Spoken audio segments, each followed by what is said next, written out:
Hello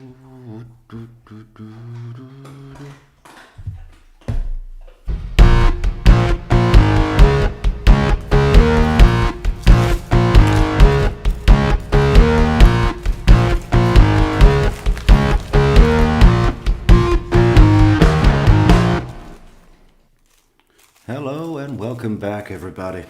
Welcome back to True Crime Metrix. We're moving forward this evening. We're going on to Luis Rivera's Cross, done by the fantastic Daniel Rashbaum, who tears up the testimony of not to be trusted Latin king, street thug, Luis Rivera.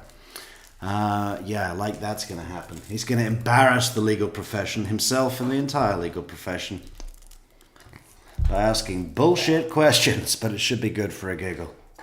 And then I believe we're moving forward even more to Katie Magban. And I did write down some questions that we need to look out for and spot within her testimony.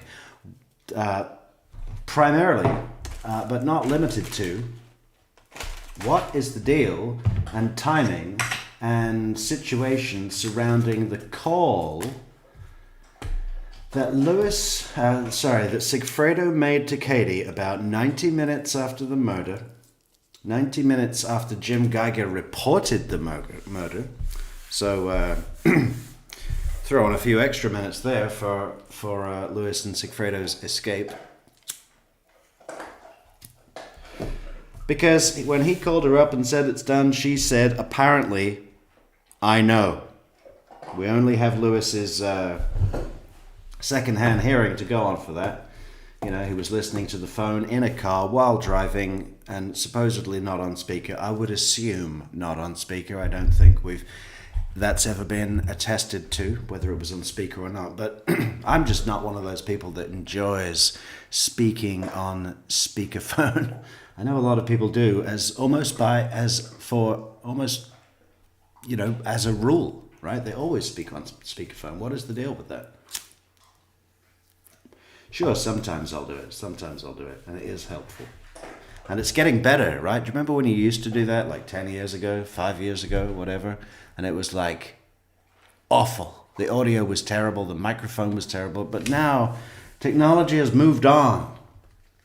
Anyway, within Katie's testimony, we're going to be looking out for specifically questions like that, because I think we pretty much established yesterday that the call that Sigfredo made, where Katie supposedly said, I know, happened even before Wendy got to Trescott, right? So if we are to believe that Katie did say, I know, and if we are to believe that that was because she had been informed that the hit had taken place, it just doesn't add up. It just doesn't add up. Personally, I'm of the opinion that Luis Rivera may have been mistaken in his reporting of that. That's why it's going to be so important today to listen to the testimony of Catherine Magban. But before we get to that point, we hear from the man himself, Luis Rivera, on the stand, facing Daniel Rashbaum. Both guns, baby. Uh-oh. Okay. Still only the second day. Oh no, this is the third day. The morning of the third day for Charlie Adelson. So he was in court for what? Maybe seemed like a week. It was probably only a few days for jury selection with Josh Dubin. You know, seeing Charlie got a first-hand glimpse of where his $1 million went, or his parents' $1 million went, all on Josh Dubin. This is the jury he got. They're not doing too well for him. Anyway, let's play the video, guys. Welcome everybody in chat. Good to see you. Loretta, congratulations on being first place in the chat comments this evening. Teresa Dorsey, so close, almost there. Next time, Teresa. Brian Faircloth, how you doing? Newly. Jen, Scott, Lynn, Jacqueline, Kayatesi. Welcome, Jacqueline Kayatesi. And Brian again. And Christine, good to see you. Christine says, how do we know when Lewis and Sigfredo powered up their phones? Maybe Wendy did the drive-by first. No, we have that verified from the Cellbrite cell towers and all of that. I mean, a witness that's coming later will be Sergeant Chris Corbett, who's going to tell us in detail all of, not only do we know when Sigfredo turned his phone on, we can tell from the cell phone towers that the phones were off from 10 a.m. about the time not when they got to Premiere, a little later than after they got to Premiere, and didn't come back on. And then Sigfredo got a bunch of notifications and text messages all at once, like you do when you turn your phone off, right? So, and you turn it back on, and then you get all of the messages at once. So, there's a digital record of the timing of these calls and circumstances, and that is supported by the testimonies of the people involved. So, apart from Sigfredo, who we never heard from.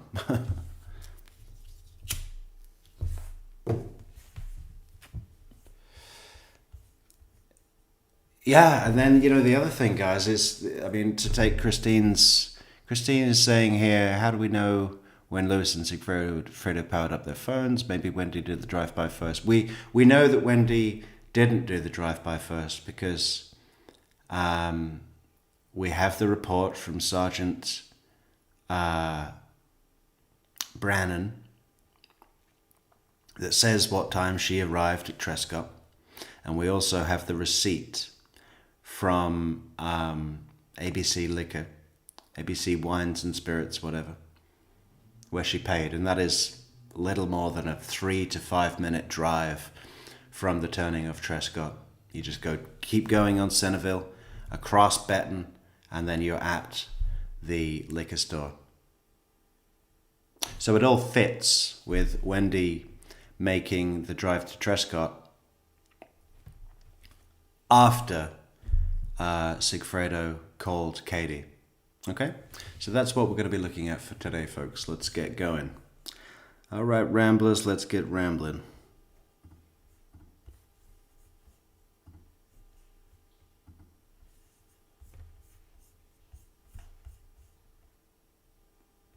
They haven't turned the mic on yet. Don't worry, it's coming.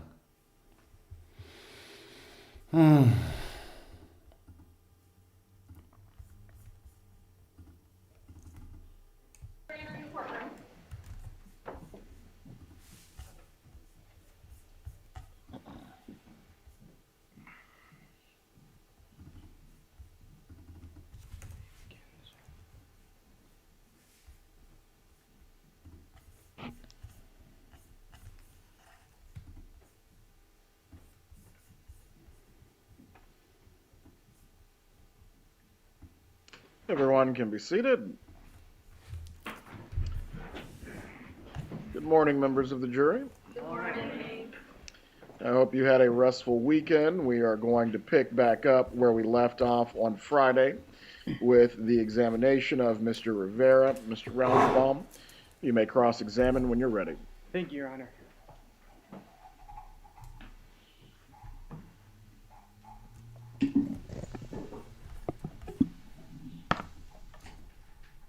Morning. Good morning. Before we get into your testimony, I want to clarify one thing. You didn't extort Charlie Adelson, right? No. One moment. Veronica, are you having problems still hearing? All right. If you can assist him. Mr. Rivera, make sure you speak as loudly as you can, right. sir. It was an interesting question for Daniel Rashbaum to start with. And the answer to that question. You didn't extort Charlie Adelson, right? What's his next question going to be? You sent his own girlfriend to do it, right? Charlie likes to talk a lot, right? No, right? No. You were paid $37,000 in your role in the murder of Professor Markel, right? Yes. You were supposed to be paid $35,000. Yes. Sigfredo Garcia, the shooter, gave you an extra $2. Sorry to interrupt so early, but if we think back to the trial in 2019 with Mr. Hand Grenade, his actual name is Sam Zanganeh, as bad as he was, and again, we have to factor in to the account that he really didn't have much where to go. He was representing Sigfredo Garcia. But his tactic was actually better than Daniel Rashbaum's. His story was better than Daniel Rashbaum's. His story was essentially that Lewis was selling drugs to Charlie, cocaine, steroids, and that Charlie had hired Lewis independently, who traveled to Tallahassee alone to do the murder. And that when he got the death penalty, or threatened with the death penalty, he threw Sigfredo under the bus, who had nothing to do with it. I think it was a bit like that. It was better than this story. 2000, right? Yes. Your understanding was that the total payment was $100,000, correct? Yes. And that it was a one-time payment. Yes, sir. And you were told that you, Sigfredo, and Katie were hired by a lady to do a murder for hire, right? No. If I was told by the lady? No, I'm sorry. Let me slow down. You were told by Sigfredo that all of you were hired by a lady to do the murder, right? Yeah. That you were doing it so that she could get her kids back. Yes, sir. And all of your information came from Sigfredo. I think that's quite possible, I think there is a good chance that Sigfredo did not know that the murder was being done for Charlie Adelson, the boyfriend of Katie at the time.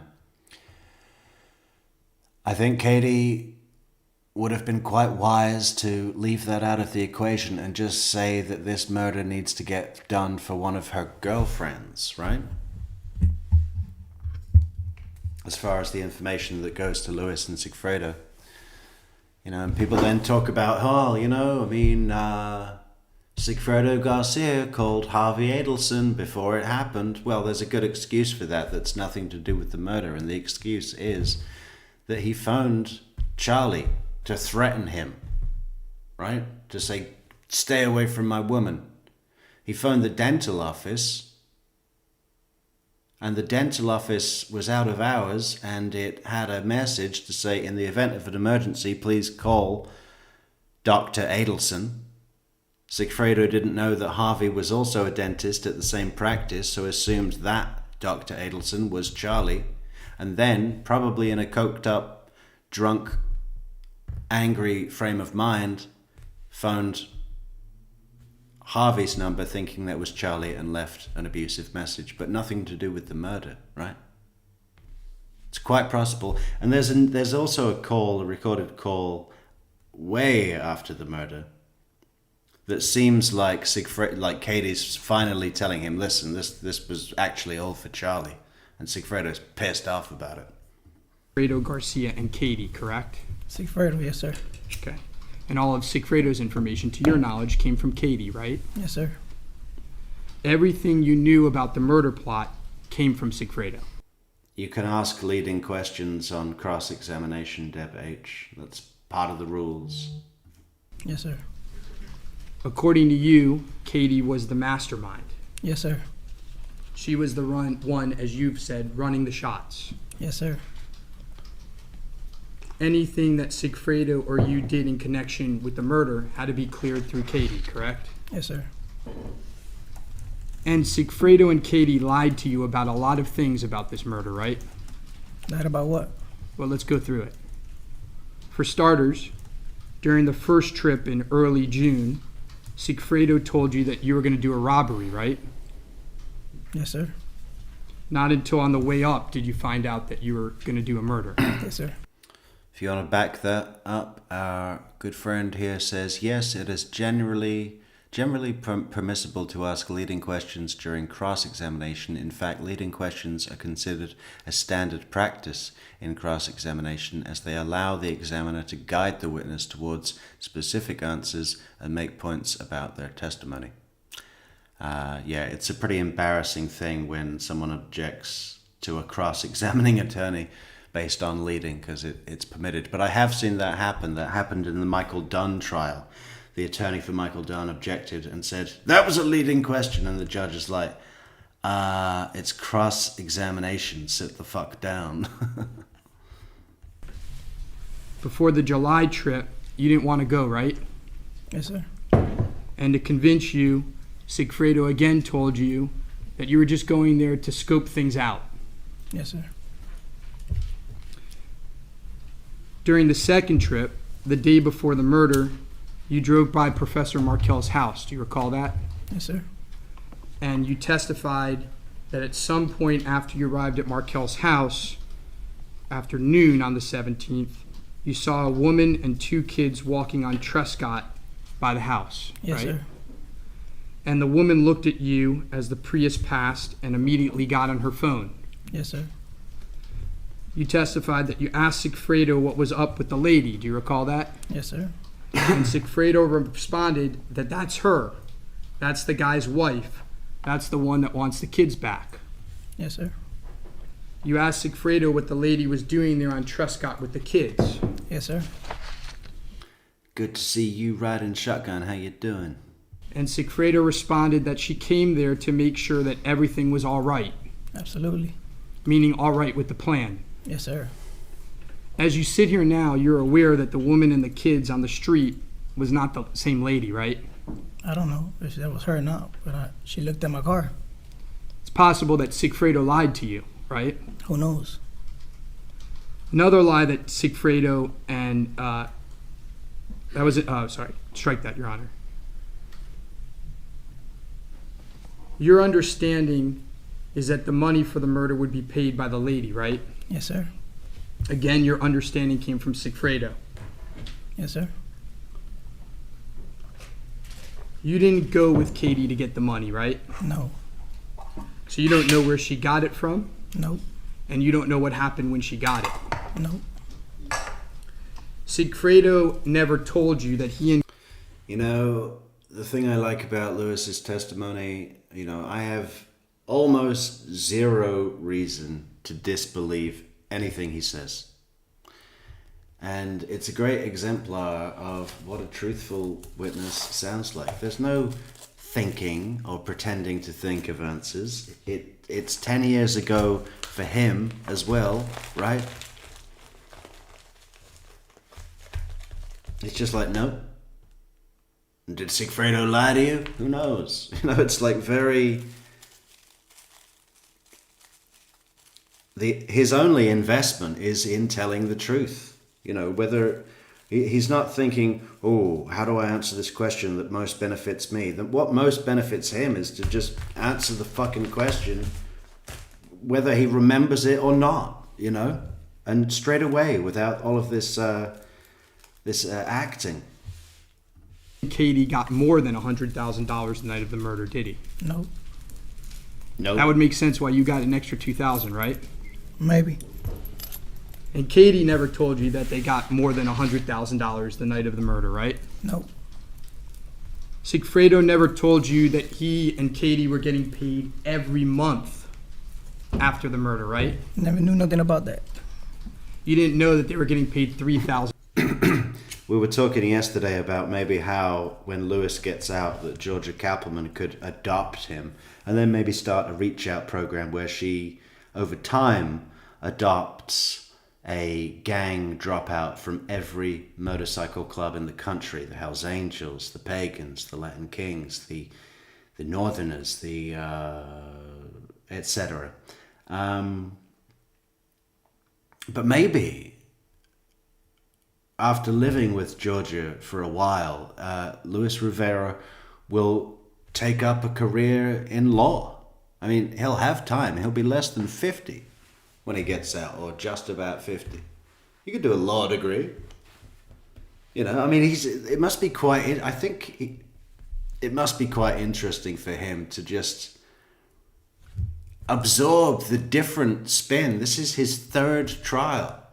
And with each defendant comes a new way to reshape the evidence. And you can see that he's like trying to work out what their game plan is. I think he quite enjoys it in a way. $1,000 a month. No. You didn't know that they were getting paid $1,000 in Adelson Institute checks, did you? Nope. But you saw that Sigfredo was spending a lot of money, right? Yes. You saw that Sigfredo even told you that he had paid for Katie's breast augmentation surgery, right? Her breast surgery? Yeah, I know what you're saying. If he told me about that? Yeah. Yeah. He told you he paid for it, right? That's what he said. You didn't know that Katie was getting money from Charlie Adelson every month in an extortion plot, did you? No. Apologies for that, acapella. We were pretty late with the notice. Just posted the stream about 10 minutes prior. So my fault, my bad. In May of 2015, you get arrested on a federal RICO case, right? Yes, sir. And you were detained. Yes, sir. And you wanted to get out of prison, right? You wanted to get a bail. Yeah. You started thinking about the fact that Katie and Sigfredo seemed to be spending a lot of money, right? No. Okay.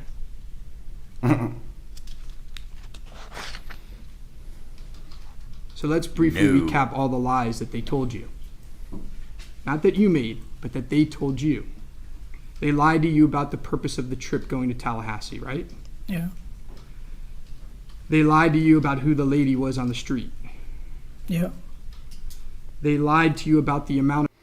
I don't know if Nightbot's around. I thought we got rid of him last night. I haven't done anything else since then, but I think maybe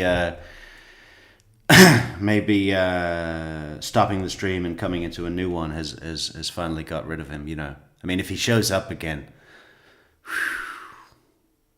we're going to have to break this guy's back. You know. I want him to be fucking scrubbing toilets in Tijuana for pennies! And we'll be standing over him, taking our cut. of money they received. Yeah. They lied to you about getting money every month. Mm-hmm. Isn't it possible that they lied to you about the purpose of the job to begin with? They don't even got the money. Where they gonna get the money from? Isn't it possible that you thought it was a murder for hire, but it was really an extortion? Extortion to who? Charlie Adelson, not from you, but from them. Okay. Isn't it possible? I don't know. By the way, on Friday, you testified that you just wanted to rob the lady, right? Yes, sir. But Sigfredo was adamant. We can't rob the lady. We got to do the murder. Yes, sir. Isn't that because he wanted to keep on getting money every month? I don't know. But you would have just robbed him, right? Yep. Would have been a lot easier, right? Real quick. Would have been a one-time payment, right? That's it. Couldn't have gotten paid over time, though, right? I don't know. Well, if you rob someone, it's hard to keep robbing them over and over and over again. Absolutely, Right? of course. All right, so I want to back up a little bit, and I thank you for your honesty there.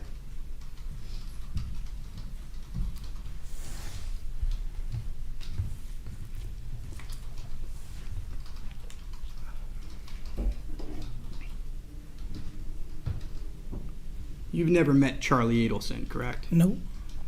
You've never seen him before this case. Nope. You've never spoken to him by phone. Never. And you've never communicated with him in any way. Never. You've never met Donna or Harvey Adelson. Nobody. You never spoken to them by phone. I didn't meet nobody. And the same goes with Wendy Adelson, correct? Nobody. You know Sigfredo your whole life. Yes, sir. You're like brothers. Yes, sir. You've known Katie since she and Sigfredo started dating when they were teenagers. Yes, sir. You considered them to be married. Yes, sir. Sigfredo was deeply in love with Katie, right? Absolutely. He would do, as you've said, anything for her, right? Anything. He was, as you said, blind over her, right? Yes, sir. Katie treated him badly. Yes. She messed up his head, as you've said, right? Yes, sir. At some point, you learned from Sigfredo that Katie was having a relationship with someone she worked with, right? Yes, sir. Sigfredo told you that Katie was cheating on him with someone called the dentist. Yes, sir. According to what Sigfredo told you, Katie was sleeping with the dentist at the same time she was sleeping with Sigfredo, right? Yes, sir. So Sigfredo knew that Katie was cheating on him, Yes, sir. and he wasn't too happy about it, right? Nope. Sigfredo told you that the dentist had money. Let me rephrase. Sigfredo told you that Katie told him the person she was with was rich. No. Well, he told you that Katie would flaunt and show off to Sigfredo that the person she was dating with had money, right? I don't think so. Sigfredo was devastated when he learned about Katie's new relationship. Yeah, anybody will, right? I agree. Sigfredo started drinking too much. Every day. He started doing drugs. Yes, sir. He was acting crazy. Well, he was doing all that anyway. I mean, that was his whole deal since he was 13 years old. And unstable. Yes, sir. He couldn't keep a job. In fact, you had to fire him from a job, help get him fired from a job, right? Yes, sir. Because he was drinking even while at work. Yes, sir. And he was fighting a lot. Yeah. I'd pay good money to see Sigfredo operate heavy machinery while completely fucking loaded. That must be hilarious. Knocking over huge pails of cement in the yard and, you know. Oh.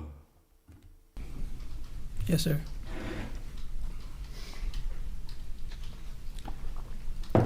Katie told Sigfredo that she would only take him back if he did this job for her, right? Yeah. Now, before Sigfredo was fired from his job, I want to take you to March 14th of 2014. Okay? I'll refresh your memory about it. Let's Okay. go. Let's go. There was a day when you were driving home from work and Sigfredo was driving you and you took a detour to a restaurant on Miami Beach. Do you remember that? Yes, sir. And you and Sigfredo were in Sigfredo's truck, a Dodge Ram. Mm-hmm. Yes. Sigfredo had been drinking Every day. and you were supposed This is another element of contention in the case, so let's listen closely, guys.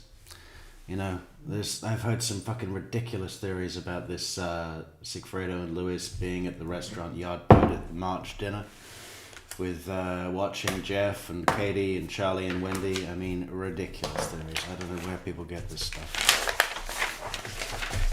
But we're taking notes.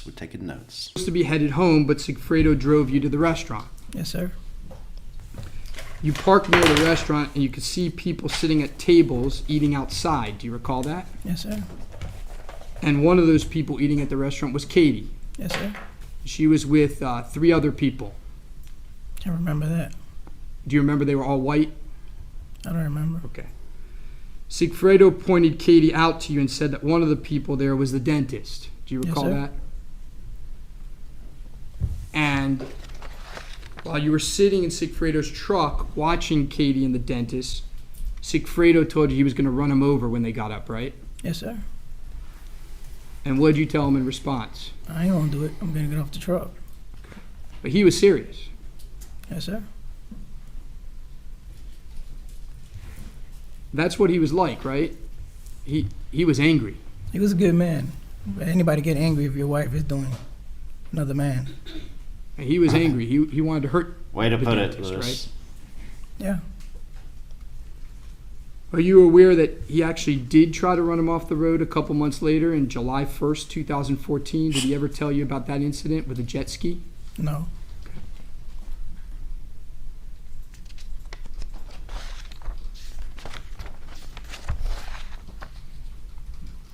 So did not tell him about the incident with the jet ski, which I'm not 100% convinced ever happened. I mean, we'll hear about that from Katie. We'll Charlie's also going to testify about it, so we gotta take all of the little bits and pieces that they say and check if it's real. I wish fucking Sigfredo Garcia would testify about something. You know what I mean? It would just be a huge... What a gift that would be if Sigfredo Garcia started talking. No, I don't mean talking like... What do you call it? Informing on people. Just testify. Lie on the stand. We want to watch.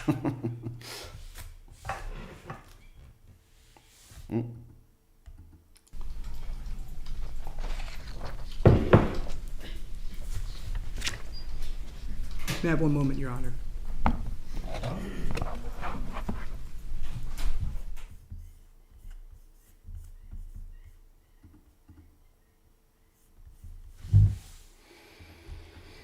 Yeah, have one moment, Your Honor.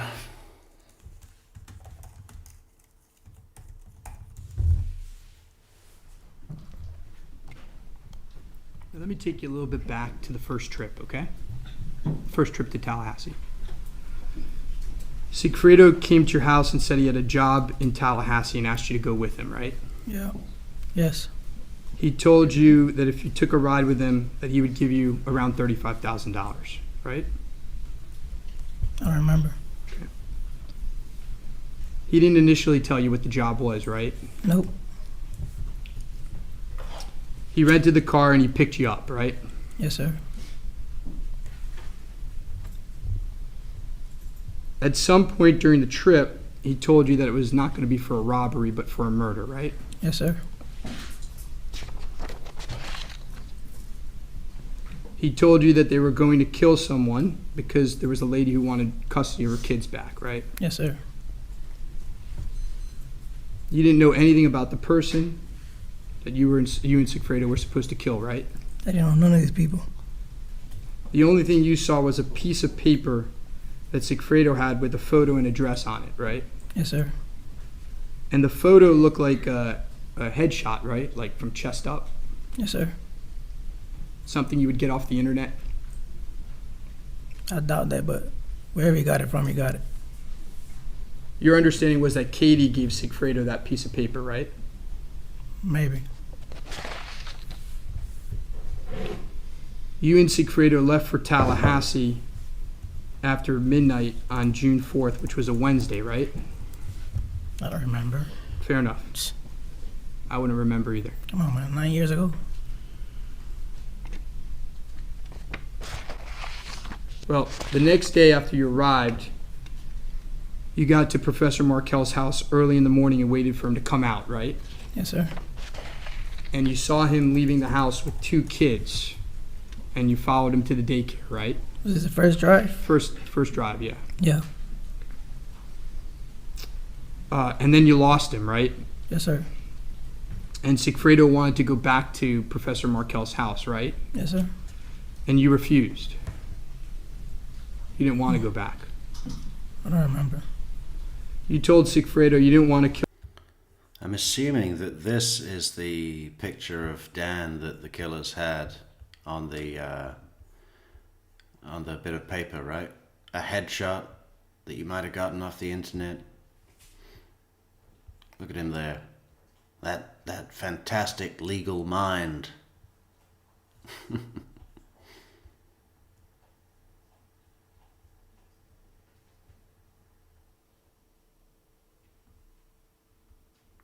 You know, the whole thing about Wendy saying, oh, Danny wasn't religious and he got more religious over time and kosher style food wasn't a problem and blah, blah, blah, blah, blah. You know what Dan wrote on his announcement of Ben, the eldest, his first child being born, you know, share a photo on Facebook or whatever it was. And put a little caption. He said, here is the little guy. And he was asleep in the picture. Dreaming of whitefish salad and other delicacies that await, or something like that. You know, he actually references whitefish salad in the birth announcement. Which I thought I just imagine Wendy hating the Post. Probably can't stand whitefish salad. If it hasn't got shrimp in it, it's not a salad. Kill a man over 2 kids. Oh, absolutely. I'm not gonna do it in front of the kids. So you headed back to Miami. Fucking A, bro. I'm gonna fucking fuck up where the fuck you fucking with me. All right, Loretta Dennis. Thank you so much for the coffee, Loretta. Star you are. That's when you suggested doing a robbery of the lady rather than killing the guy. Right? Absolutely. But Sigfredo said it had to be a murder and he didn't want to rob her, right? Yeah. And that was odd to you. Yes, sir. As you previously have said, you assumed there was, quote, more to it, but you never asked Sigfredo, right? Never asked him.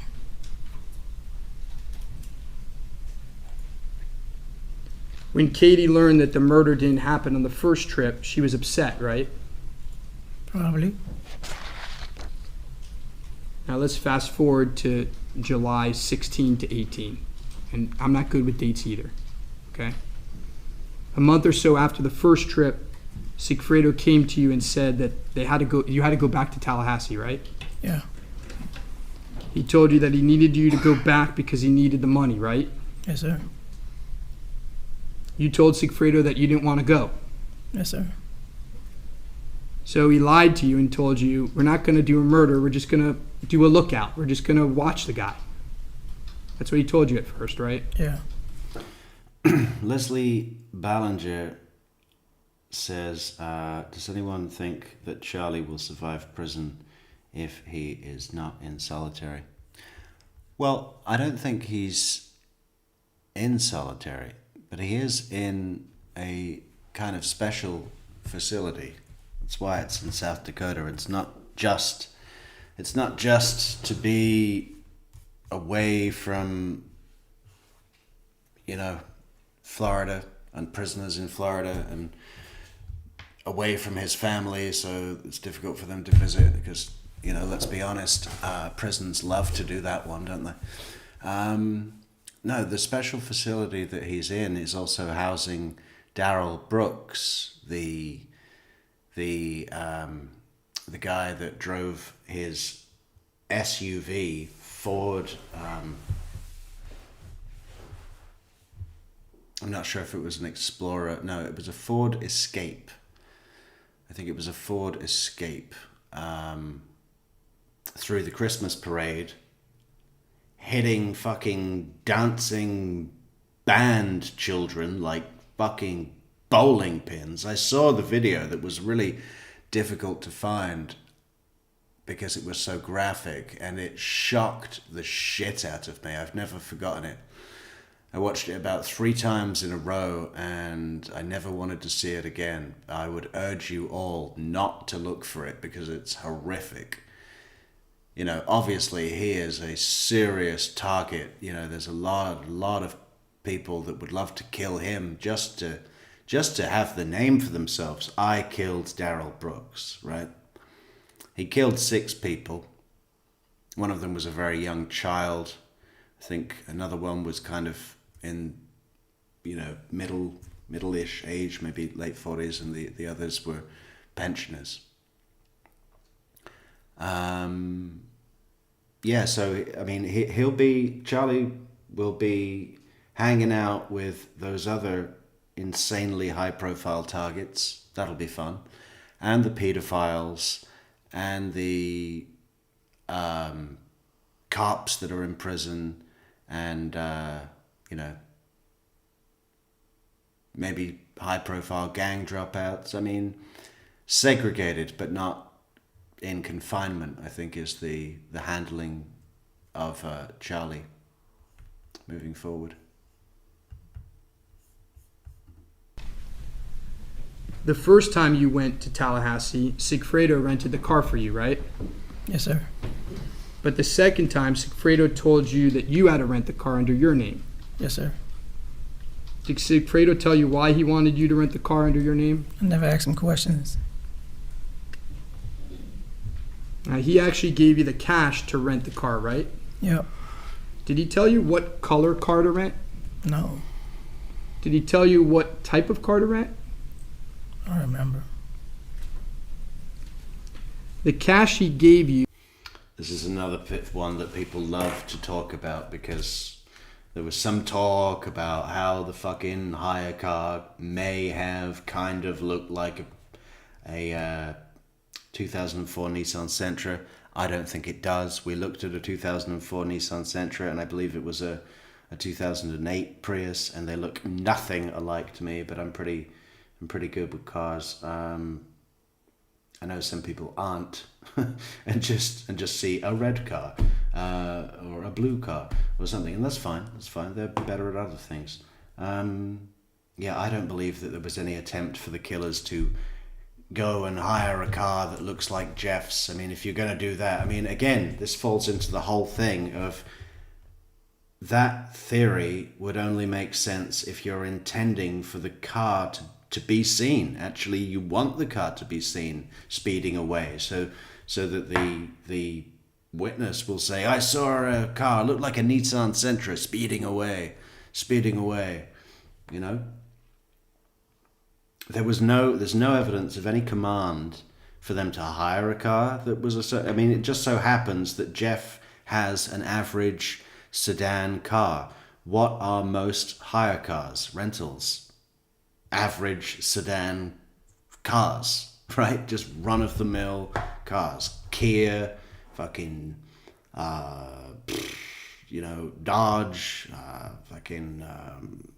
lot of Japanese cars, a lot of Nissans and Toyotas, Volkswagen, Jetta or something, I mean, there's hire cars have a look, and it just so happens that Jeff's car, although it's a little bit older, just looks like a standard sedan. There's no coincidence there, and I think what was the first one they had? A Nissan Altima or something. I think that was blue. I mean, a completely different color than Jeff's. There was no attempt. People love to jump on that. Other creators talk about it all the time. Oh, they specifically selected a car to look like Jeff's to frame him for the murder. No, it's ridiculous. If that was even remotely true, there would be something to support the idea that they wanted the car to be seen. And they didn't. That's totally clear to me. You was in a crumpled bunch, right? Shit, I don't remember though. But let me ask you this way. The cash he gave you to rent the car, it wasn't stapled. Nah, I don't think so. Now, you rent the car and you head up to Tallahassee, right? Yeah. And you arrive at around 1 a.m. on Thursday, July 17th, right? I don't remember the time, but Early morning. I don't remember. Okay. We got there. Gotcha. You testified earlier that you didn't want to kill Markel during the first trip because he had his kids, right? Yes, sir.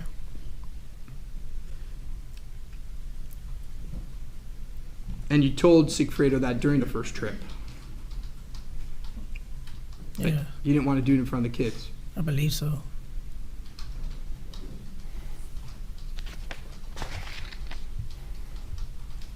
And we already talked a couple times about seeing the woman on the street during the second trip, correct? Yes, sir.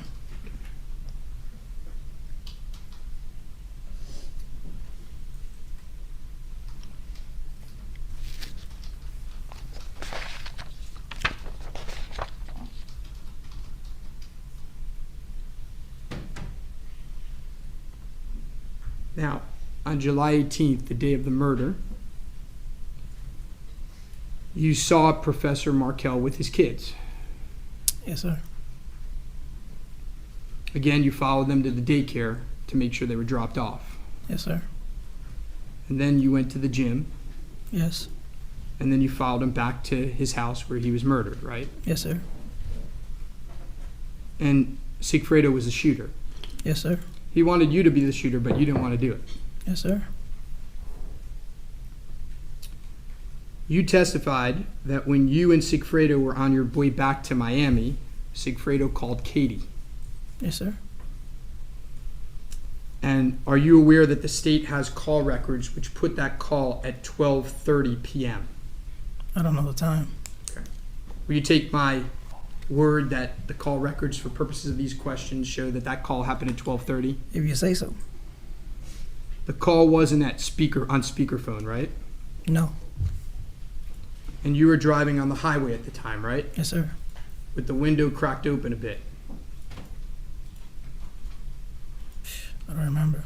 Fair enough. Yeah, what But was your that got to do testimony, with you were anything? able to hear some of the conversation, correct? Yes, sir. Oh, hang on. This is it, right? This is... Can we go back a second? You testified that when you and Sigfredo were on your way back to Miami, Sigfredo called Katie. Yes, sir. And are you aware that the state has call records which put that call at 12:30 p.m.? I don't know the time. 12:30 p.m. See, Wendy didn't leave her house until 12:31 or 12:29. Which fits with the Officer Brannon's statement about seeing her arrive at the Trescott roadblock. It fits with her then going on, continuing on Centerville, crossing on Benton, and arriving at ABC Liquor in time to purchase bourbon that was, I believe, the receipt was printed at 12:49 maybe. And also fits obviously with her lunch appointment at Mosaic. Time. Will you take my word that the call records for... But would mean that it wouldn't be possible for her to have been at Trescott before 12:30.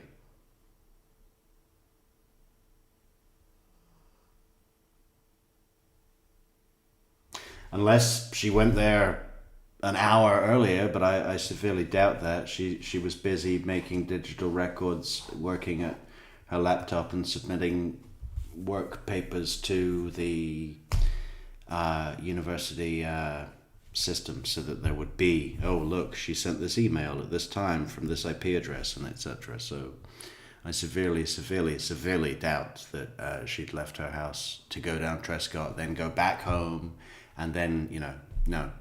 Purposes of these questions show that that call happened at 12:30. If you say so. The call wasn't on speakerphone, right? No. Not on And speaker. you were driving on the highway at the time, right? Yes, sir. With the window cracked open a bit.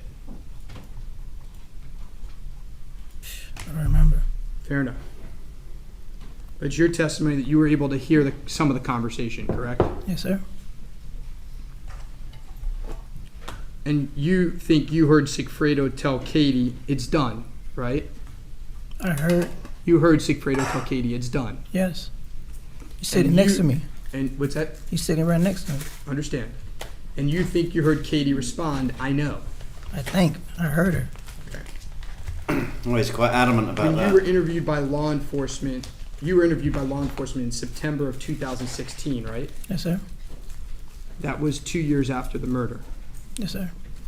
We're now 8 years after the murder, right? Yes. Your memory might have been a little bit better then. Is that fair to say? Yes. And during that interview, you told law enforcement that you didn't hear the I know comment. Do you recall that? No.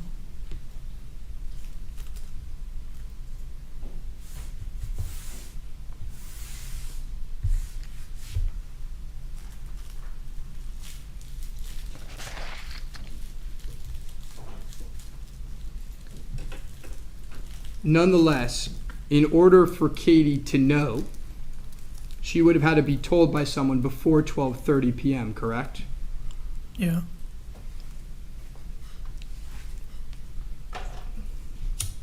After Sigfredo hung up with Katie, he told you that you would get your money tomorrow, right? Yes, sir. And you were upset about that. Yes. You were upset because you didn't understand why the money wasn't already secured. Absolutely. Because when you do a murder for hire, you get paid up front. Yes, sir. You don't get paid over time. Mm-hmm. Yep. You don't get paid after the fact. Yep. The whole point of a murder for hire is you get paid, you do a killing, and then you separate. Yes. That's the reason for that type of crime, right? I guess. And in fact, you told Sigfredo that since the job was finished, you were supposed to be paid right there and then. Yeah, I think the whole,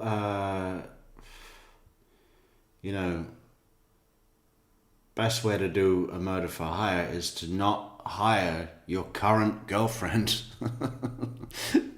to be the middle woman. That would be, because if there's they did split up soon after, but if you do the murder for hire and then immediately stop talking, that's an indicator, right? Yes, Isn't sir. that what you told him? Yes, sir. Now let's talk a little bit about the payment.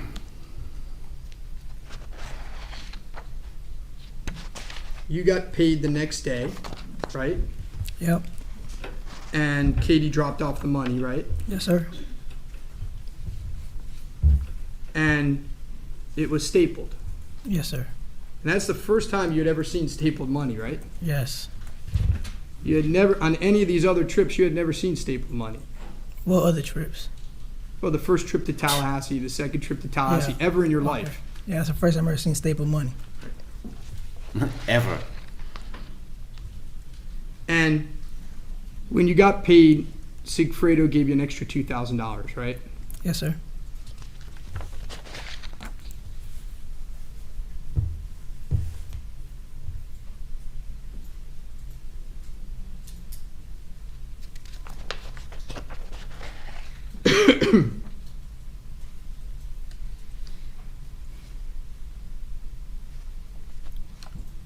Throughout the years after, Katie and Sigfredo got back together, right? Yeah, I was in prison already. But you saw that they had moved to a new apartment, Yeah. that they had bought a new large TV. TV. They bought a nice TV, right, after the No, I murder? was in prison. What about before you went to prison? Did you see they bought a new large TV? They had nice stuff. They started to get some nice stuff, right? Yeah. Started to spend some money, right? Yeah.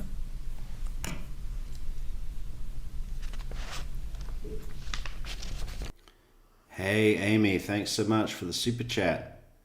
Stopping in to say hello to the TCM community. Yeah. Cool. Thank you so much, Amy. One last area of questions, I believe, and it'll be quick. In 2014 and 2015, during the time of these events, you were a member of the Latin Kings, right? Yeah. And that's a crime family, right? It's a family, yeah. Commits crimes, right? Every gang does. It's a gang. I guess that's what you want to call it. I call it a family. In fact, you were the head of the North Miami branch of the Latin Kings, right? Yeah. May I have one moment, Your Honor?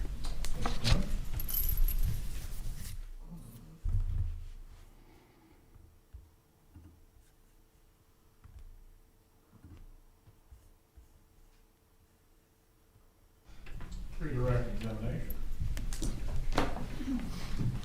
Redirect already?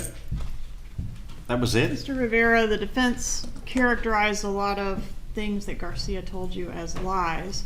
Do you know that those things were lies? No. So when he said, "Oh, that's the lady, she's looking at us," do you know if he really thought it was the lady or not? No, it was the lady. He thought it was the lady, It right? was the lady. Okay. It was her. All right. And how long after the murder did So that's interesting. He's also not ambiguous about that. Lewis solidly believes the lady was Wendy. That's another thing that I'm kind of mixed up about, you know? I think the fact that she was looking at the car isn't enough. I think a lot of single mothers walking their kids around Benton Hills that see two gang-looking kind of guys sat in a car doing nothing, like they're staking someone out, they're staking out somewhere, especially when there's been reports of burglaries in the area, might, look and take an interest. He did say it was two boys. That's the strongest indicator for me. And that was in the Proffer, in the 2016 Proffer on October 2nd, 3rd. And that took me years to find, because for the longest time I was like, why hasn't anyone... He said, I saw a lady with two kids. But in none of the trials was he ever asked, well, how old were the kids? What gender were the kids? Were they girls? Were they boys? Was it a boy and a girl? Were they 3 and 4 years old, or were they 10 and 12? I mean, tell us, it's a huge indicator that they were two young boys, that it was Wendy, right? So I guess that's what I believe, that it was Wendy. Garcia seemed to have a lot of money. Like, for years after the murder, for weeks after the murder? Probably weeks, months. Okay, so weeks or months he was spending money like crazy, right? Yeah. But after that, he was broke again. Yeah.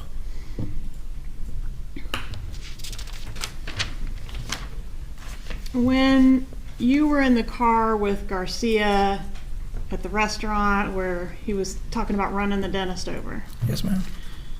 what was he acting like? I mean, he's himself. You can never tell, but he drinks a lot. He does a lot of coke, but he was frustrated. Okay, so he was jealous, Absolutely. angry, Yeah. pissed off, drunk? Every day. Okay. And heartbroken, right? Yes. All right, what about on the trips to Tallahassee? Was he like that on those trips? Yes, ma'am. Okay, so during the trips to Tallahassee, was he talking about the dentist? No, we barely spoke. He was taking shots in the morning on the fucking murder day. I mean, big shots. Okay, so when y'all were sitting out in front of the restaurant, he was talking about the dentist, right? At that time. Yeah. And specifically mentioning how Katie was dating the dentist and that was upsetting him. That's all he said. He didn't mention him too much. He's like, that's the dude she's cheating on me with. All right. Didn't say anything like, that's the dude we're doing the murder with, or that's the lady we're doing the murder with, because he didn't know at that point. Possibly. Probably. I don't think Sigfredo knew it was for Charlie until way after the fact. And what about on the trips to Tallahassee? Was he going on about that on the trips to Tallahassee? No. Did he mention on the trips to Tallahassee, like, this has something to do with the dentist, or we got to kill this guy because I'm trying to harm the dentist? No. To harm him, he never said nothing about him. Right. One moment, please, Your Honor.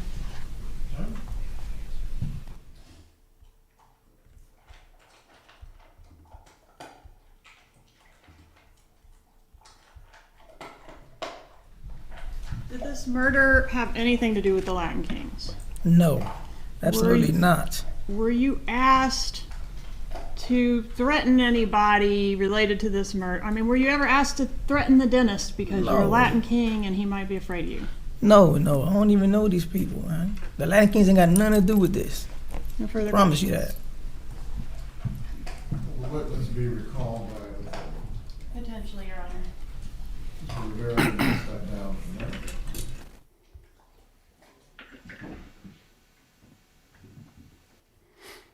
Okay, everybody say hello to our brand new moderator, Sally, our lady in Oregon. Welcome, Sally. Congratulations on your wrench. Now, I know to everybody else, I know that there is a fantastic shortlist of upcoming moderators and that Sally's jumped the gun. But the thing is, we had to do something nice for Sally because she made a very kind donation to the membership fund yesterday with the idea that she was going to get the new... where is it? Let me show you.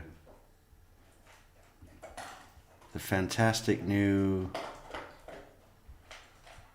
here it is.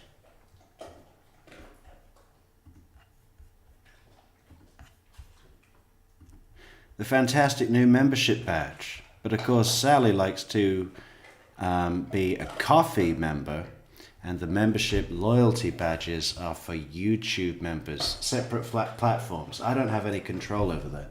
So I said to Sally, oh, look, you know, I can't make that happen. I'm so sorry. But we've got to give her a wrench. So welcome aboard, Sally, and I hope you enjoy your fantastic wrench.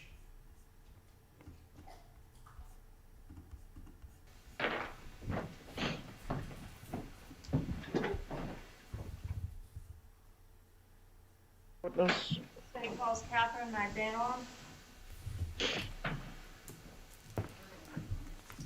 That's fine.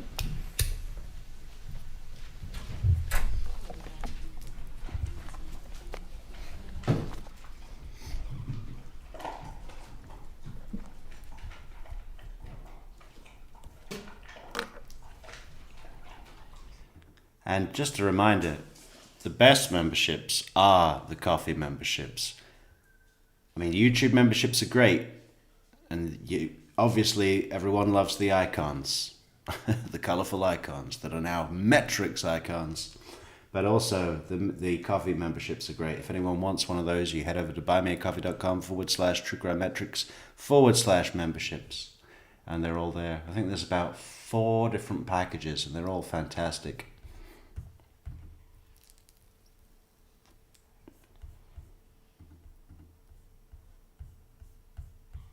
So is that it? That's all we hear from Lewis? Want to take it with jury vote? We're able.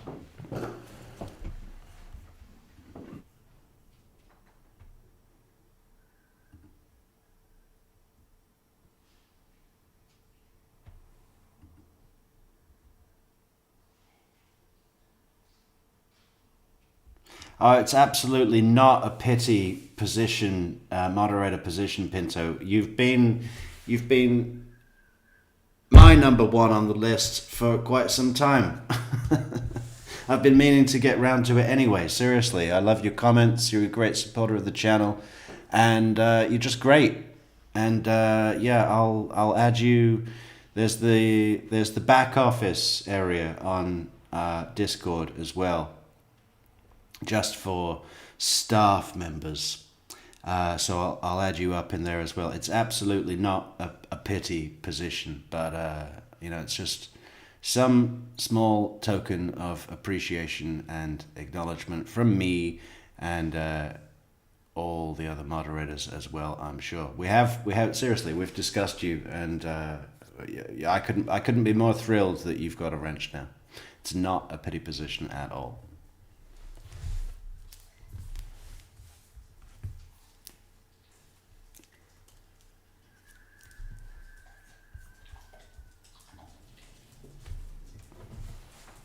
Oh my god, Nightbot's back.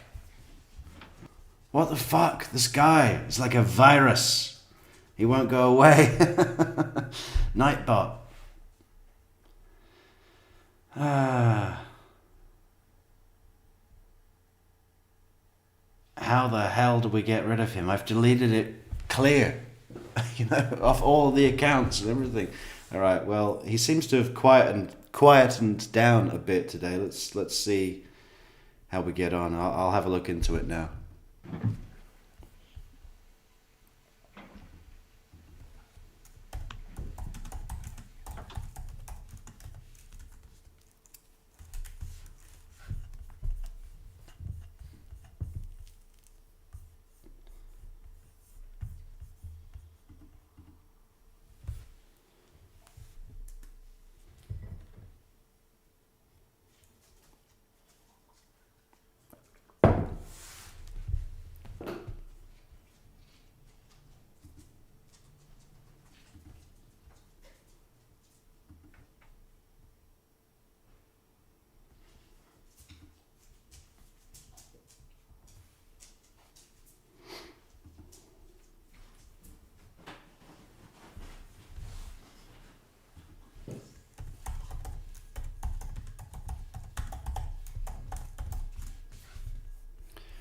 skip this. Oh, here she comes. Katie.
You can be seated for now. If the jurors are good to be brought in, please bring them in.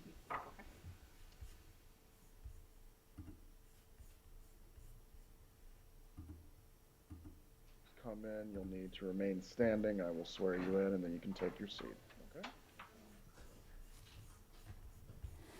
Okay?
Witness may be seated. Please raise your right hand. Do you swear or affirm the testimony you're about to give will be the truth? I do. You may take your seat. Please speak loudly and clearly. Yes, Your Honor.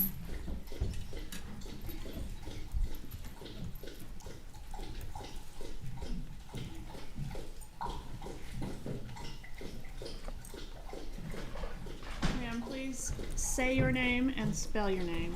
Catherine Magbanua, Katherine Magbanua.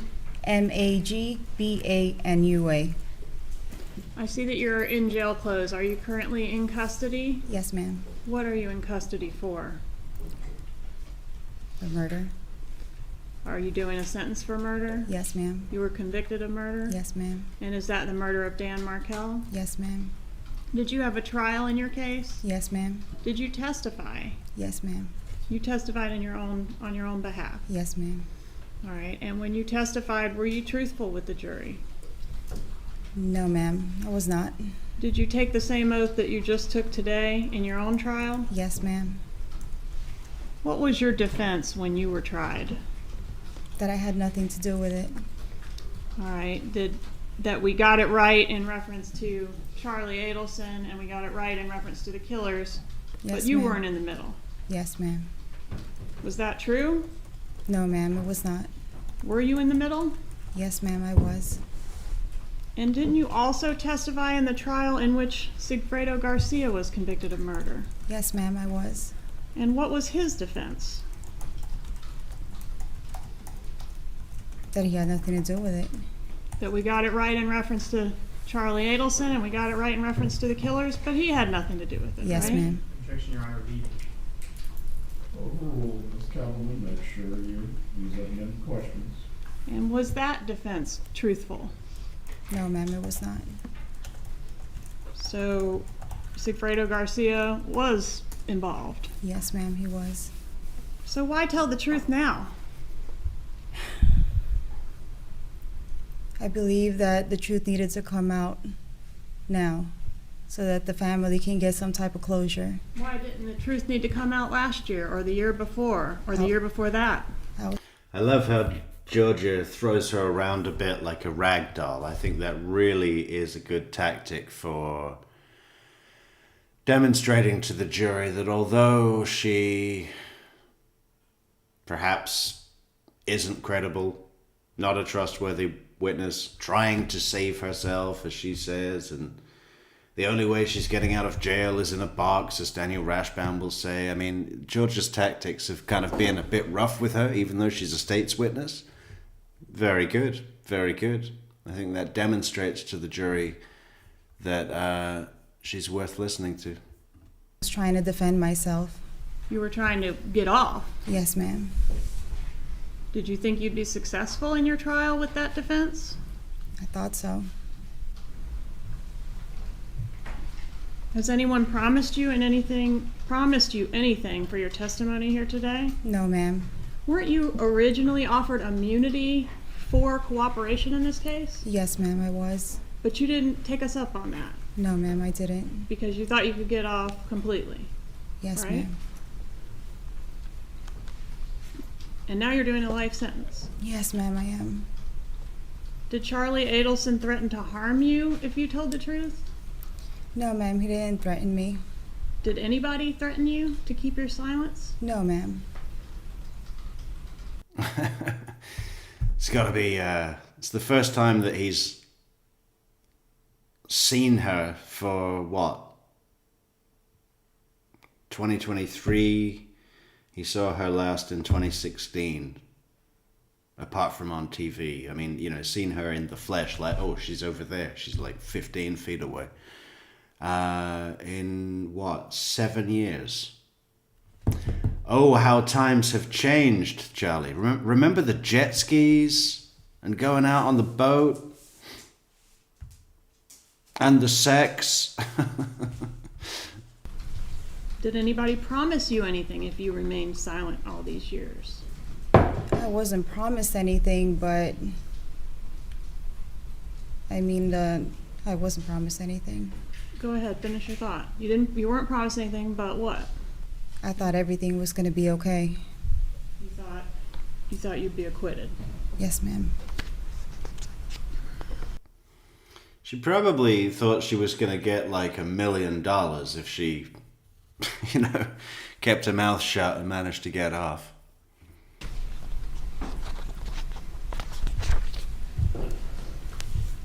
All right, so did you know Dan Markel? No, ma'am, I did not. Did you have any personal beef with him? No, ma'am, I did not.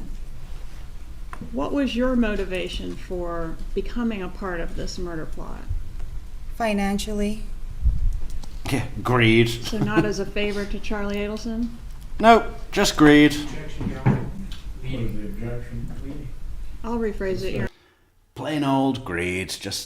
Yeah. I saw dollar signs and I saw. I wanted a fucking Cadillac Escalade. I wanted a big white Escalade with the rims that spin even when the wheels aren't going around. Yeah, that's what I wanted. Your Honor, was it a favor to Charlie Adelson? Yes, ma'am, it was. Okay, but your primary motivation was not favor to Charlie Adelson? Well, yes, ma'am, it was. And financially. All right, because you were going to get paid for Yes. your part? Yes, How much ma'am. did you get paid? I don't know the exact amount. Yeah, a chunk. Pretty big chunk. What was your relationship to Charlie Adelson? He was my ex-boyfriend. But again, just to reiterate, I know that people come and go in the streams, so people may have missed things that we noticed, but it seems pretty clear now that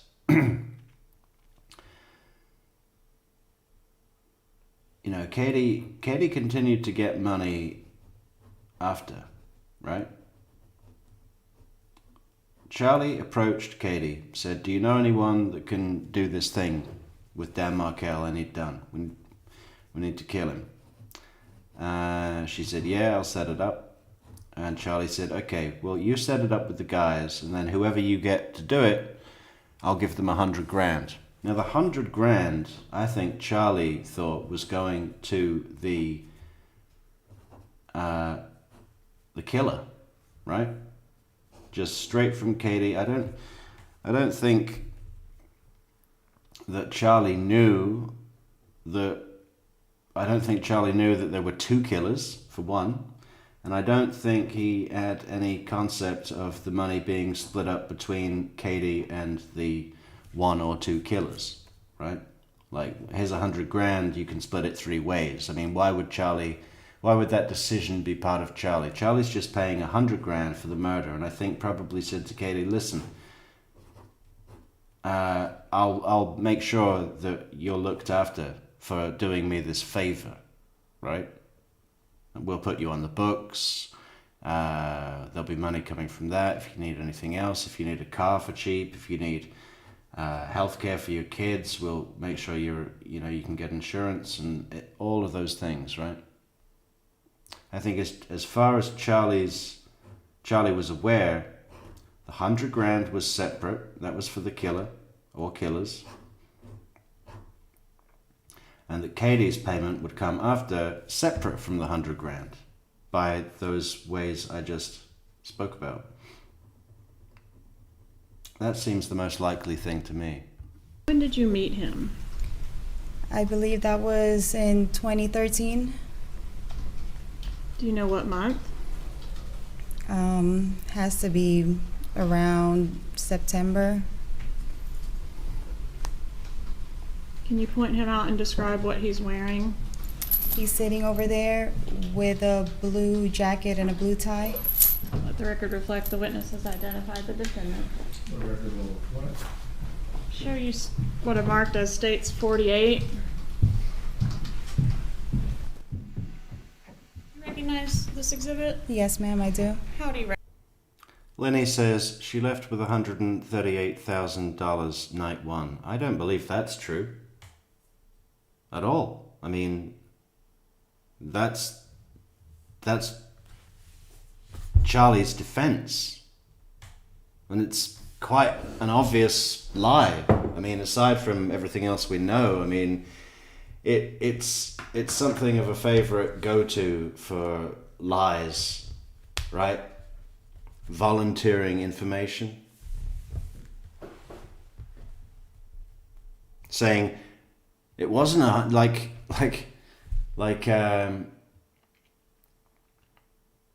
the state is saying you paid Katie $100,000, and for Charlie, instead of saying no, I didn't, he owns up to it, but says no, you got it wrong. I did pay her I did pay her money, but it wasn't $100,000. It was $138,000.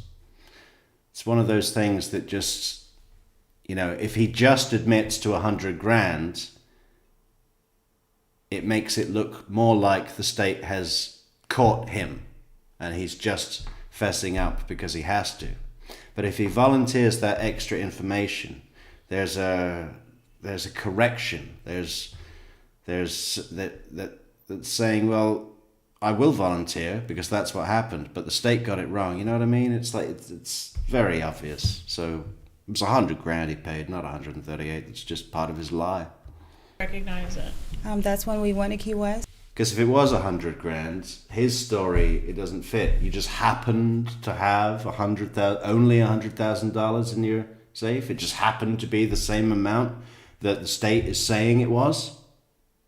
Very round number, a number that round fits well as payment for a murder, doesn't it? You're not going to say, I'll pay you $95,000. It's 100 grand. I mean, that's a nice round number for something like that. But 138 is different, It makes it seem like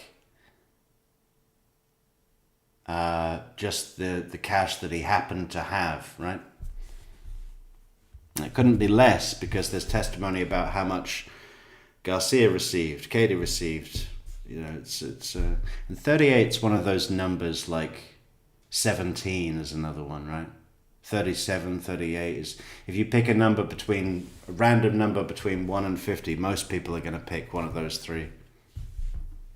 Is that a fair and accurate photo of you and Charlie Adelson? Yes, ma'am, it Is is. that when the two of you were taken, when the two of you were dating? Yes, ma'am. Judge, at this time, I ask to move into evidence states 48. Any objection? No objection, Your Honor. 48 is admitted. Do we have that for publication?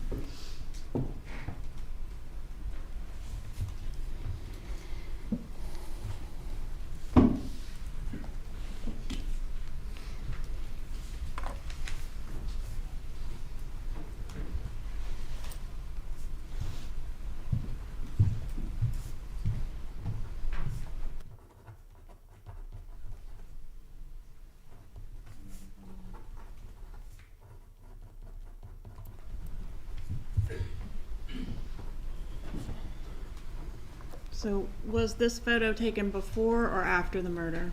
Before. Who came up with the idea to kill Dan Markel? Charlie. So Sigfredo Garcia didn't come up with the idea? No, ma'am, he did not. Luis Rivera didn't come up with the idea? No, ma'am, he did not. When did the defendant first bring this idea up to you? My first recollection was around Halloween of 2013. Around Halloween or on the actual? On Halloween, yes, ma'am. All right. What's your recollection of how that came up? We were at a Halloween party in Lincoln Road, and right before we were about to go, he got in the car with me and he asked me a question.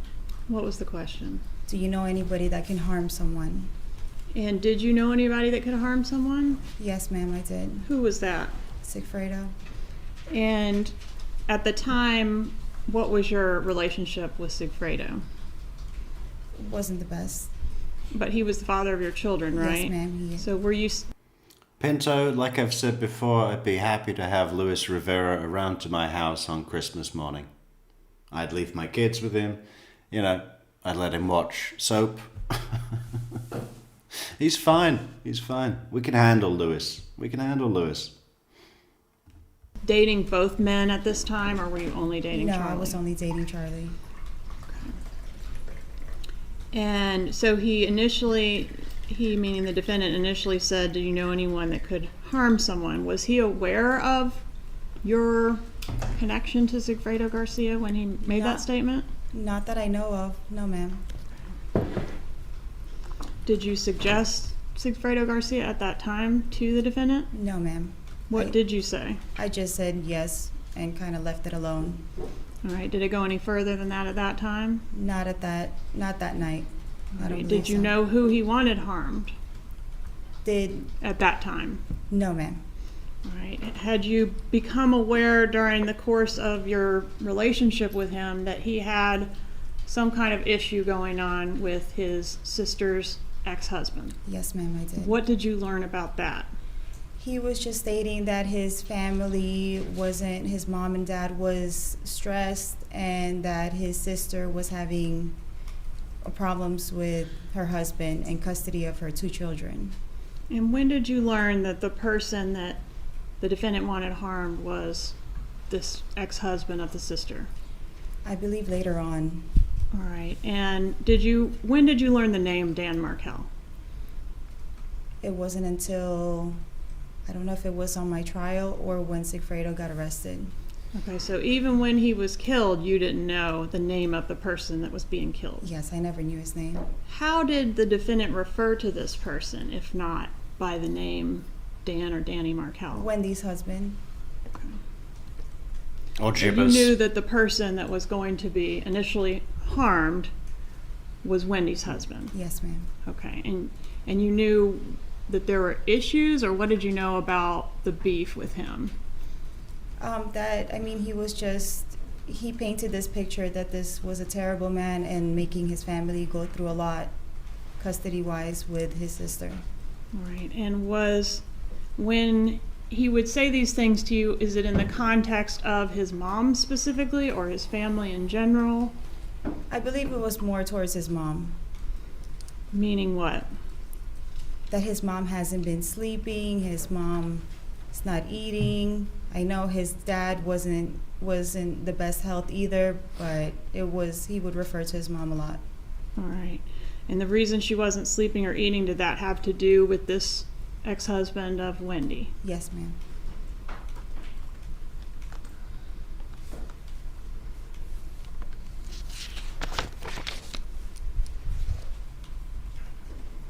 Did you ever tell the defendant who it was that was going to be doing the job?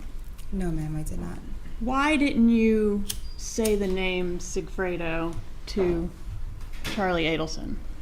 I always referred to each other as my friend. Neither one of them wanted to really hear each other's names. And why is that? Because Sigfredo was the father of my kids, and I was dating him at that time. I was dating Charlie at that time. Okay, so Sigfredo Garcia, did he have strong feelings about the defendant? Yes, he didn't like him. All right, and is that because you were dating him? Yes, ma'am. Okay. And vice versa, you're not going to talk about the child's father with the new boyfriend either? Yes, ma'am. Okay. So is it true then that you were sort of walling these two off from each other before the issue of the murder and the conspiracy ever even arose? Yes, ma'am. And did that pattern continue throughout the murder conspiracy? Yes, ma'am, it did. Do you think Charlie Adelson knew that it was your child's father that you were going to? He might have had an idea, but he just never said it out loud.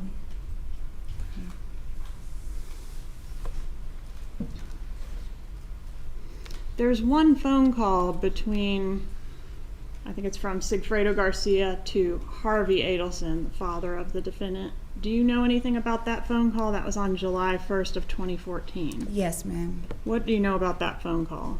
From the trial, what I remember was that Sigfredo had contacted or was trying to contact Charlie, but we were in a heated argument at that time. We were kind of in the middle of the street, and I guess it's the first thing he looked up was his work number.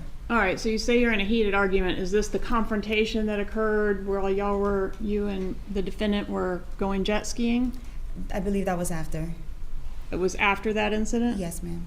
Okay, how many interactions personally, face to face, did, to your knowledge, Charlie Adelson have with Sigfredo Garcia? That was probably the only one that I remember, was that jet ski accident. Accident? Or like the confrontation. All right, tell us what happened at that confrontation. Sigfredo had just picked up the kids, and he was eating at a corner pizza place with the kids, and he saw that Charlie was coming by to go pick me up, and I guess saw the jet skis in the back of the car. So he loaded up the kids and cut us off, was screaming a couple things out loud, but we didn't really hear anything because our windows was up. All right, did you say he cut you off? Do you mean in traffic? In the back. I mean, this sounds truthful, right? I mean, why would she continue to lie about this? So, is there anything about it that's uncertain? In the back street of where I lived at that time. All right. And I believe this is July 1st, 2014, which was the same day that huge amount of calls was going on that we heard about in the probable cause affidavit for Catherine Magban. And also when Sigfredo called the dentist, got a message to, in an emergency, contact Dr. Adelson, didn't realize that Harvey was also a dentist, Dr. Adelson, at the same practice, and inadvertently contacted Harvey Adelson to threaten him. Oh, funny. That's how to show your dad you've got things under control, isn't it, Charlie? Son, there's a Latin-sounding street thug calling me up at 3 a.m. and saying he's going to break my legs. Do you know anything about that, Charlie? And when you say he cut you off, He said we're going to go mano a mano. What is this all about, Charlie? I thought you said you had it all under wraps. Did he run you off the road or something else? He kind of just went right and blocked the road in front of us, so Charlie had to kind of do a 3-point turn and go around the other way. Hey, Anne, how you doing? Good to see you again. Did the two men actually get out into the street and confront each other? No, ma'am, they did not. Okay, were any actual words exchanged through the windows? Through the windows, yes, but I had my window up, so we didn't know what Sigfredo was saying. All right, so Sigfredo shouted some things out the window. Did Mr. Adelson do the same? No, he did not. Yeah. Yeah, he kept his mouth shut and was shaking. What were the things that were shouted out the window? Were you able to hear them or not? I didn't hear anything. All right. And at this point, this is July 1st of 2014, the plot is already underway to do this murder, right? Yes, ma'am. Does Sigfredo Garcia know that he's doing the murder for Charlie Adelson? Acapella, are you pretending to be Nightbot, or is Nightbot back? I think we've got rid of Nightbot and you're just being funny. Thank you, Pinto, for the super sticker. To my knowledge, he might have had an inkling about it, but I don't know. That was never spoken of. Okay, the killers, and when I say the killers, I'm referring to Garcia and Rivera, knew they were doing something. An inkling? He might have had an inkling about it. Is that what she just said? What the fuck? Her vocabulary is so funny. When is she going to say coinky dink? Well, I think that might have been a coinky dink. Imagine saying that on the witness stand. Sigfredo was saying right and blocked the road in front of us, so Charlie had to kind of do a 3-point turn and go around the other way. Katie, what's wrong with you? It's a K turn, and everyone knows that. It's always been a K turn. Did the two men actually get out into the street and confront each other? No, ma'am, they did not. Okay, Yeah, that wouldn't have lasted actual long. Words exchanged through the windows? Through the windows, yes, but I had my window up, so we didn't know what Sigfredo was saying. If Charlie had gotten out of that car, he'd have spent the next week putting his own teeth back into his face. All right, so Sigfredo shouted some things out the window. Did Mr. Adelson do the same? No, he did not. And what were the things that were shouted out the window? Were you able to hear them or not? I didn't hear anything. All right. And at this point, this is July 1st of 2014, the plot is already underway to do this murder, right? Yes, ma'am. Does Sigfredo Garcia know that he's doing? Yeah, I got it, Veronica. I'm saying what Daniel Rashbaum said. The murder for Charlie Adelson? To my knowledge, he might have had an inkling about it, but I don't know. That was never spoken of. Okay, the killers, and when I say the killers, I'm referring to Garcia and Rivera, knew they were doing something for a lady to get her kids back. Do you know how they knew that information? I believe it's because of the envelope that Charlie gave me to pass over. So you didn't relay that information to them that it had to do with a lady and her kids? I might have mentioned it to Sigfredo, yes. Okay. So if you mentioned that to Sigfredo, would you be, I guess, were you intentionally trying to characterize this job as being related to someone other than Charlie Adelson? I believe so, yes. Is that because Sigfredo Garcia would not have wanted to do anything to help out Charlie Adelson? Yes, ma'am. All right.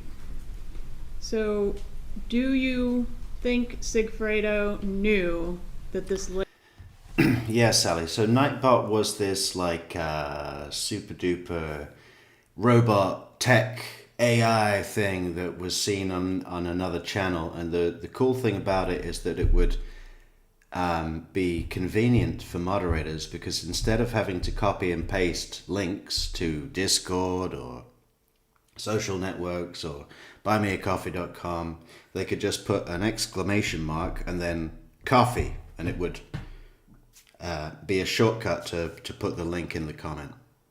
But there was also this other stuff that Nightbot started doing. It turned out that Nightbot is a little bitch and way too sensitive, and just started banning people's comments and putting them in timeout without any instruction from the management, just doing his own thing. So he's gone, and we're never going to see that fuck again. The lady with the kids was somehow connected to Charlie Adelson. I believe so. All right. And there was going to be a lot of money paid for this job, right? Yes, ma'am. Did you know anybody else with that kind of money, or that might have had that kind of money to get this job for them? No, ma'am, I did not.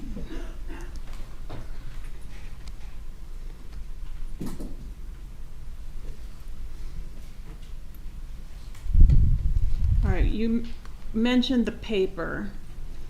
Luis Rivera said there was a paper that Sigfredo had when they came to do the murder.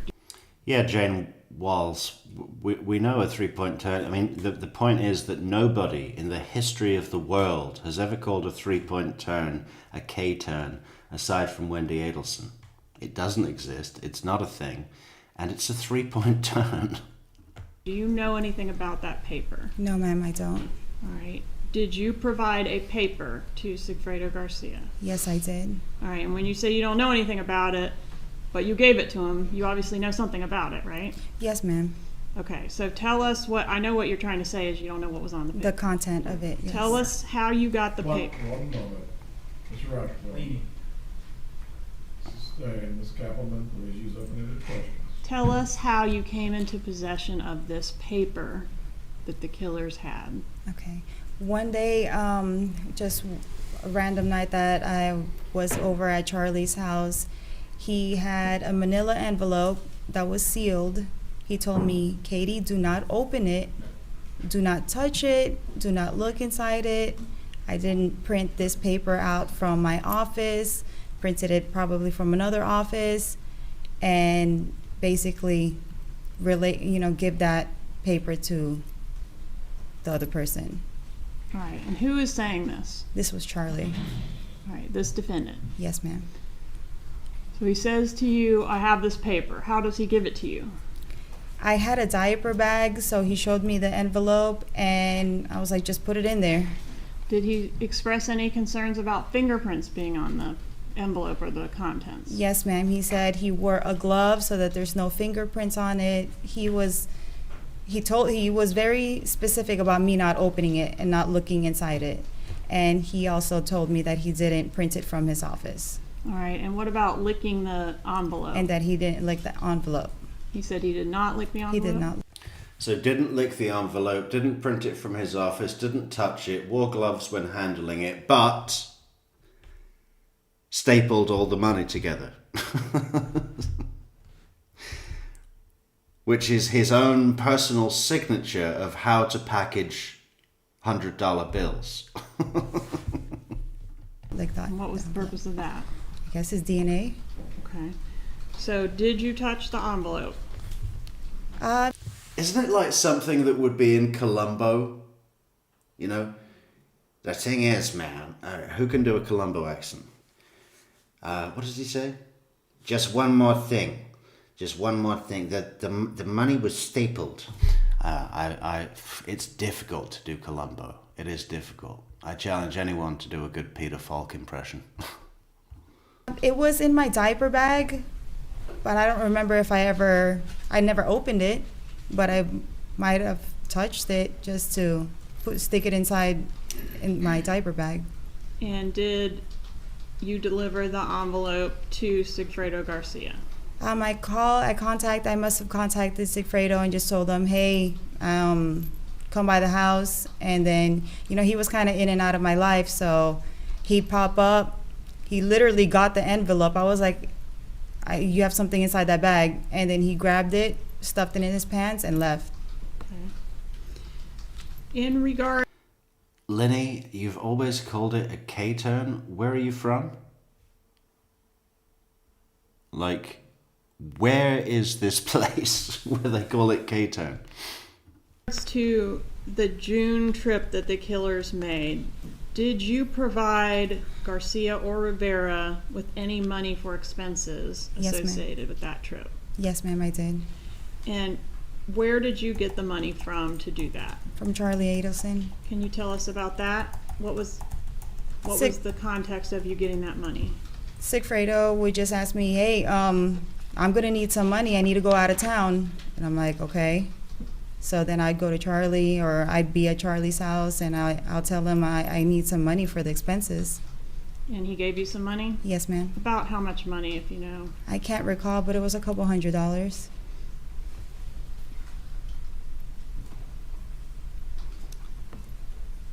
So this thing started back in October of 13 and doesn't get done until July of 14. Can you describe whether there's any pressure as time is going on and this thing is not getting done? Trying to remember, like in the beginning of the year, I don't think there was really much. I mean, he's been planting this seed in my head that this needed to get done, this needed to get done. And I guess towards probably around June, July is when he was a little bit more adamant about this job getting done. Okay, and when Okay, the internet tells us the 3-point turn, sometimes called a Y-turn, K-turn, or broken U-turn. Just do a broken U-turn here. The fuck? Okay. New Jersey. The Garden State, where everything is represented by a letter. Amazing. 3-point turns just got such a ring to it. I've never heard any of these. A Y turn. I mean, in the depiction here, I mean, if anything, it looks like an R. Let's see if I can show you this.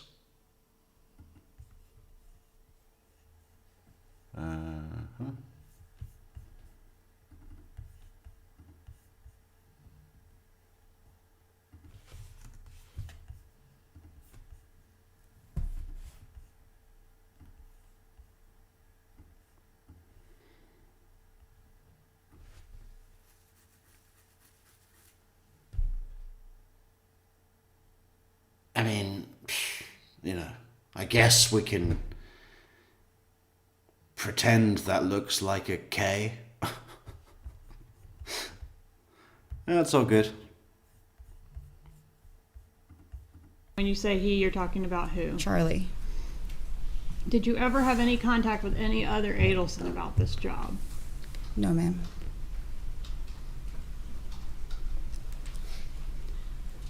In the context of, this needs to get done, this pressure getting put on you, is there ever a mention of the mom, Donna, or the divorce situation in the context of getting it done? At that time, not that I could recall.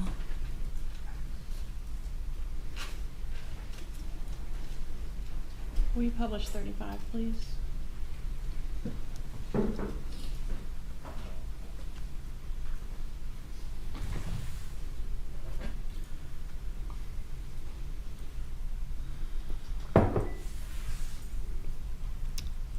Is this you on the left side of the screen? Yes, ma'am, it is. Right. And was this picture, where was this picture taken? This was in South Beach. I believe the building that they were living at the... This was in South Beach. It's one of my favorite quotes from Katie. This was in South Beach. I mean, how does she talk like that?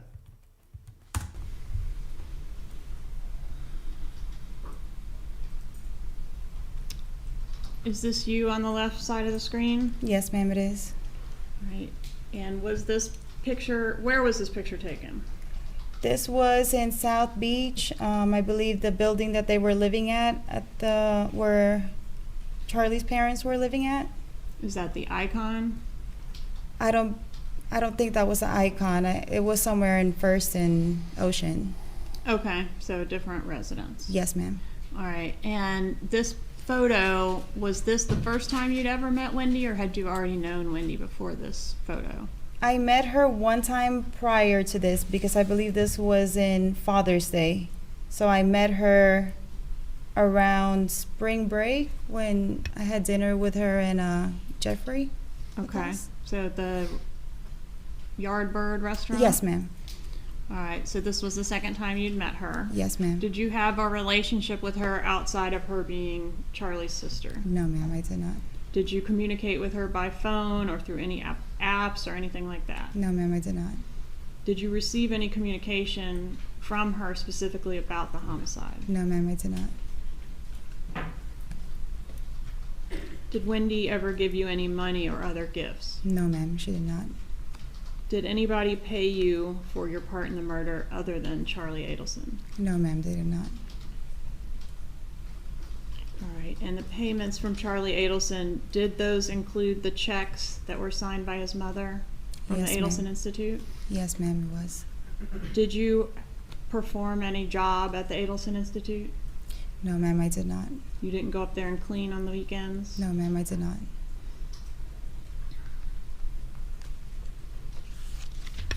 On the night of the I bet she would have loved that. Cleaning the not the icon, the Tamarack dental office on the weekends, yeah. Katie was really over the whole working for a living thing, wasn't she? I don't think she ever enjoyed it. murder, did you go to the defendant's house? Yes, ma'am, I did. And where was that house, or what house was that? That was in Whale Harbor in Fort Lauderdale. All right, and did you get payment for the murder that night? I believe it was the following morning. Were you in a panic when you arrived at his house? Was I in a panic? In a panic. I wasn't in a panic, but Charlie was. Okay, explain that. How was he acting? When I opened the door, he was kind of frantic, and he had a gun in his hand, and he was just all over the place. Was that normal behavior for him? Not having a gun in his hand, no, ma'am. All right, did you? Mary, the prisoners don't get to listen to these lives, but they are told about them. You know, Katie has something of an idea about what people say and on YouTube channels. And she's always very keen to find out. You know, she inquires. Do you know him to have a gun prior to that? Yes, ma'am. He has a gun safe. All right, but he just didn't usually carry around in his hand? Yeah, he's never had it in his hand. Turn the phone off, please.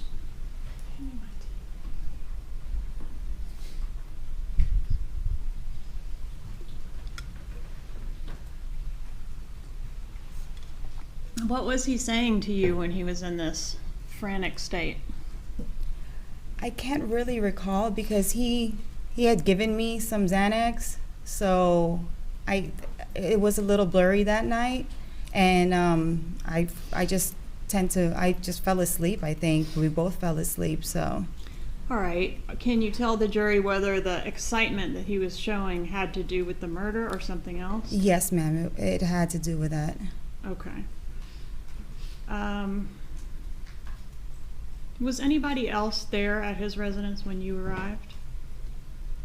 At that day, no, ma'am. Okay. Did you ever see his parents at the residence? No, I didn't see his parents. How was the money packaged when you got it? I think you said you got it the next morning. Yes, ma'am. Okay. How was it packaged? It was in a plastic. The money was in a plastic. Pariah says, how can there be nothing on Wendy? There has to be. There's tons of stuff on Wendy. When you put it all together, it paints a pretty damning picture for her. But she was certainly exceedingly more careful than anyone else involved in this. There's certainly enough to arrest her. And, you know, there's a bunch of stuff that we've never seen, that the prosecution has, that they have never, ever released. We hear hints about it. But, you know, that's being saved up for something, isn't it? They're going to arrest her. I don't know why they appear to be needing to wait until after Donna's trial. I've been through this multiple times. I don't see anything. You know, if Wendy was hit by a bus tomorrow, Donna's conviction would be no less likely. Donna's guilty verdict would be no less likely if Wendy was hit by a bus tomorrow. There would still be a huge mountain of insurmountable evidence against her, you know what I mean? Bag, like a Ziploc bag, that was inside a brown bag, and then like a grocery bag over it. And was the money stapled? Yes, ma'am, it was. Never Can you leave. explain How you how doing? it was stapled? Like what size bills and what increments were stapled together? I believe it was stapled in, I never counted it, but it was like in a stack and it was stapled in the corner. All right, were they $100 bills or something else? They were $100 bills and there was some 20s and 50s. Okay. And was the money damp? Yes, ma'am, it was. Explain what you mean to the jury. A couple days after that, I went and I opened the bag and I called Sigfredo and I told him, I was like, there's mold on this money. And he's like, well, blow dry it. And I was like, but why would there be mold on the money? And he's just, I don't know, just blow dry it. So I believe his parents or his mom might have washed the money. You mean like physically wash the money? Yes, ma'am. And why do you think his mom did it? Because he was always adamant about telling me he didn't have any money in his house. And he told me that his parents had just stopped by Well, that's not what June tells us. right before I got there. So Okay. all of a sudden he had money to put in the trunk of my car the Was following the morning. money, I'm sorry, I interrupted you. I'm sorry. Was the money already sorted out and packaged when you first saw it, or was he doing that? No, when it you was were there? already stacked and sorted out. Okay. And did he have to, so he didn't have to go anywhere to get the money? He already had it when you arrived? Yes, ma'am. Was there any argument that night about the money or the next morning? With me and Charlie? Yes. No. Did you, I guess you did stay there that night? You may have already said that. Yes, I fell asleep. Was there any argument with the defendant at all about anything that night? No, ma'am. Not that I can recall. Did you threaten him in any way? No, ma'am, I did not. Judge, may we go sidebar? Alright.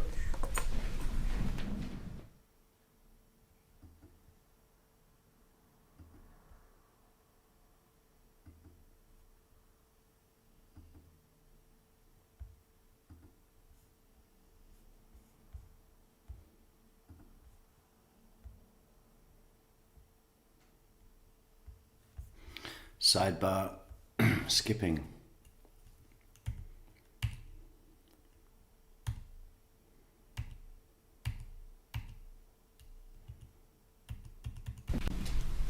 The money. Do you think she'll wear the space buns in Donna's trial? Have we got the space buns picture? Let's bring up the space buns. See what we like best. She looks better here than she did in her own trials, right?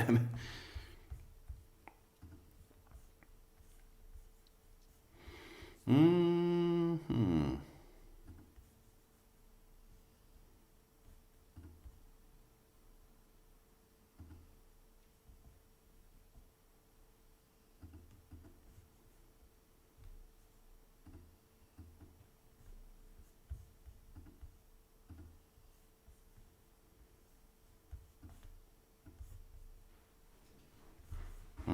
Shit.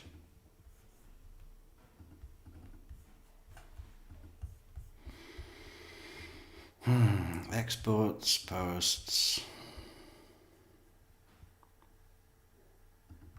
space bonds. Oh, that's big. How do we do that? Make it small.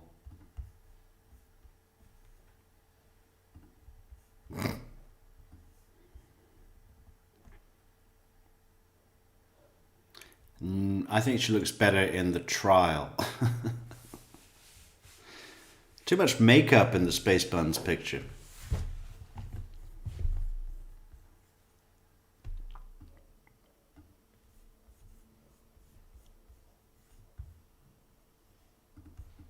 Did you threaten Charlie Adelson in any way? No, ma'am, I did not. Did you try to extort money out of him? No, ma'am, I did not. The money that he gave you, is that something that had already been discussed or agreed upon in reference to this homicide? Well, I believe yes, because there was going to be payment for this. You weren't, well, were you sent with a message from Sigfredo to tell him he better give it up or else? No, ma'am.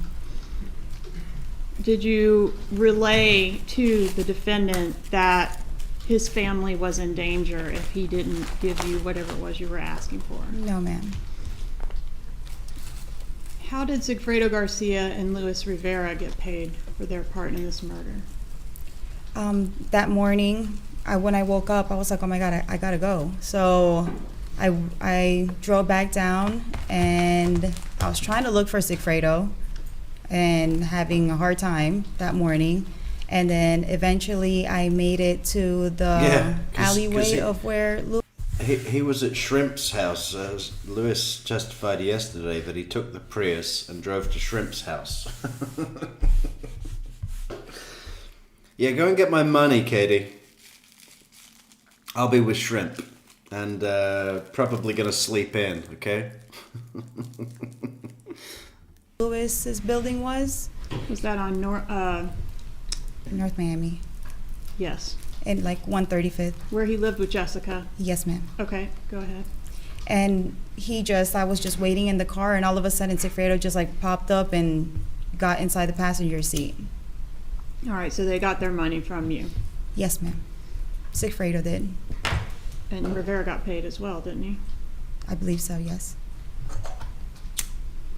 All right, I want to draw your attention to what we're calling the bump. You know what we're talking about? Yes, ma'am. Okay. After the bump and the subsequent conversations were occurring, did you have any contact with any other Adelson about the bump other than Charlie Adelson? No, ma'am. So you didn't talk to Wendy about it? No, ma'am, I did not. Didn't talk to Harvey or Donna about it? No, ma'am, I did not. On the Dolce Vita meeting, do you recall what meeting I'm referencing? Yes, ma'am. All right, was that a restaurant that you met Charlie at after the bump? Yes, ma'am. Okay, in that meeting, and the jury hasn't heard this yet, but he's saying one of two scenarios. This is one of two scenarios. You remember Yes, that? Yes, ma'am, I do. What were the one of two scenarios? What were the two scenarios? What he was speaking of was probably the FBI or Tato blackmailing. And by Their Tato, family. you mean Rivera? Luis Rivera, yes, ma'am. Were you concerned about that as well? Yes, ma'am, I was. And what did you do to try to figure out? I really wouldn't be surprised if stapling money was a practice adopted by Donna also. I mean, just the Adelson thing. I could totally see her doing that as well. I don't know why Donna would go to the trouble of washing money and then handing it to Charlie to handle and stack and staple and count and the rest of it. Why would he be counting out money? You wash the amount that you're going to give, right? You count it beforehand. And probably staple it beforehand and then wash it. It doesn't really make sense for Donna to wash money, count $100,000, wash it, give it to Charlie, for then Charlie to handle washed money that doesn't need to be counted and staple it. Who it was that had approached Donna Adelson. I asked Sigfredo. So he was supposed to be looking into it. Yes, ma'am. Were you there whenever he did whatever he did to try to find out who it was? Was I where? Were you present when Sigfredo, I guess, went out and talked to people about whether... No, ma'am, I was not. Because at that time, was Rivera in custody? Yes, ma'am. He was already doing his federal sentence, I believe. So was the concern that maybe some of his associates might have done this? Yes, ma'am. Maybe he had run his mouth about it? Yes, ma'am.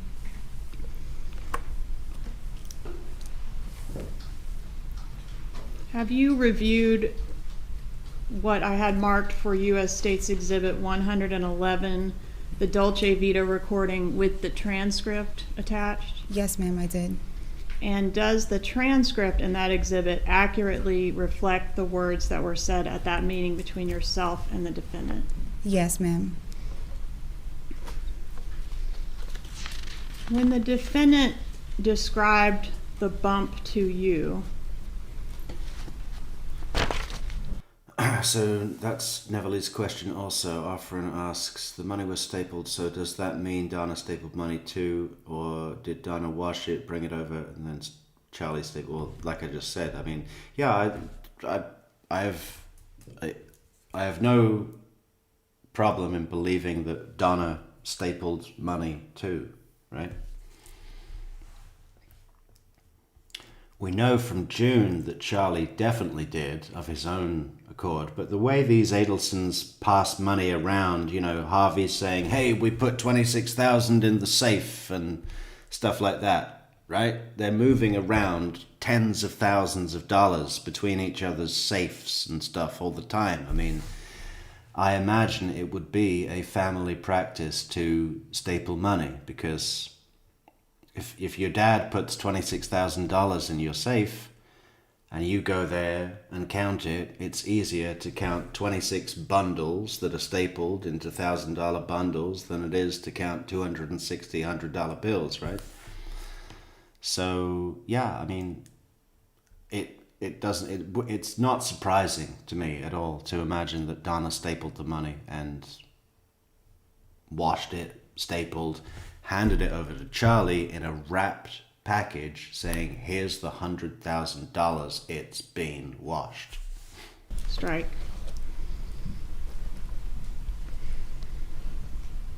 When you were speaking with Charlie Adelson and also Sigfredo Garcia about this bump, did you speak in code? Yes, ma'am, I did. And what was the purpose of speaking in code? Kind of just piggybacked with what Charlie was speaking to me in code, so I kind of was like, okay, if he's talking in codes, kind of speaking codes as well. Was the concern that the calls could be being recorded? My concern was more that I was at work, so I really didn't want to say any phone numbers out loud or speak of what was going on. I'm going to approach and show you what I've marked as states demonstrative A.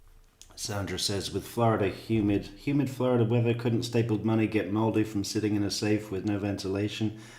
I'm having a hard time believing the money was washed also. Why? I think the money was washed. I think these people are idiots. I think they were like, oh my God, we've got to make sure our DNA is not on the money. I know, we'll wash the fucking money in the kitchen sink with dish soap because they're fucking amateurs, and didn't give consideration to it having to be properly dried. I mean, I think it would go moldy in any climate, even the fucking an igloo. You could put washed money wrapped in plastic in an igloo and it would probably go moldy, you know, and then freeze. But the mold would freeze as well. Have you seen this before? I don't know if you have. No, ma'am, I have not. All right. I've been ironing money ever since I saw Robert Mitchum do the same in the movie Macau. And it's got several items listed here as code words with the actual meaning. Actually, I only did it a couple of times when I was about 10 years, 10 and 11 years old, maybe, I don't know. To them, Yes, ma'am. would you take a moment to just, and the ones in red are the ones used by you, the ones in yellow are used by Charlie Adelson. Okay. Will you review this exhibit and just tell me if it's accurate as far as what the code means?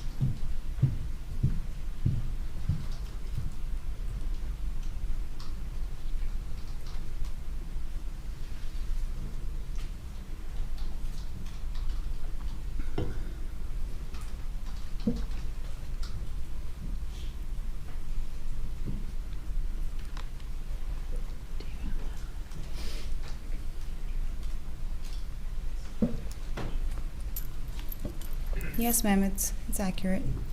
Judge, at this time I'd ask to make use of state's demonstrative A.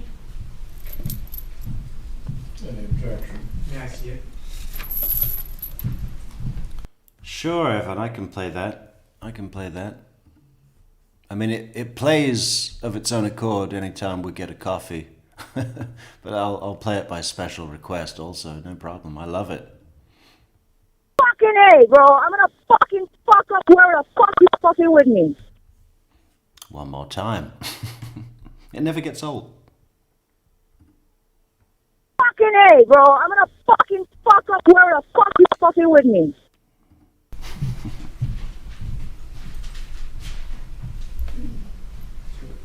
Fucking A, bro. I'm gonna fucking fuck up whoever the fuck you fucking with me.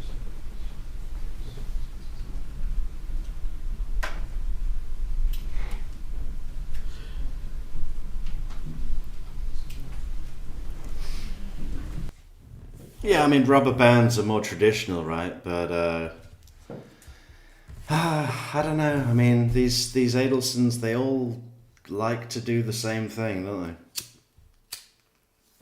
they? There is something a little bit more tidy about stapling. Until you have to take the staple out. I mean, how many ripped corners do they have on their bills? Thank you so much for the super something, Evan. Much appreciated.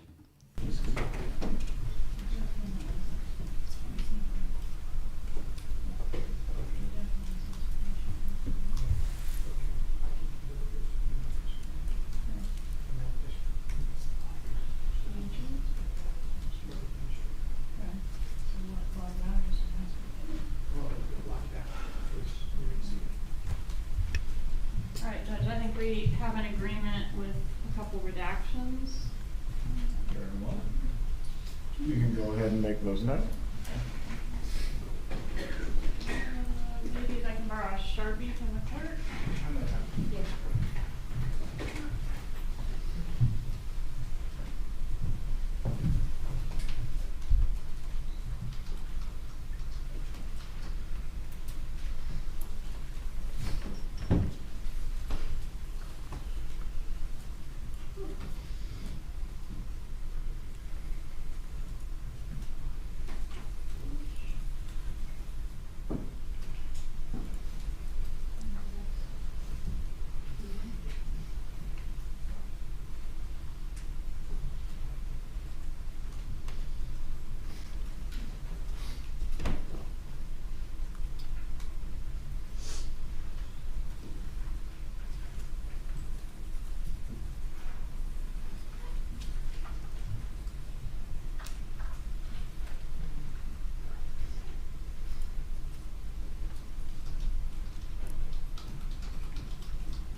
Can I publish? You back?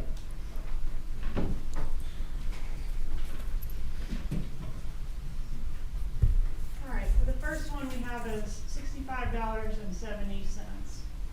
And again, jury hasn't heard these calls yet, but when you were talking to Secretary Garcia about $65.70, I love this. Magban was code words. $65.70. Undercover phone number. Agent. Sigfredo Garcia, possibly also undercover CD. Charlie Adelson recording of him and or Donna call with undercover client. False lead, phishing. All of them are so obvious. Were you referring to the undercover phone number? Yes, ma'am, I was. Okay, and then when you're talking But I wonder what the redactions were, you know? to Charlie about One of them is the bottom one is just 2 letters long.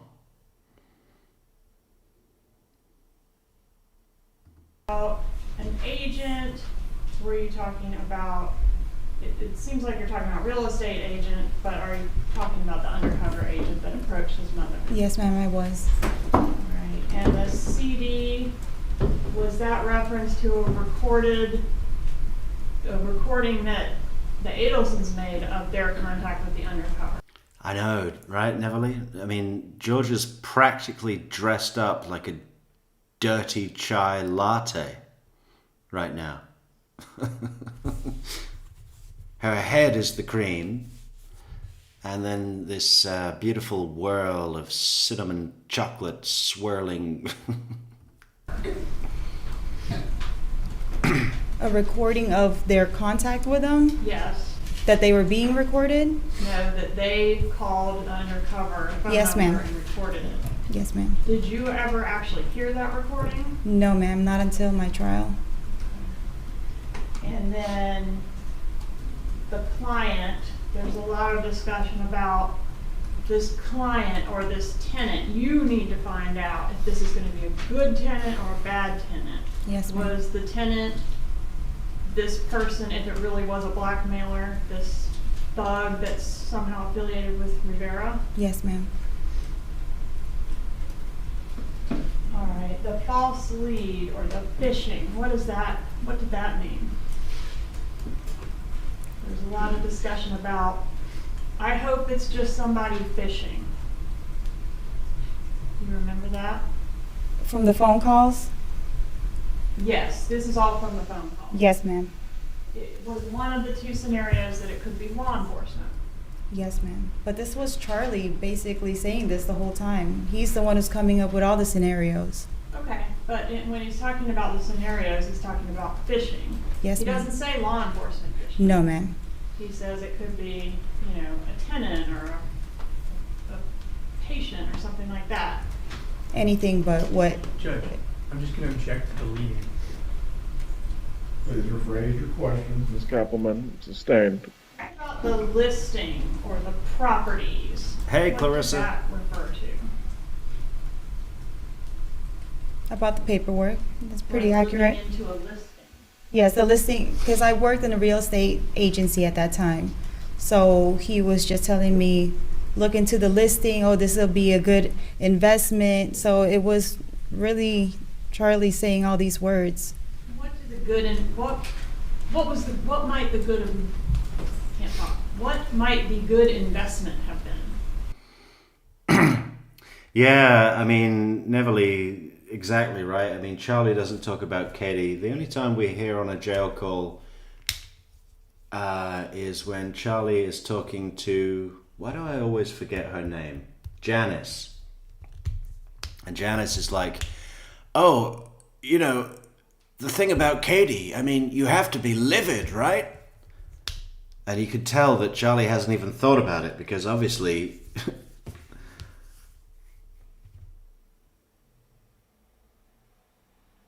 I mean, well,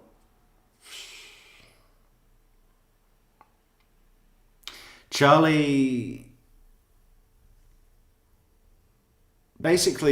defense in his trial as it concerns Katie is that all of this is her fault. She ran her mouth to some thugs. They took it upon themselves to go and get this done. She came to him, took his money, acted like he was she was protecting him, but was actually later showed to be profiteering off it herself. If any of that was true, Charlie would not shut the fuck up to anyone who listened. How could she do this? That fucking lying, cheating, thieving bitch. You know, instead, who does he spend his time talking about? Especially to Donna, particularly to Donna. Wendy, Wendy, Wendy. Wendy's book. Wendy's hates Tallahassee. Wendy's drive down Trescott. It had to be 1,000 to 1. 1 in 10,000 chance. You know, he doesn't... There's zero blame. And when fucking Janice brings it up, you can almost hear his brain click back into his lie, right? And go, oh yeah, I should be vocal and pissed off about that because that would fit with my story. Of course, he says to Janice, I can't talk about that. But I do believe, actually, that that Charlie does recognize the impact that this whole situation has had on Katie.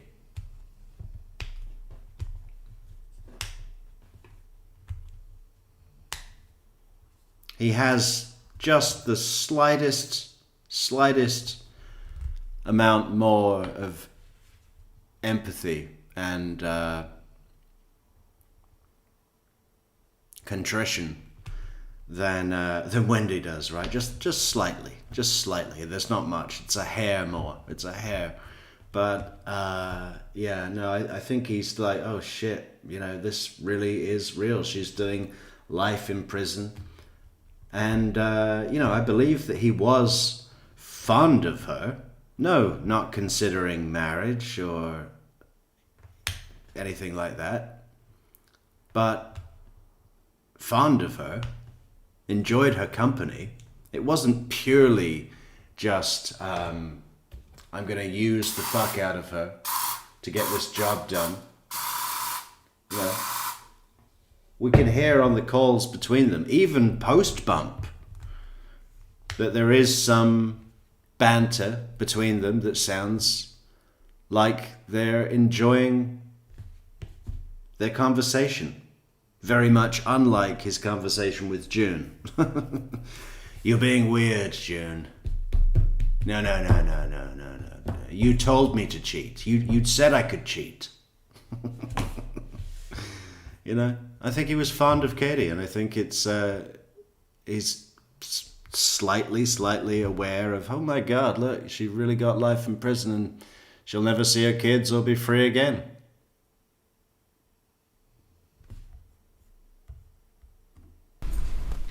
That's not to say that his primary concern is not for himself. It absolutely is. But, you know, I think he can see that it's a huge thing that's happened here. If he had a good lead? If it was a blackmailer Yes. that you could pay off. Yes, Objection, Your Honor, leading. Ruled. Is that correct? Yes, ma'am, it is. Okay. All right, we talked about the two scenarios. The paperwork, what was that?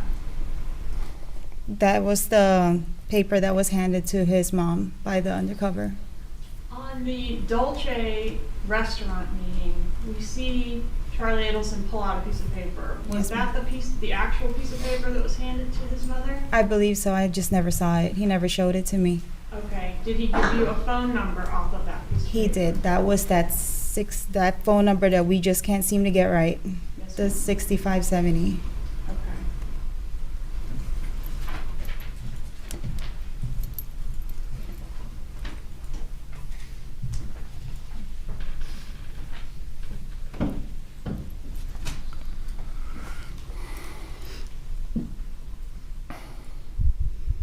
At any time after, I know we talked about the night of the money, that you got the money, but at any time after that, did you ever blackmail Charlie Adelson? No, ma'am, I did not. Did you ever threaten him in any way? No, ma'am, I did not.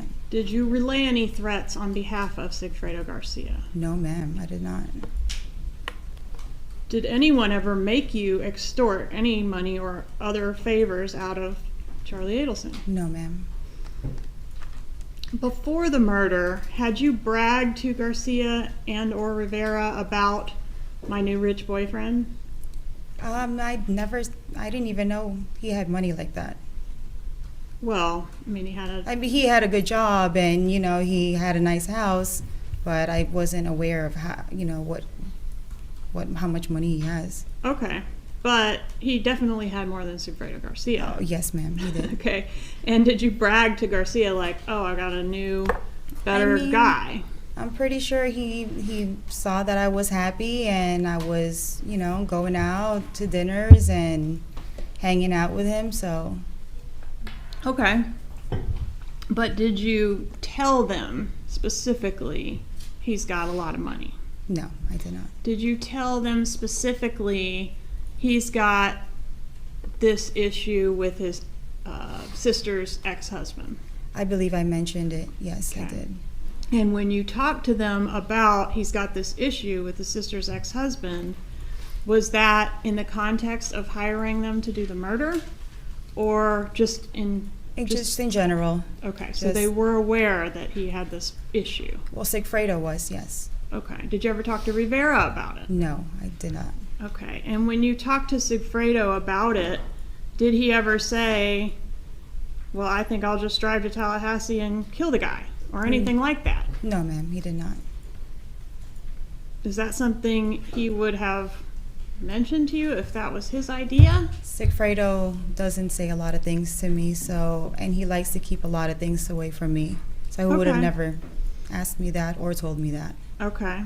But in this case, I guess, okay. So is it possible that Sigfredo and Rivera came to Tallahassee and did this killing without any communication from you or Charlie Adelson, just on their own? No, ma'am.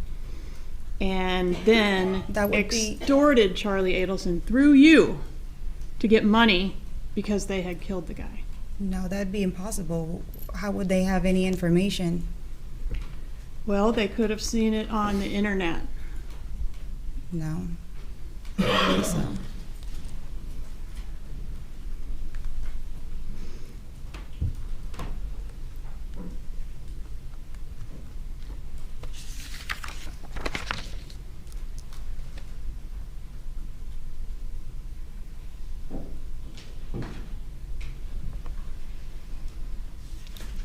When you were talking about Wendy's husband and the problems with him to Sigfredo Garcia, I know you've already said this, but I just want to be crystal clear. Yes, ma'am. Did you say the name Dan Markel? No, ma'am. I never knew Dan Markel's name. How was the name Dan Markel, the location and name of the target for this killing, provided to the killers? I believe it was all the information that was given to Sigfredo, which I got from Charlie, was all in that paper. Paper provided by this defendant. Yes, ma'am. Inside the envelope. May I have a moment to confer? Go ahead.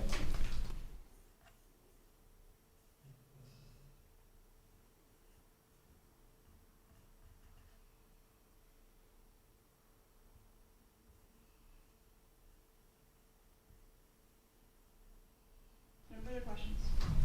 Cross-examination. Thank you, Your Honor. Oh, this is brutal. The only way you're getting out of jail, man, is in a box.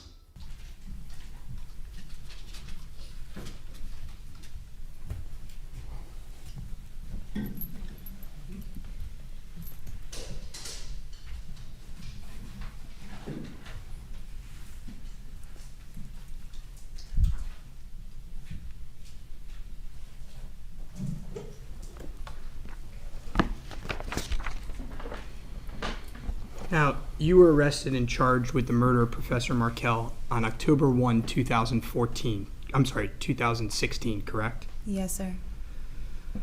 Almost immediately, the state talked to your lawyers and offered you full immunity, a get out of jail free card, right? I don't know if that was immediately. Pretty soon after you got arrested, you were offered to cooperate against Charlie Adelson and the other Adelsons, and you would get to go home to your kids, right? Yes, sir.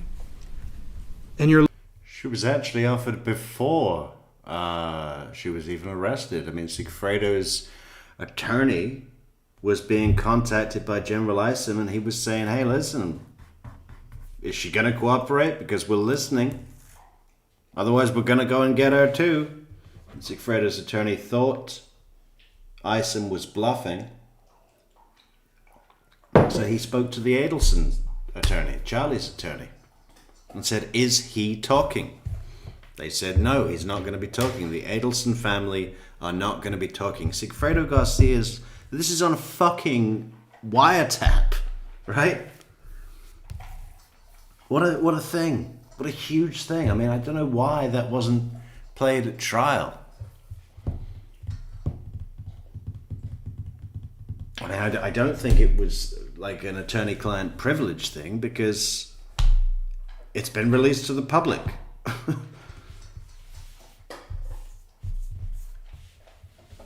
And it wasn't her lawyer, it was Sigfredo's lawyer. You know, but he's on the phone saying, I've spoken to the family, I've spoken to Charlie's lawyer, and he's assured me that Charlie won't be talking. About what? The extortion? Thanks, Riding Shotgun, for the super chat. Much appreciated, Riding. lawyers told you about that offer. Yes, sir, they did. I've been meaning to ask you, Riding Shotgun, do you actually wear that hat? Like in your picture all the time? Are you wearing it right now? You also saw an interview on TV while you were in jail in which one of the prosecutors mentioned this immunity offer, right? Yes, sir. You have 2 kids who are your world, right? Yes, sir. If you took the state's deal, then you would have been let out of jail immediately, right? That's what your lawyers told you. I took their. Way to rub it in, Rashbaum. Thank you. Yes. I'd have been free. And I mean, she's been in jail and or prison for a total of more than, what is it? 19, 20, 21, 22, 23. More than 7 years. Around 7 years and 2 months, I think, at this point. It's a long time.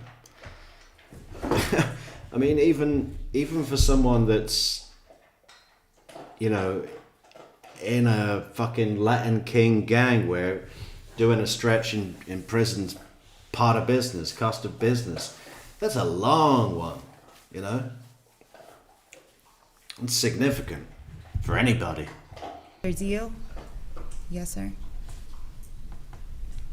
But you didn't take the offer. No, I didn't. Instead, you stayed in jail for 3 years before your first trial, right? Yes, sir. You stayed in jail through COVID after your first trial hung. Yes, sir. You still didn't cooperate. The deal was still open, right? Well, the deal was to give up Charlie. And you couldn't do that. Because in order to give up Charlie, I had to give up Sigfredo, the father of my children, so I couldn't do that. So while you're in jail, sitting in jail, during COVID, you knew there was still a deal possibility open for you, right? You could still take a deal. Your lawyers told you that. Before COVID, after my mistrial? Yes. I believe so. And you still didn't take the deal, right? No. Charlie Adelson didn't force you to take the deal, not take the deal, right? No, I had no communication with Charlie. He didn't pay for your attorneys. He didn't pay for my attorneys, but there was word that my brother declined him paying for my attorneys. Ma'am, it had anything to do with him. I know you have an agenda here, but just answer my questions. Yes, sir. Did Charlie Adelson pay for your attorney?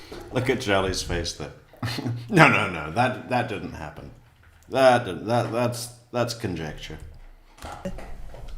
him paying for my attorneys. Ma'am. I had anything to do with him. I know you have an agenda here, but just answer my questions. Yes, sir. Did Charlie Adelson pay for your attorneys? No, sir, he did not. Did anyone in the Adelson family pay for your attorneys? No, sir. Did anyone in the Adelson family pay any money to your kids? No, sir. You had nothing to do with Charlie Adelson, right? After the bump. No, sir, I did not.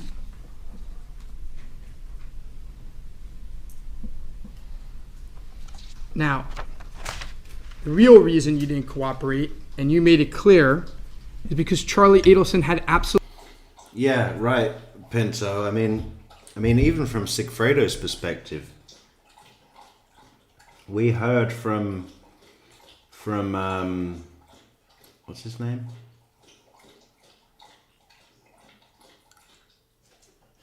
Adderidge. Nicholas Adderidge. That Sigfredo was saying, like, fuck, you know, give it, I'll take the death penalty. I'll take life in prison, whatever it is. You know, he just wanted Katie to get out. And I believe him, you know. absolutely nothing to do with the murder of Professor Markel. Isn't that the case? I didn't cooperate because in order to give up Charlie, I'd have to give up Sigfredo. Well, let's talk about the testimony in your first trial. And don't worry, we're going to get to your proffers as well. Okay. But let's talk about the testimony in your first trial. You were asked, did you get the father of your children, Mr. Garcia, to commit a murder on behalf of Mr. Charlie Adelson? Answer, no, ma'am. Do you recall saying that? Yes, sir. You were asked, do you have information that Charlie Adelson was involved in this? Answer, do I have information? I don't have personal information. Do you recall that? No, sir, I do not. You don't recall saying that in your first trial? No, sir, I do not. Would you like to see a transcript of Yes, it? I will.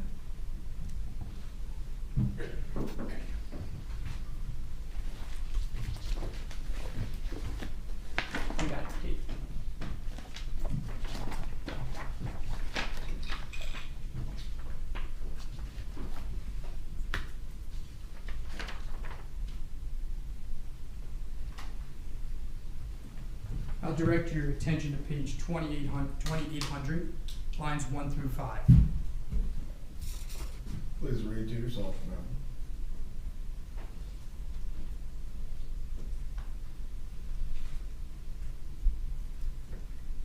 Does that refresh your recollection that that's Yes. what you said? Yes, sir, it does.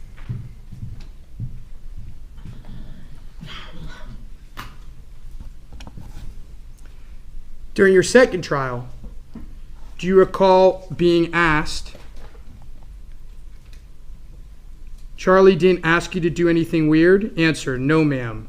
Like get someone to get a hitman to commit a murder of his ex-brother-in-law? No, ma'am. Do you recall those questions and that answer? Yes, sir, I do. Because you couldn't implicate Charlie, you went to trial, and the first trial hung. Isn't that the case? Yes, sir. A few weeks before your second trial, Charlie was arrested. Yes, Isn't that the case? Yes, sir. The state waited and waited and waited for you to cooperate, and then they arrested him on the eve of your trial when you made it clear you weren't going to cooperate, right? Yes, sir. So you went to trial the second time, and this time you were convicted. Yes, sir. And you were convicted of first-degree murder and other charges, right? Yes, sir. A few weeks after your conviction, you were sentenced to life in prison without the possibility of parole, plus another 30 years. Do you recall that? Yes, sir. And you were transferred from the jail in Leon County to the state prison where you would spend the rest of your life, right? Yes, sir. Away from your family, Yes, sir. away from your children. Yes, sir. And you realize that there are only two ways to get out of that prison, right? What are the two ways? Well, one way was in a coffin, right? Yes, sir. And the other What a dick he's being. You know?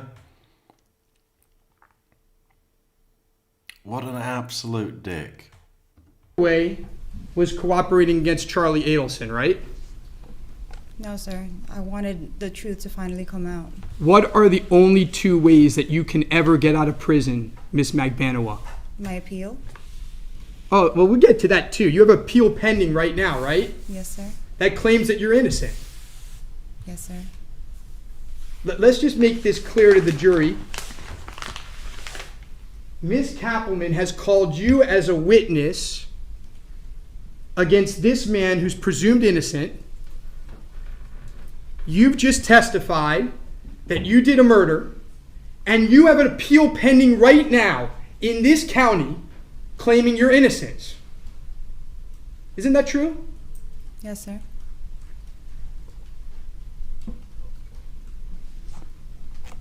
And lo and behold, weeks after you were convicted and sentenced to life with no parole, you went in and met with the state, right? Yes, sir. And you met with them not once, Not once, not twice. Oh. Daniel Rashbaum. I hope he's going to be attending Donna's trial. I just want to see him. You know, I want to try and understand what the fuck he is.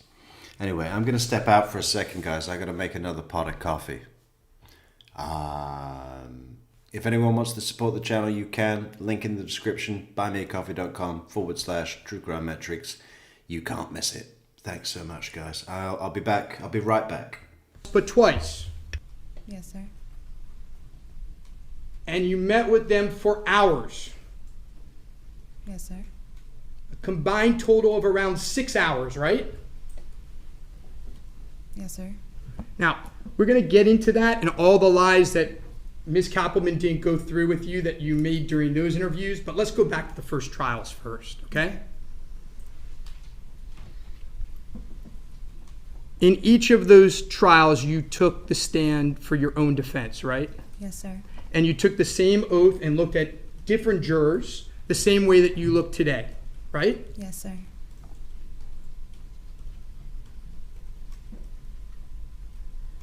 And in your second trial, not only did you take an oath in this room, but isn't it true that you tried to get Sigfredo to lie for you? No, sir, I did not. Isn't it true that you were caught on a recording in the prison in which you were going to have Sigfredo Garcia come into your trial, your second trial, and say that he did the murder with Charlie Adelson all by himself? No, sir. You never were on a recording of Never that said fact. that.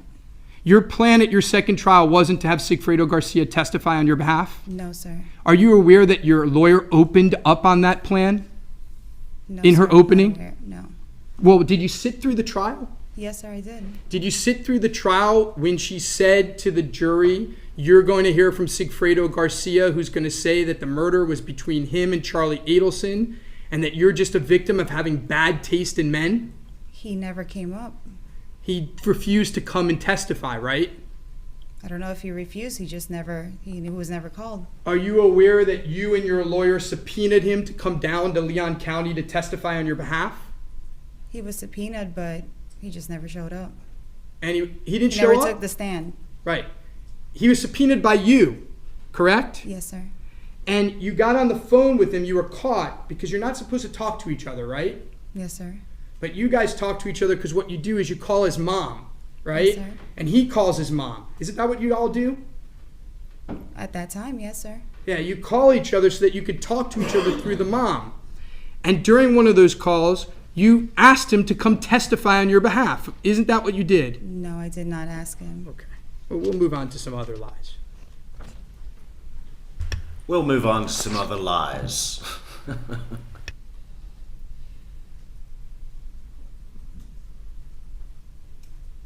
During your first trial, you were asked, you didn't ask Mr. Garcia to help this lady get her kids back in Tallahassee. Answer, no, ma'am. You didn't solicit him to commit a murder of Dan Markel. Answer, no, ma'am. Do you recall those questions and answers? Yes, sir. You were asked, I know, Pinto. But for me, you know, what Dan Rashbaum needs from the jury is for the jury to hate Catherine McManaman. And the way that he's bullying her and being fucking mean is a bad tactic. George's tactic, obviously, was so much better. It was kind of a little bit throwing her around like a rag doll, but, you know, in a proper way. And getting information. Rather than, I mean, if anyone looked, I mean, take it out of the context, right? And just see this man fucking bullying this woman, rubbing stuff in blatantly, like, and you're never gonna see your family again, huh? And then you got another 30 years, yeah? And the only way you're getting out of jail's in a coffin, you sick cunt. You know, it's like, it's just not a good look, is it? Whatever she's done, the way that Daniel Rashbaum is doing this, I can imagine the jury siding with Magban, which they ultimately did, I guess. It's just unbelievable how shit Rashbaum is. Totally the opposite effect of what he's trying to do. He wants the jury to be like, yeah, that's what she did. When she got life in prison, she thought she'd make a deal and lie about innocent Charlie. Because she's a twisted, fucking money-grubbing, gangland, you know, whatever. That's what he wants the jury to do. And the strange thing is, a good lawyer, a good defense lawyer for Charlie Adelson would have been able to do that beautifully. I believe DeCoste, it's kind of funny because DeCoste was Katie's attorney, but if DeCoste, do you remember what he did with Wendy? Of course you remember what he did with Wendy. If it was DeCoste's job here to represent Charlie and make sure that the jury hated Katie, he could do it. He could do it. And I think, I don't know, I can't think of a full fucking tactic off the top of my head, but just for a starting block, I would say, and something that I quite like to see a lot, usually in attorneys' tactics, is where they leave these gaps. They ask a question, it's answered, and then they just let it sit. And they use that space, yeah? Because once the witness has answered a question, it's not a conversation. The attorney can strategically leave these pools of nothing. And in those pools of nothing, the jury can fill in the blanks, right? And if it's done well, it's a huge benefit to bringing people around to your point and your way of thinking, right?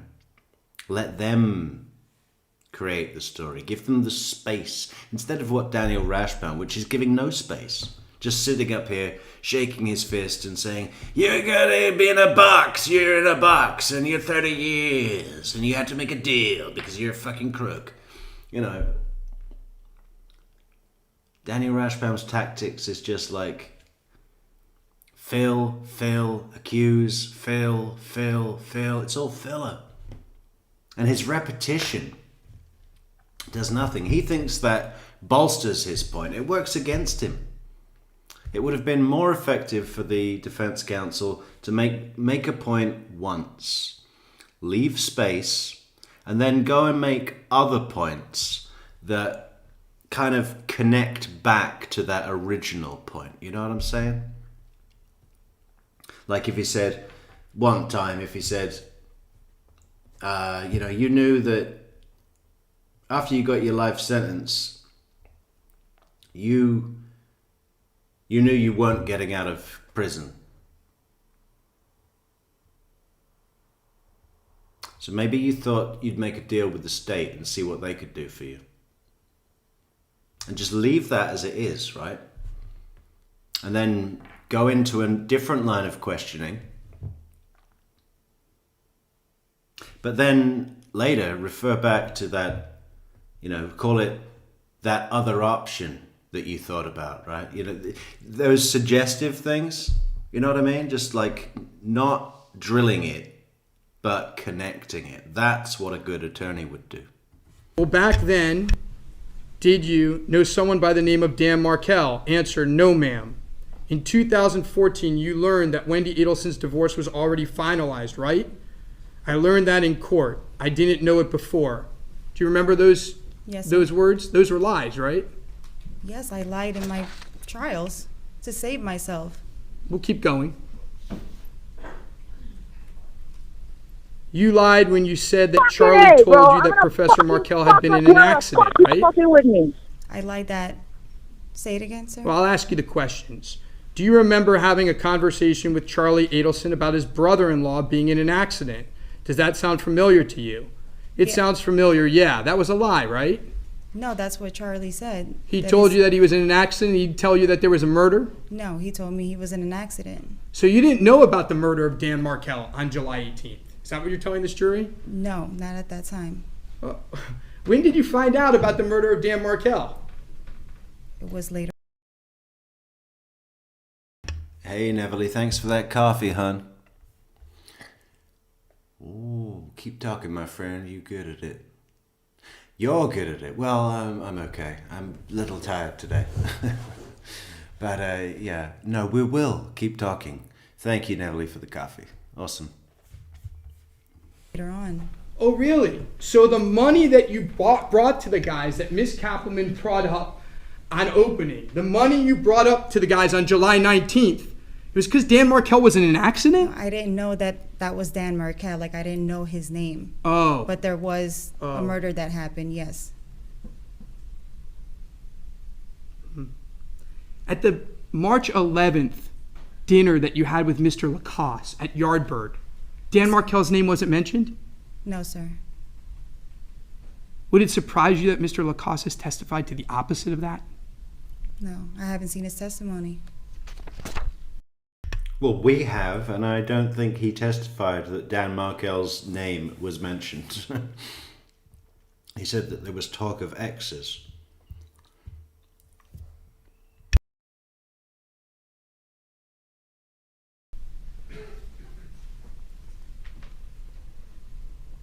At your first trial, you were asked, did Charlie mention anything to you about a murder out of Tallahassee?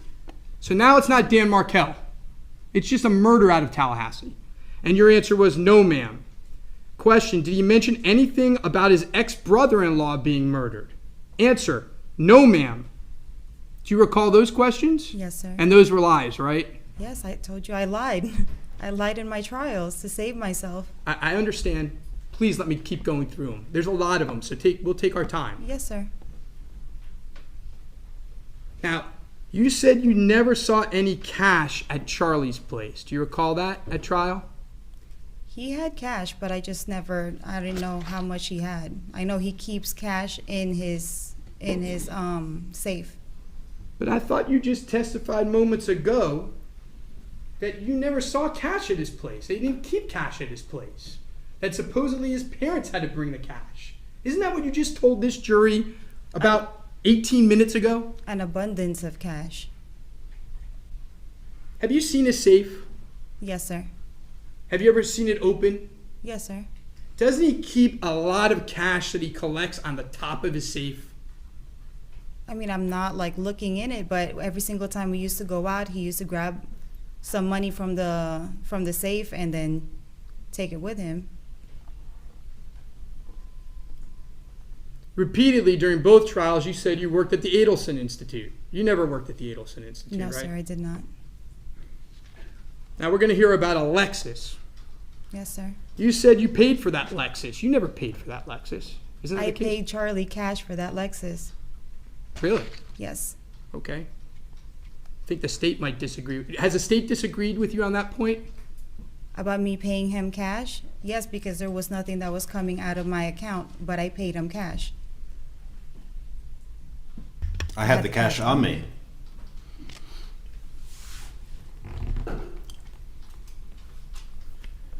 Yeah, you had the cash on you, but it was about, what was it? It was about $5,000 less than the, what do you call it? You know, the valuation. There's a word for it.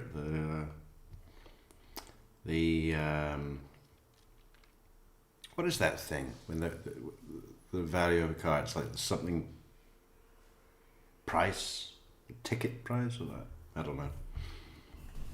During the trial, first trial, you were asked, do you know why it is that Charlie chose you out of all of his ex-girlfriends to call? I don't know why he called me. Do you recall those questions? Yes, sir. That was a lie, right? I told you I lied in my first and second trial to save myself. Well, let's get to this. This is a funny one. Paul M. says, if Charlie's defense had made any sense at all, Katie would be a poor witness for the prosecution. Well, way to go hypothetical, Paul. I mean, you know, what would have Charlie's defense have been for it to have made sense? I mean,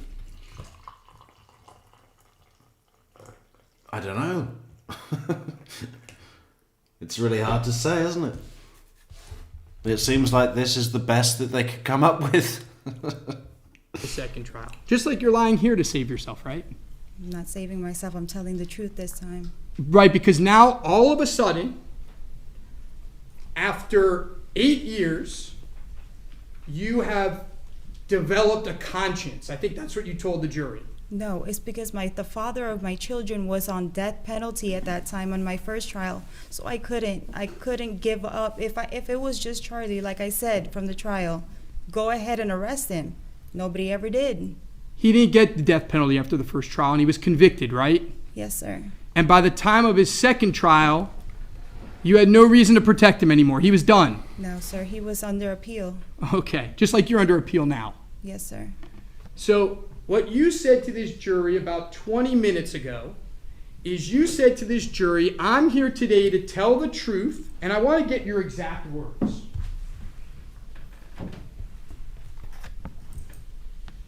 Because I want to do the right thing. Yes, sir. Isn't it because you want Blue Book value. Thank you, Satellite Man and Paul M. Yeah, that's it. Blue Book value. to go home? And that's the only way that you could ever go home, is to help them. That's the only way you can go home, by not being dead. I was not promised anything. I'm doing this solely on myself. Clearly, you don't even see my attorneys in this room. Yeah, I'm about with you on there, Pinto. You know, I know a lot of people aren't, and that's okay. You know, it's okay. We don't all need to think the same thing. A lot of people go, oh, she was the most evil one of them all. Well, I think she was the most naive, pretty much. I mean, yeah. I mean, if anyone other than Lewis were to get a deal, I guess it would be her. And, you know, if that deal helps put Wendy away, I'm all for it. You know? 100%.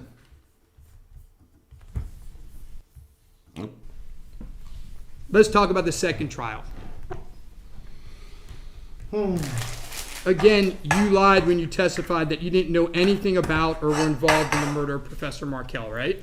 Yes, sir. I told you I lied in my first and second trial to save myself. Ma'am, we've heard it. If you could just answer the questions. Did Yes, you sir. lie? I think every single witness, at least twice, laughs in Daniel Rashbaum's face. You know, when they're just like, why are you asking me these questions? We saw it yesterday with Ryan Fitzpatrick, you know. So Charlie Adelson told you that he was going to take the money out of your paycheck, right? You didn't like that, right? And he's like, no. Oh, Jeff Lacasse also. Do you like hanging around with the criminal element? No, I don't do that. Every single witness has a "what the fuck are you talking about?" Rashbaum moment. Everyone. Perhaps no, he's got a totally different tone when he's dealing with law enforcement as well, and this was all part of his sales pitch to Donna. Oh, we'll go easy on law enforcement. You know, I'm not gonna quiz them too hard because that would alienate the jury. You know, he even says his big like, we're for justice for Dan Markel in the opening is what I'm about to tell you is something that I very rarely say as a defense attorney in a courtroom. And that is that the state and law enforcement did a tremendous job in this case. He's like congratulating them on the great work they did, right? So that the jury go, so he's not representing a criminal because they're all for true justice. So it must have been an extortion. Yes, sir. You lied when you testified that you knew nothing about Wendy Adelson's divorce. Yes, sir. You lied when you said you didn't pick up money from Charlie's house on July 18th. Yes, sir. You lied when you said you knew nothing about stapled cash. Yes, sir. Nothing about Katie having a life sentence is a happy thing.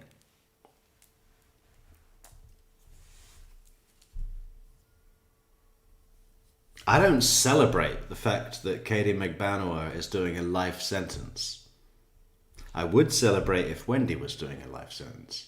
That's not to say that I think Katie should be released or that she shouldn't be made to pay for her part and retribution to society and to the Markels and all the rest of it. You gotta pay your fucking debt now. But it's still a shame. It's not a happy thing, you know? So it's fine that you feel conflicted, Cindy Lou. Who? I do. Well, do I feel conflicted? I don't know if that's the right word for me. I just think it's not a happy thing that some young mother, as greedy as she was and all the rest of it, and is doing a life sentence. I mean, what part of that? It might be just, she might deserve that, and it's exactly where it needs to be. Does it make me happy that she's in jail? No. But I would be happy if Wendy is in jail. That I would have a fucking celebration dinner about that. At a really good taco restaurant. I don't know who Taco is! You lied when you said you didn't bring the money to Sigfredo or Luis Rivera the next day. Yes, sir. You lied again when you said you worked as a personal assistant for Charlie, right? Yes, sir. You lied repeatedly when you tried to discuss what had happened, what was being spoken at Dolce Vita, correct? Yes, sir. All right, well, now let's talk about the lies that you told that the state didn't go over with you. Let's talk about your proffers, your cooperation. Yes, sir.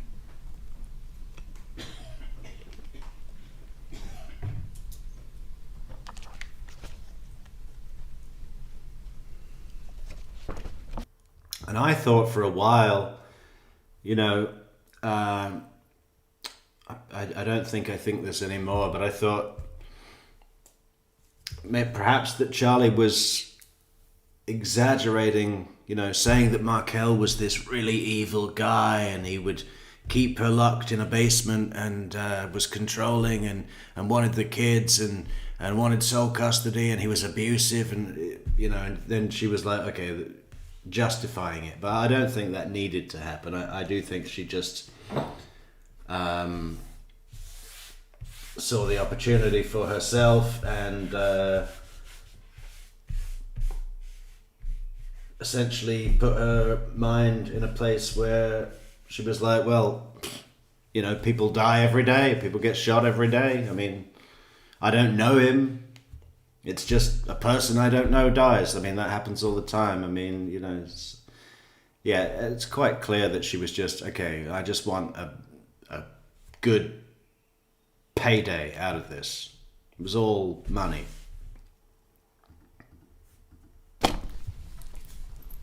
So you were interviewed by the state twice in October and November 2022, correct? Yes, sir.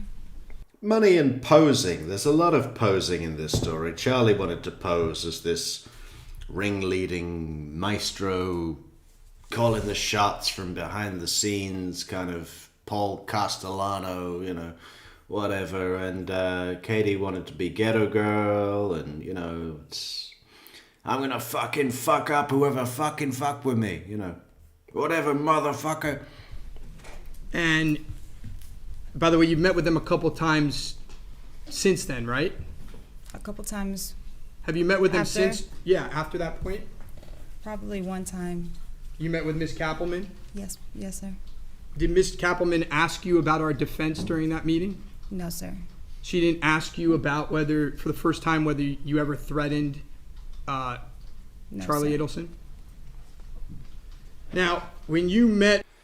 Daniel Rashbaum charged an extremely high amount for this performance. Satellite Man, I'm responding to you. Satellite Man says, Metrix, do you think Donna made Charlie hire this lawyer? It seems like with all his money, he could have hired a top-notch attorney. He thought this was a top-notch attorney, the closer. Daniel Rashbaum sold himself primarily to Donna, but also to Charlie. And, I don't think at the time of, I could be wrong on this, but Charlie's lawyer originally was a different guy called, what was his fucking name? I forget. It came up recently in one of Donna's hearings. I forget the name. I'm not sure at the time of the arrest, Charlie's arrest. I don't think Dan was representing him at that point as his he'd been, apparently Daniel Rashbaum claims he'd been retained by Donna since 2016 when the initial arrests were made.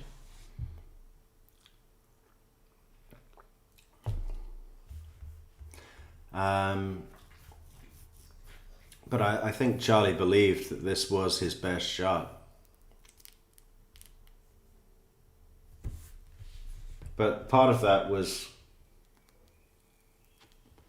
Daniel Rashbaum being able to sell his services as the thing that would work. I'm gonna visit him. I'm gonna work. We're gonna rehearse. We're gonna go through every fucking fact. We're gonna train him. I'm gonna prepare him how to answer questions. I'm gonna do this. I'm gonna do that.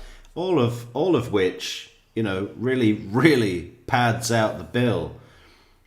Daniel Rashbaum's bill, Major amount of time he spent visiting Tallahassee, meeting with Charlie in person, Leon County Detention Center, all the rest of it. All billable hours. That's exactly... Daniel Rashbaum found a money-making machine, a money factory in the Adelsons, and he fucking knew it. And I don't believe that he really had any hope or interest in attempting to get Charlie off. The only reason that the Adelsons, at least Charlie and Donna, had any hope that this would work is because they had to force themselves to have some kind of belief that it would work. Any objective person, especially a legally trained lawyer person looking at this case objectively, knows that it's basically unwinnable, bar some freak occurrence with a jury member that's gonna throw a wrench in the works just to fuck with the system. I mean, but the odds of that are like winning the lottery. It's worth going to trial, and just like it's worth buying a lottery ticket. The odds were that bad. Daniel Rashbaum knew that all the way through, which I believe is the reason his performance is so below par, because he's already checked out. It's like, what's the point? All I've got to do is do the job that I was paid to do, so that they can't say that I didn't deliver what I promised. So all of this little amped up fucking angry at the witnesses, all of it, he's not actually trying to get Charlie off. His objective is so he can say to Donna when it fails, and say to Charlie when it fails, is, I did all I could. I gave it everything I've got. The state, now you got to do the appeals. And by the way, before you hand it over to the appellate attorney, let me spend a few weeks pulling it all together so it's nicely wrapped up. Getting a few more weeks pay out of it. It's probably another 80 to 100 grand post conviction that he charged to prep it for the appellate attorney. It's amazing.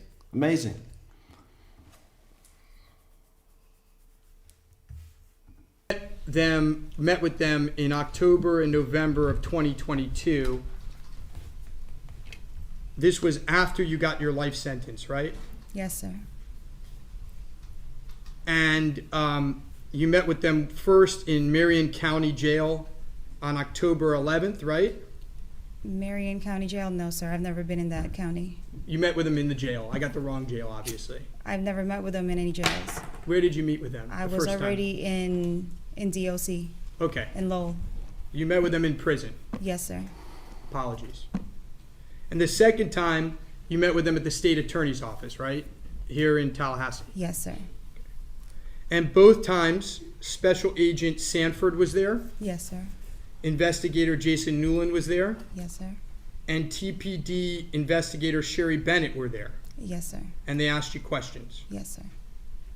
And each time, you told them a version of events that was very different from what you said at your trials, right? Yes, sir. In fact, during those 6 hours of interviews, you told them about 5 more versions, right? 5 different versions of it? Yeah. No, sir. Oh, so you told them the same thing throughout the 6 hours that you met with them? I believe so, but I think the first time you can't even visit more than 2 hours, so I don't know where you're getting 6 hours. Well, maybe I'm wrong, but let's look. The first interview started at 9:26 a.m. and it ended at 11:44 a.m., so a little over 2 hours. Yeah, that's it, Clarissa. Marcus. I think it's just David Marcus, isn't it? I don't remember the Oscar part of it. Maybe. Yes, sir. First interview.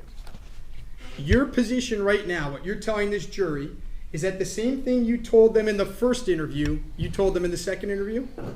I believe so, yes, sir. You believe so or you know so? I know so. I believe so. I believe so. You absolutely know so. No, I don't, not verbatim exactly what I said. Isn't it true that during the entire first interview you said you had nothing to do with the murder? No, sir, I didn't say that. All right, well, we're going to go through exact quotes, and we'll see if your memory can be refreshed. Yes, sir. By the way, during any of these interviews, did you give them any documentation, anything new, any text messages, documentation, WhatsApps, any new, as people call it, receipts? Did you give them any new evidence? No, I'm in prison. I don't have anything. It was just your words, right? Yes, sir. So let's talk about what you said. During the first proffer, which was a little over 2 hours, Yes, sir. you raised your hand and they put you under oath, right? Yes, sir. And throughout the proffer, the agents, particularly Special Agent Sanford, kept on telling you that you have to tell the truth, right? Yes, sir. He didn't believe you. I mean, whatever his reasons are. Was he No. frustrated with you during the interview? Yes, sir. In fact, 1 hour and 8 minutes into the proffer, he said to you that you were minimizing your involvement. Hold on. What is the objection? Hearsay, Your Honor. Please approach.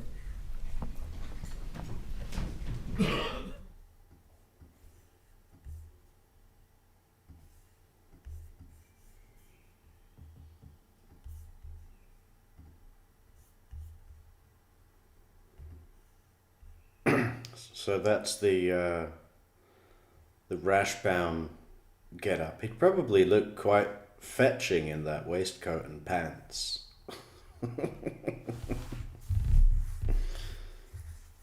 Just need a yellow tie.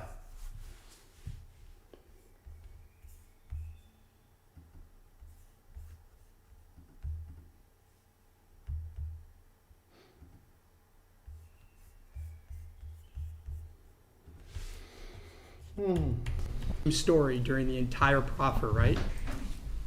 I can't, like I told you, I can't remember verbatim what I've said from the first proffer and the second proffer. Let's just talk about the first proffer. Yes, sir. Your view is that from the beginning of the first proffer to the end of the first proffer, you said the same thing throughout. That's what you're telling this jury. From the first proffer to the second proffer that I'm saying the same exact thing, I don't remember verbatim what I've said. How about from the beginning of the first proffer to the end of the first proffer? What you told the jury is you were consistent from the beginning of the first proffer to the end of the first proffer. Do you recall saying that? Yes, sir. Is that still your testimony? No, I was consistent about it? No, because it was very hard for me to confess what I've done. So let me ask the question again. Yes, sir. Isn't it true that during the first proffer, for the first 1 hour and 8 minutes, you continued to say that you didn't murder Professor Markel? No, sir, I didn't say that. I don't understand your answer, so let me rephrase. Okay. Isn't it true that for the first half of the first proffer, you denied participation in the murder of Professor Markel? No, sir, I was telling him what happened and how my involvement in it. So your position is that Yes, throughout the entire first proffer, you admitted that you participated in the murder of Professor Markel. Yes, sir. Judge, may I proceed now? You may. Would it surprise you that 1 hour and 8 minutes into the first proffer, Special Agent Sanford said that you were minimizing your involvement in Professor Markel's murder? Like he stated, I was minimizing it. It was hard for me to confess everything that I've suppressed for the past 7 years. 11 minutes later, he said that what you were telling him made absolutely no sense.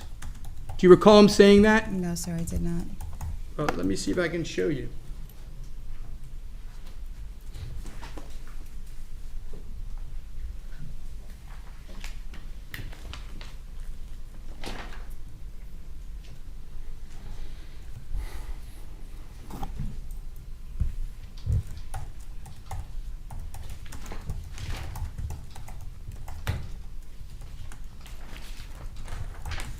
Does this refresh your recollection that Special Agent Sanford said all of it doesn't make sense?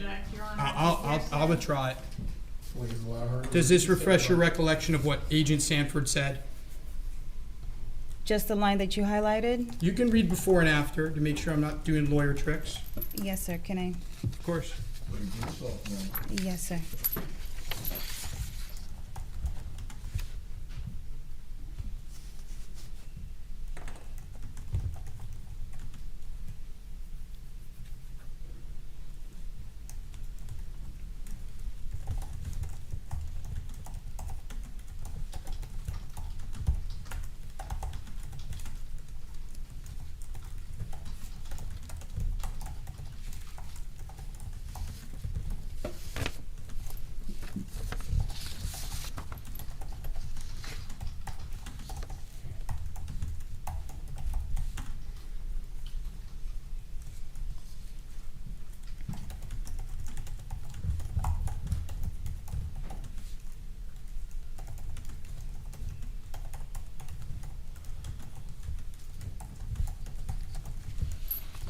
Yes, Agent Sanford is saying that why am I not remember conversations, specific conversations, and I told him I can't recall those specific conversations. Was he telling you that what you were saying didn't make sense to him? I'm going to object to what Agent Sanford said or his opinions.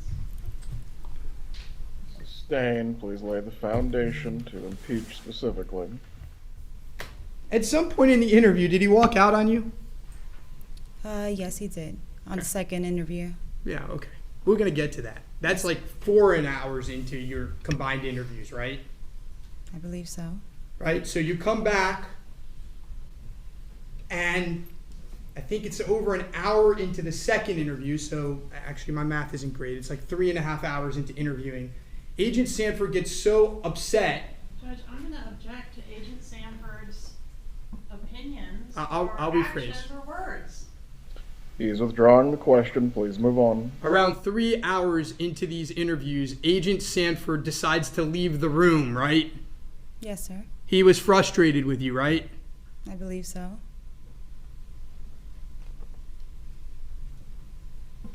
Truthfully, during your first interview,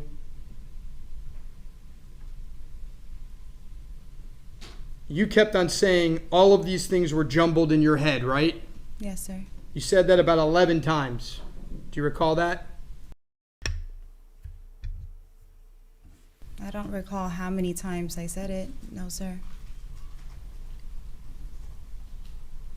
You said that eventually, 33 minutes into the interview, you said you arranged through an envelope that Charlie gave you, but that you never opened it for Sigfredo to rough up Professor Markel. Do you recall saying that? Repeat the question? 33 minutes into the interview, Yes, sir. you admitted that you arranged through an envelope that Charlie gave you, but that you never opened, Yes, sir. for Sigfredo to rough up Professor Markel. Do you recall that? I've never said Professor Markel's name. To rough up the deceased. What do you mean by that? Can you explain? You told them 33 minutes into the interview Yes. that Charlie had given you an envelope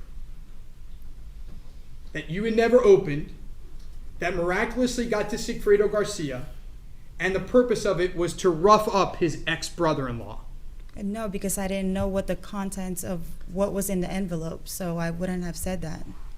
You said that somehow that plan had transitioned to murder, but This is another thing Rashbaum does that's really doesn't help his cause, is confuse the fuck out of witnesses. Where really the only obvious conclusion is that he's making stuff up. I mean, Katie genuinely doesn't really get what he's talking about and doesn't make sense with other elements that she remembers. The jury are looking at this, as we are looking at this, and saying, Rashbaum, you're trying to say something that's not true and get her to confirm it. Rashbaum does... He's really good at undermining his own credibility. That's his main thing, right?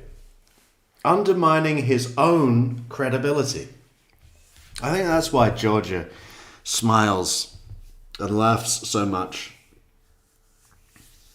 Because he's doing her job for her. But according to what you told investigators, you never knew when that happened. Do you recall saying that? Repeat the question again, sir. You said that somehow the rough-up plan had transitioned to murder. I never said rough up or any of those words. That's why it's confusing me what All you're right, well, stating. let's say it again. Yes, sir. You said that somehow the plan had transitioned to murder. But according to what you told investigators, you never knew when that transition happened. Well, at that time, I didn't know. At the time that you were interviewed? No, not in my interview, but when it was happening, as they're interviewing me and we're going through the scenario. I'm going to show you 186 to 187.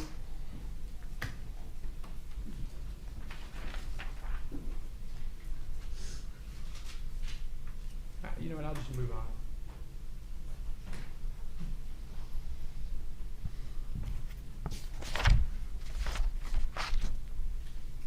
You told investigators during your first interview, 2 hours into it, 2 hours and 1 minute to be exact, Yes, sir. that you never spoke to Charlie about the change in plans, I never spoke to Charlie about the change in plans. meaning it going to become a murder. I'm confused about the questions you're asking. Is this what I said? Yes, what you said to these investigators just a year ago after you were convicted for life, didn't you tell investigators you didn't know it was going to be a murder?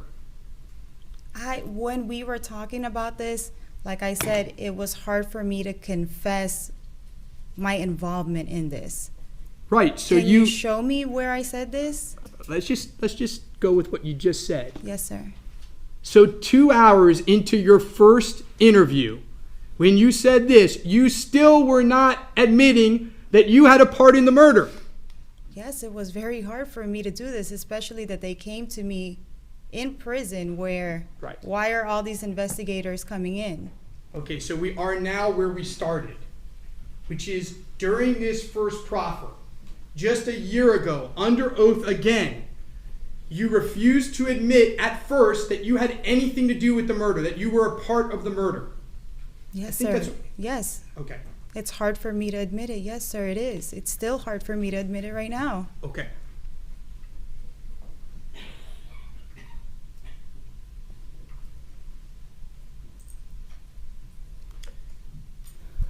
During your first proffer, 9 minutes. I like her face there when she's just like, Yes. Okay, It's hard for me to admit it. Yes, sir, it is. It's still hard for me to admit it right now. okay. here. Where's it coming? Where? During your first proffer, 9 minutes and 14 seconds into it, do you recall being asked the following questions? And as you saw in trial, Garcia and Rivera made a trip in June. What can you tell us about that? Answer. See, like I don't even remember. I mean, obviously, like you're telling me to, like, remember from what I heard at trial, I learned a lot of things from trial. That's why it's so hard. And I want to say the right thing, but like, I don't remember them going up on a first trip. Do you recall saying that during this proffer? I don't recall it. If you could show it to me.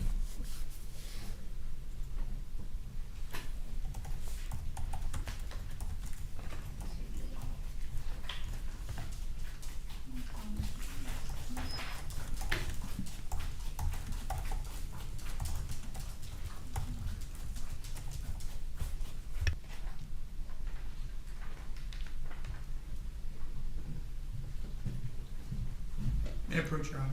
You may.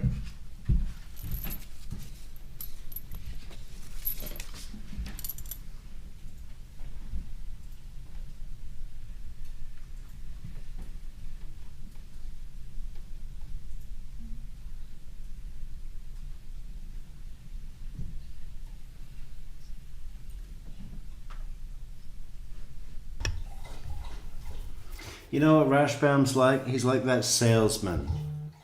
He's like that salesman that all he keeps telling you is, no, this is a really good deal, okay? And it's today only, okay? Because tomorrow the price goes up. The price goes up. But if you sign today, I can give you 30% off. You're not gonna get a better deal than that anywhere. And the fucking buyer's already checked out. The buyer has already said repeatedly, I need to check with my wife. I don't even have access to the funds. It's a shared account. To sign the deal, I cannot possibly do that without my wife signing off, and she's not even in the country right now. I cannot say yes today. And he's still there going, but this is a really good deal. It's 30% off today only. Tomorrow the price goes up. It goes up. You know. Eventually the buyer just punches him and walks out of the building.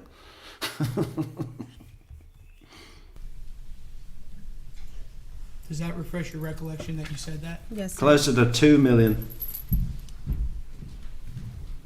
Closer to 2 million. I think the record is 1.8 for just Charlie's portion. That's not counting his retention since since 2016, or his consultancy and extras and a bunch just for Charlie's case. So preparation and trial.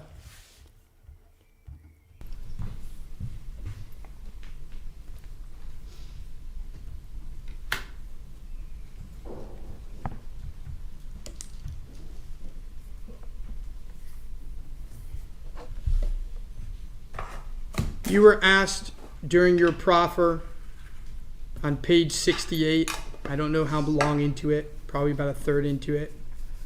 Question, before that trip, you knew that Lewis was going to go with him on that trip. Answer, no, I never knew he was going with him. And of course, part of Daniel Rashbaum's tactic of gunning for Katie McBanoa is not just to discredit what Catherine McBanoa is saying, but also to make it look like the state was reaching for having called her.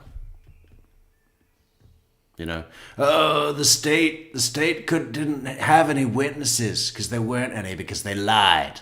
So they had to call a convicted murderer to testify to support their bullshit theory. Oh. Tim, do you recall answering that way? Yes, sir. You also said during that proffer,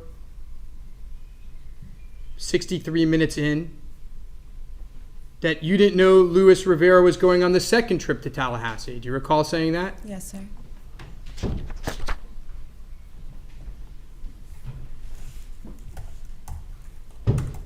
During that interview on page 83, you told investigators, this is just a year ago, that on the night of July 18th, you didn't know that Charlie's brother-in-law had been shot. Can you show me that, sir? Sure.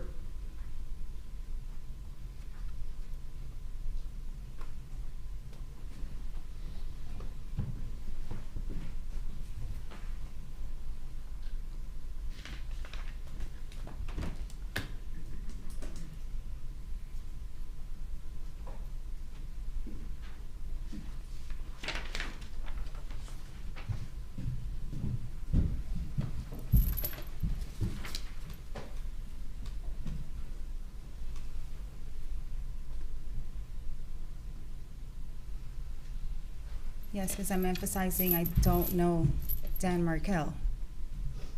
You said that you didn't know that Dan Markel had been shot, right? Yes, sir. You told that to investigators a year ago, that's what, on that night, you had no idea that there was a shooting. Yes, I was partly denying probably still my involvement in it. This is something I've suppressed for a long time, sir. Now, what's also interesting is when you described July 18th, you said Charlie was panicked. Yes, sir. You said he took his Xanax and you took his Xanax. Yes, sir. He gave me. You said that he was upset. I never said he was upset. He was just frantic.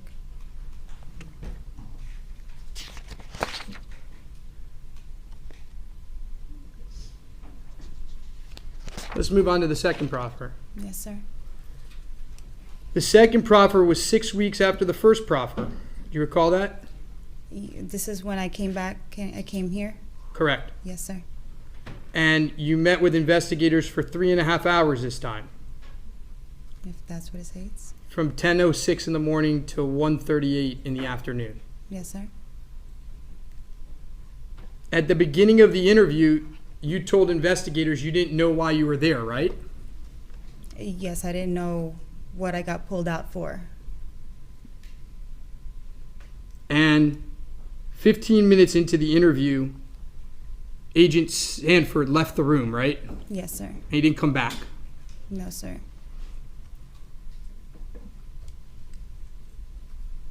During the interview, you were told, do you recall being told that you weren't giving the state anything to make them want to do anything for you?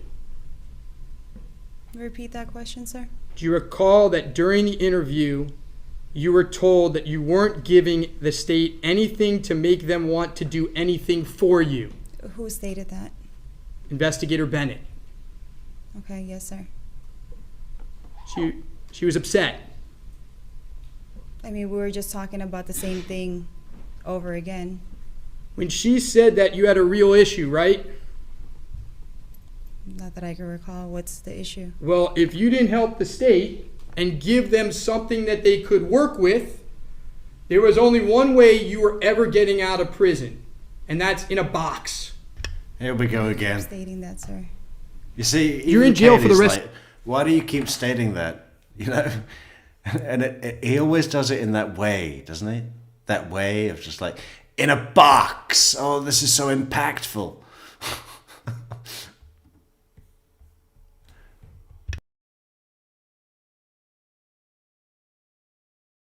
Rest of your life, right? Yes, sir. If the state doesn't help you, the only way you're getting out of prison is when you die.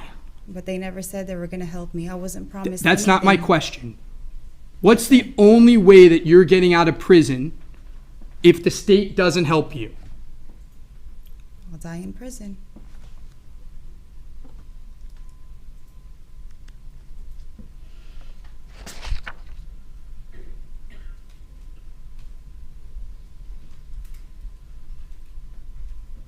During this second proffer, they asked you, you mean to tell me that you had no clue that he came to Tallahassee? Answer, he never told me he was going to Tallahassee. Do you recall saying that you didn't know that Sigfredo Garcia was going to Tallahassee? Yes, sir.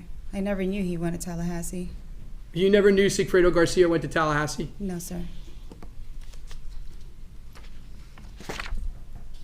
Okay.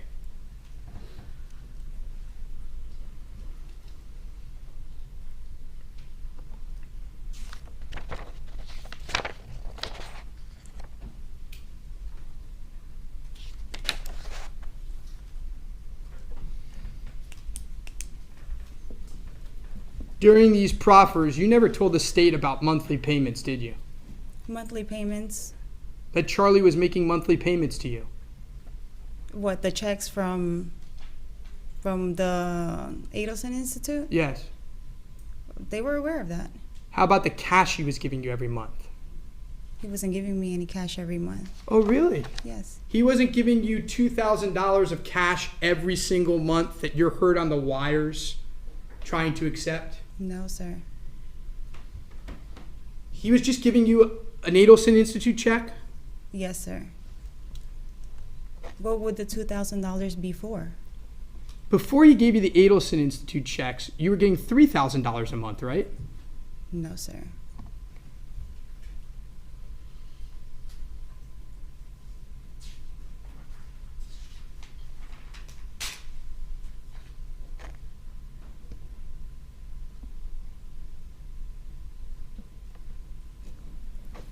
It wasn't until 1 hour and 13 minutes. Must just feel like a weird dream for Charlie, right?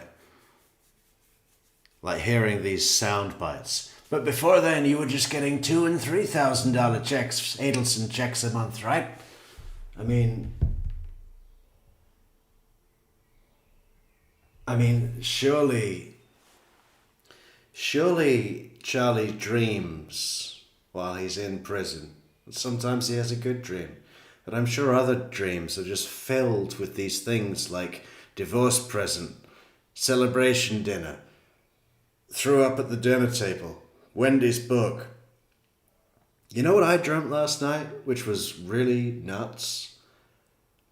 I dreamt that I saw a plane crash, a passenger jet, a jumbo jet, a KLM airline 747, and I was quick enough with my phone that I got it captured as it crashed, right? Quite close to me. I don't think I've ever had a dream. I wonder what that means. A strange dream, huh? And then I was trying to get my bicycle out of a London taxi so that I could cycle over and get some more footage of the wreckage, of the flaming wreckage. Nothing like a bit of Schadenfreude. In the first proffer that you first admitted that you didn't work for the Adelson Institute, right? Yes, sir. I lied about it. In the proffer. In the proffer, I don't know when I said it, but I lied in my trials about getting those checks from the Adelson Institute. So I said those were checks that I needed to show so that I can get insurance for my children. You recall them asking you about a meeting with Charlie in the car before Dolce Vita? Yes, sir. And you said that you couldn't recall what was discussed? Yes, sir. You recall that during the second proffer, you told the state that you didn't know the police were at your door during the wire, and if you had known they were at the door, you would have let them in? I don't think I mentioned it in that way, but they didn't announce themselves when they were knocking on the door. In fact, aren't we going to see in the wires that you were hiding from the police? I was not hiding. I was at home. Weren't you hiding at home? From what? I was working from home that day. Weren't you making a bunch of phone calls to a lot of people saying, the police are at my door, I don't know what to do, I can't answer the door, I'm afraid? Weren't you hiding from them? Somebody was knocking at the door. They didn't state who they were, so I was calling Sigfredo, and nobody was picking up. Then one of his coworkers finally called back and said that there's FBI over there speaking to him, and he's going to come by the house. And he came by the house? Yes. And you all... That doesn't feel like the full truth, Katie. We've listened to the calls. You knew that they were cops. You know, when the coworker says, I'll come by the house, she says, don't come to the house while the cops are out there. He says, okay, I'll just drive around the block. I'll drive past like I'm just a random civilian. Why is she shaping that out a little?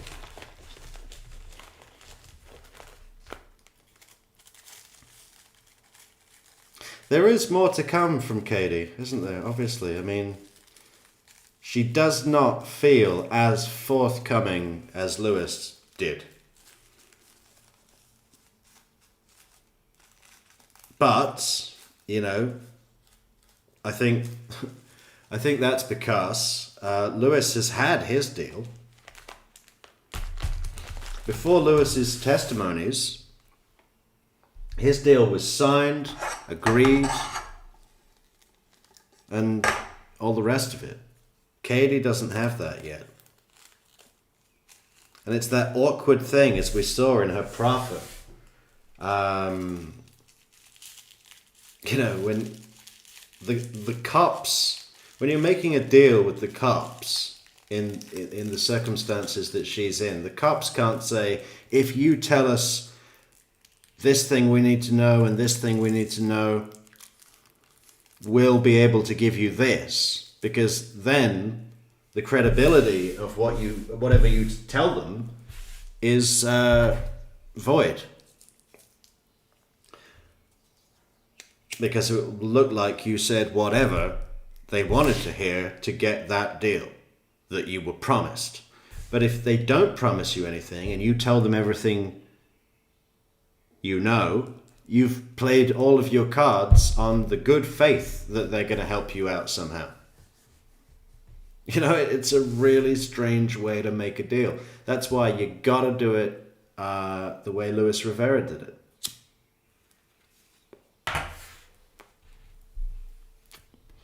And he was probably the least likely to flip, right? Because of his affiliation with the Latin Kings, lifelong gang member, two uncles in the group, and you know, with the whole code of silence thing, and the repercussions are worse for him than they would be. I mean, all snitches get stitches, I guess, but you know, there's certainly heavier implications for Luis for grassing everyone up.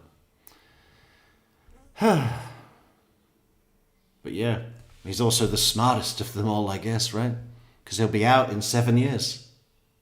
He's more than halfway through his total sentence. Amazing. Oh, hey, thanks so much, Christina. Sorry, I've just slacked on the comments a little. I've been sort of discussed how you were going to stay hidden and not answer the door, right? I didn't discuss anything. They just said that there was like an FBI agent or an agent outside. So and I just you never decided answered. not to answer the door and let them in, right? No, why would I let them in? Let me make sure that we're being clear here. Yes, sir. Did you know that the police were outside your door? I didn't know who was outside my door. I didn't know until his coworker had stated that there was an undercover or an agent outside. And after he stated that, did you know that there was police outside your door? They were gone. Oh, really? Yeah, like they knocked Okay. and then they were gone. You didn't stay hidden for over 45 minutes No, while sir. these phone calls are happening? I was at home. I just didn't open the door. Okay.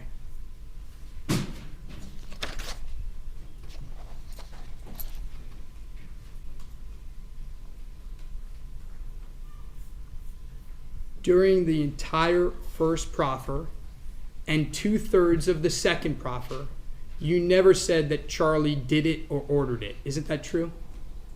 Not specifically, no.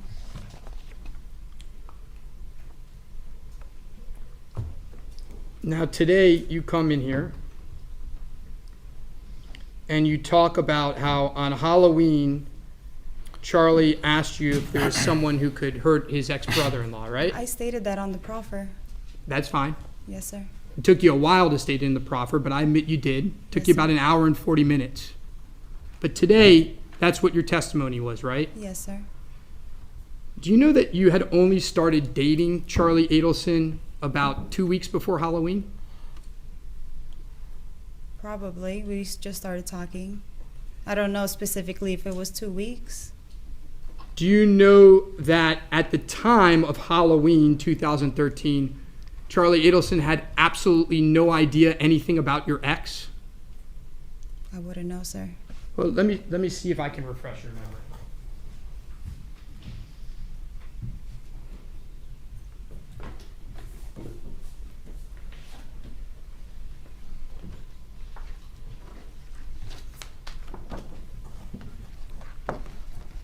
Do you recall text messages in November? Yeah, that was Bundy that jumped from the courtroom. And to train his leg muscles to be stronger for the impact, he would repeatedly jump off the top bunk in his cell all day. You know, just building up those muscles. Smart guy. 27th of 2013. where you said to, I really appreciate it, Christina. Thanks so much for supporting us with our projects and so on. And okay. please show the witness the document. But let me ask some questions first. Go ahead. Isn't it true that Charlie Adelson didn't know about your ex until November 27th, 2013? I wouldn't know, sir. And even then, he didn't know much about him? I wouldn't know. Let me approach with, what number is it? Defense Exhibit 34. You have it. Just text messages.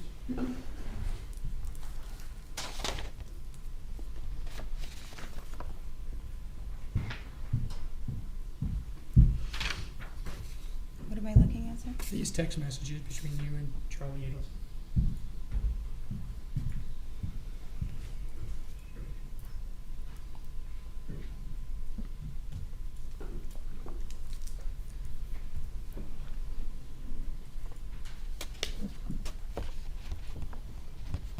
Does that refresh your recollection that he didn't know about your ex until at the earliest, November 27th, 2013? Yes, sir.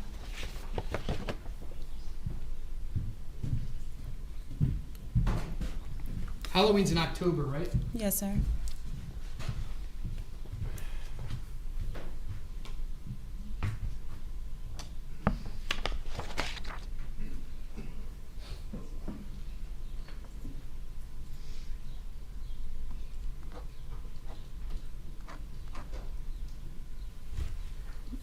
Now, you talk about this letter and Charlie printing it up. In all the times in Charlie's house, you ever see him, does he have a computer? He doesn't own a computer, right? He had a little office in his house, but I don't know if there was a computer or not. I don't recall. He doesn't own a computer? What the fuck?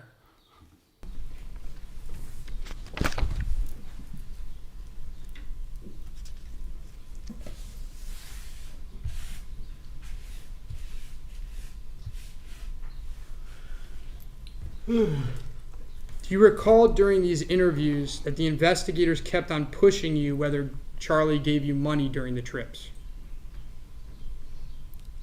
Repeat the question, sir. Do you recall during these interviews that the investigators kept on pushing you, asking you a lot of questions about whether Charlie Adelson gave you any money before the two men took the trips? Yes, and I answered them. I know you did. Okay.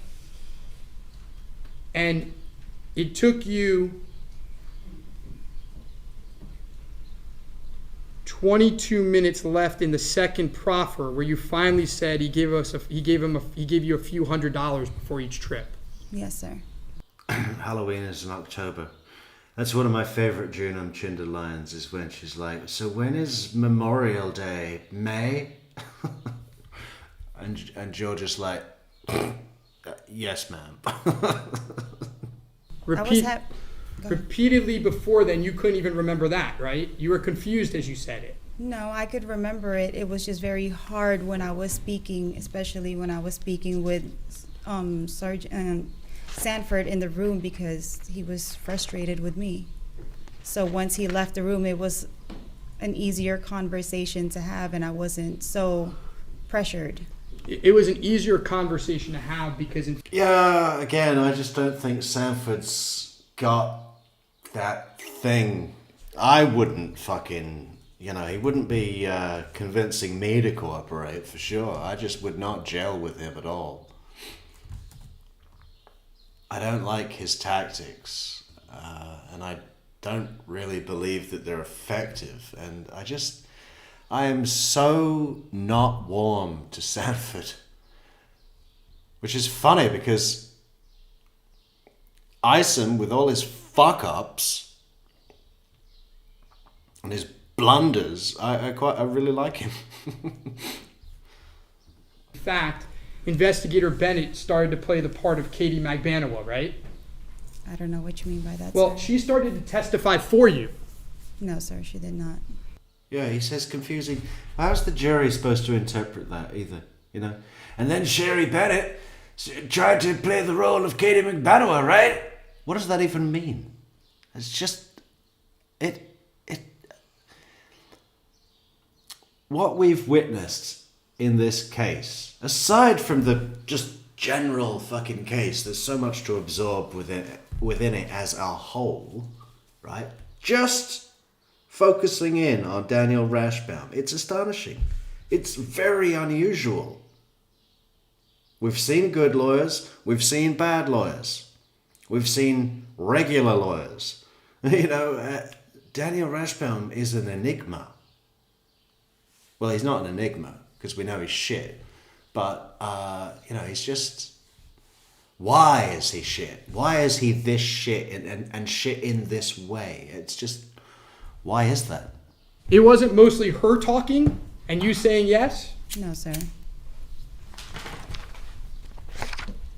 Isn't it true that it wasn't until an hour and 16 minutes and 31 seconds into the second proffer where you were still continuing to say that you didn't become aware that this was going to be a murder until sometime between the first and second trips to Tallahassee? Yes, sir. I told you it was very hard for me to admit my part in all of this. I'm sorry. So 4 hours into your proffers, you were still saying that you didn't know the first trip was for a murder. That's fair to say, right? Yes, sir.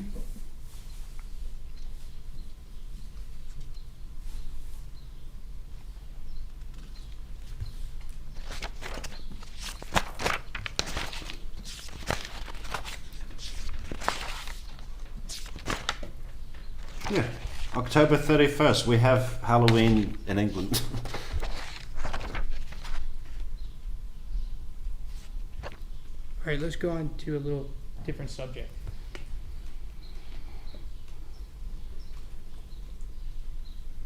You started dating Sigfredo Garcia just after high school. Yes, sir. By the time you broke up with him, you had been with Sigfredo on and off for more than a decade. Yes, sir. By the way, when you dated Charlie Adelson, he thought you were broken up with Sigfredo Garcia, right? I was broken up with him. Well, did you have sexual relations with Sigfredo Garcia while dating Charlie Adelson? Yes, I did. Charlie didn't know that, right? I mean, that's not something I would tell him. Now, you considered him to be your husband. Yes, sir. You met Charlie Adelson at work Yes, sir. at a place called SoFi Dental. Sophie Dental. Sorry, Sophie. SoFi Dental. Dolce Vitae. Dental. Yes, sir. And that was in South Beach. Yes, sir. And you started dating in the middle of October of 2013. In the middle of October? No, we started dating before that. When did you start dating? I don't How much is left? We gotta end after Katie. How much is left? We're at 2 hours 48 and we run until about 20 minutes or so. recall the exact date, but it was definitely before October. If I told you September. do you recall that your first date was at a restaurant kind of in the building? I believe so, yes. If I told you that the date of that was October 9th, would that refresh your recollection? Could Yes, that be sir. right? Possibly, yes, sir. Now, when you dated Charlie Adelson, he treated you well. Yes, sir. I think you said you didn't know he had money. You knew he had money. I mean, he wasn't very flashy with it. I know he was well off. He took you to nice dinners. Yes, sir. That was different than your past relationship, right? I've been in nice dinners with Sigfredo. Did Charlie treat you nicer than Sigfredo? I wouldn't say that he treated me nicer at that time, yes, because I was going through a lot with Sigfredo. Did Charlie ever lay hands on you? No, sir. Did Sigfredo? We've gotten into arguments, yes. One where he ripped off your necklace? No, he's never ripped off any necklace No? of mine. No. Now, at first, Charlie was the pursuer. Is that fair to say? He pursued you. Yes, sir. Over time, you became more serious. I believe so. And he made it clear to you over time, namely in the spring of 2014, that he didn't want anything different than casual, right? I mean, I think we were both in agreement with that, yes. But you had questions about it. You asked him, right? I believe so. And he told you, I like the way things are. Yes, sir. Now, Sigfredo came to know that you were dating Charlie, correct? Yes, sir. And Yeah, I like the way things are, you know. I like casual. No long term. Just call you up and tell you to come over. I like the way things are. during your second trial, you testified that you told Sigfredo about Charlie to make Sigfredo mad. Probably. You wanted to throw it in his face that you were dating a successful dentist, right? That I was dating somebody, period, because I never really dated anybody after Sigfredo. Sigfredo hated Charlie. I mean, yes. You told Charlie on one occasion, if you see him, run. Isn't that what you told him? Not that I can recall now. Is it possible that you told him that? No, but he would be scared of Sigfredo, yes. Sigfredo considered you the love of his life, right? Oh, yeah, right. You're right, Sandra. October 9th is Dan Markel's birthday. That was his final birthday. That was his 41st birthday. Wow. So Charlie met the middle woman, or went on the first date with the middle woman, which began the process that led to his death, met on his birthday. Wow. That's far out, man. I believe so. He made it clear to you that he wanted you back and didn't want you to be with Charlie, right? It's not that he made it clear, but we were trying to work it out for our family. Now, Charlie talks a lot, right? Yes, he Oh does. my God. And he You ask that question a lot, Daniel Rashbaum. Charlie likes to talk, right? repeats himself over and over. Yes, sir. As a traveling periodontist, he's in the car a lot for work, right? Yes, sir. And what does he do when he's in the car a lot? Talks on the phone? Talk on the phone, yes, sir. And he'd call you a lot on the phone, right? He would at that time, yes. And at that time, he would sometimes call you early in the morning, right? Yes, sir. He'd call you sometimes in his breaks at work. Yes, sir. He'd call you late at night. Yes, we were dating. Exactly. He'd talk to you a ton. Yes, sir. He talks to his mom a lot on the phone too, right? I believe so. Well, you witnessed it, right? Yes. You would be with him a lot when he would talk to his mom, right? On the phone. Yes, sir. And by the way, you talk on the phone a lot with Sigfredo Garcia, right? Yes, sir. And that makes sense because he's the father of your two children, right? Yes, sir. Now,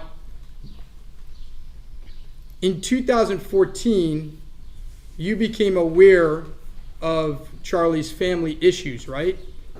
Yes, sir. You heard him talking on the phone a lot to his mom, right? And John Lennon as well, who was also shot dead? What the fuck? Crazy. Thank you, Golfer Girl. Yeah, he's always talking to his mom. And also, when you guys would go out, as you know, Charlie likes to talk, right? Yes, sir.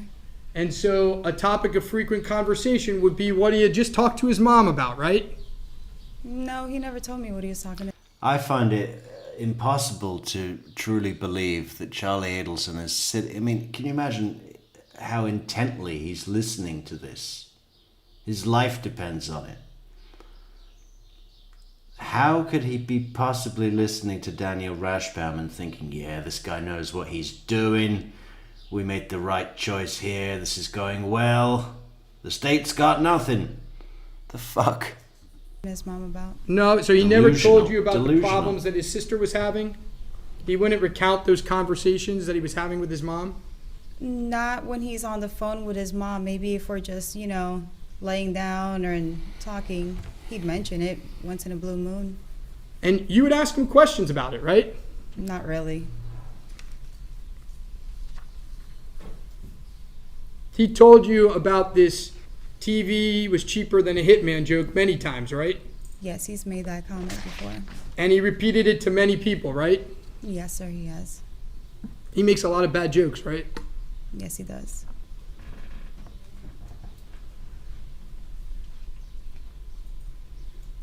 Did you ever tell him, Charlie, why are you making that joke when we're actually hiring a hitman? Like, don't you think that's a bad idea? Did you ever say that to him? No, because feels like he's untouchable. No, because you really weren't hiring a hitman. He didn't know he was hiring a hitman, right? That's why you didn't tell him that, right? He knew he was hiring a hitman. So when he made that joke in front of Professor Lacoste on March 11th at Yardbird. That he made that joke? Yeah, you know he made the joke at that dinner, right? I don't recall that. No, sir. Okay. Unless I was talking to Wendy and I didn't pay attention to what they were talking about. Well, let's talk about that dinner a little bit on March 11th, just 6 weeks before the first attempt that in your proffers you didn't know about. You all ate outside on the patio? Yes, sir. And during this dinner, you and Wendy talked a lot about your exes, didn't you? Not that we talked a lot about the exes. I always speak of my children, so I'm pretty sure I mentioned my kids and she mentioned her kids. You didn't probe information from Wendy about her ex, and while you were that's why you brought up your exes, your ex? No, sir. We did not talk about any exes. Were you aware that Sigfredo and Luis Rivera were sitting in a car scoping you out? I didn't know that until my trial.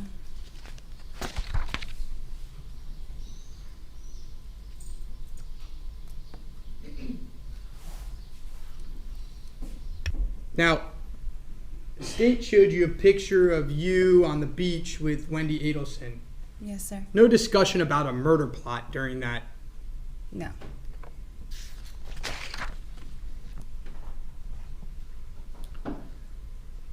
The jet ski incident, was Charlie scared? Yes, sir. Were you upset? Of course.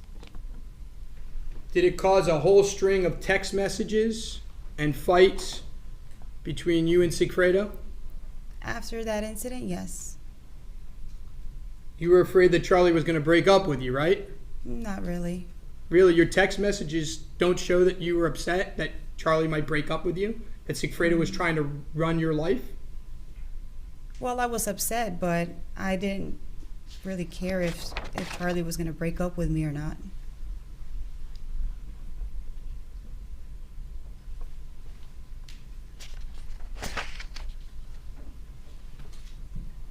Now, I want to take you to the week of the murder. And we'll start with July 14th. You had dinner with Charlie the night of July 14th, right? Not that I can recall. Oh, you don't recall having dinner with him the night of July 14th? No, sir. Are you sure you didn't have dinner with him the night of July 14th? I can't recall. If you'd show me something.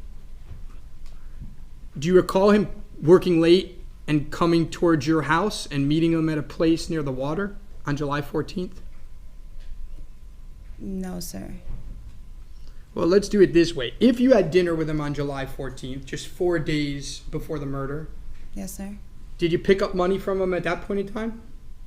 No, sir, because I don't even remember that dinner. Assuming that the dinner happened, Yes, which I sir. think the state's going to prove, Okay. Did you pick up any money from him at that dinner? No, sir. So she's just said that she doesn't remember. And then he says, well, assuming that the dinner happened, if it did you pick up money? How can she possibly answer yes to that? Assuming that the dinner you don't remember happened, did you pick up money? I don't even recall that dinner. Fair enough. Do you recall having lunch with him? Yeah, that was the inevitable answer, Daniel Rashbaum. Why did you just go in that fucking non-logic loop? On July 17th, the day before the murder. No, sir. And I love how Georgia doesn't object. I mean, fucking Camille Vasquez would be all over this like a rash. But Georgia, I think often her tactic, which is kind of unusual for trial attorneys, is to not object and just let the fucking ridiculousness of the performance of her, the defense attorney work against them on their own.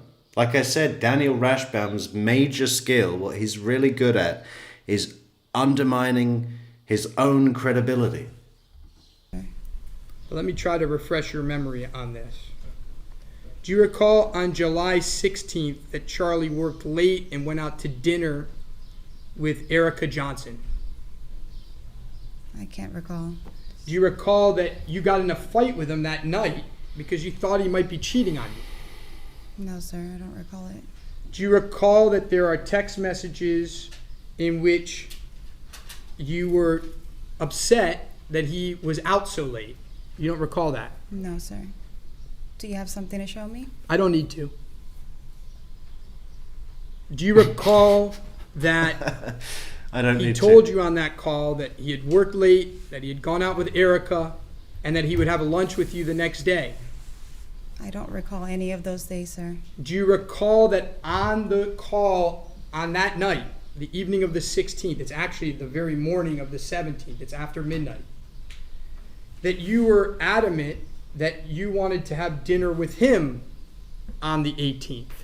No, sir. I You don't don't remember recall that? any of those days. That's why I'm You don't asking if remember that, can it's fine. Show me. The answer is you don't remember that, right? No, I can't recall. I get to ask the questions, Yes, sir. okay? Yes. That's how this works. Yes, sir.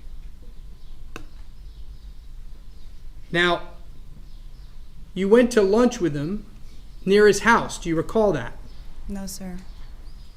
One moment. Yes, sir.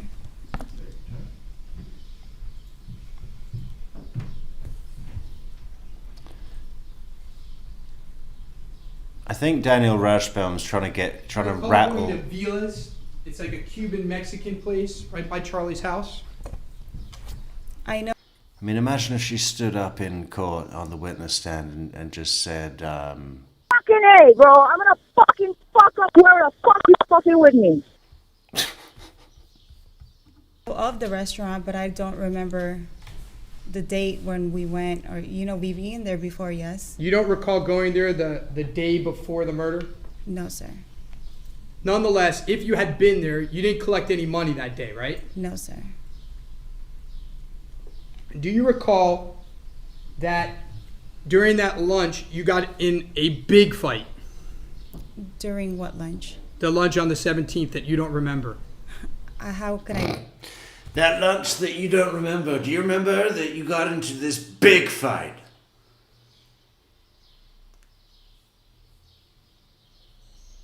You know, Darrell Brooks tried that one when he was representing himself pro se.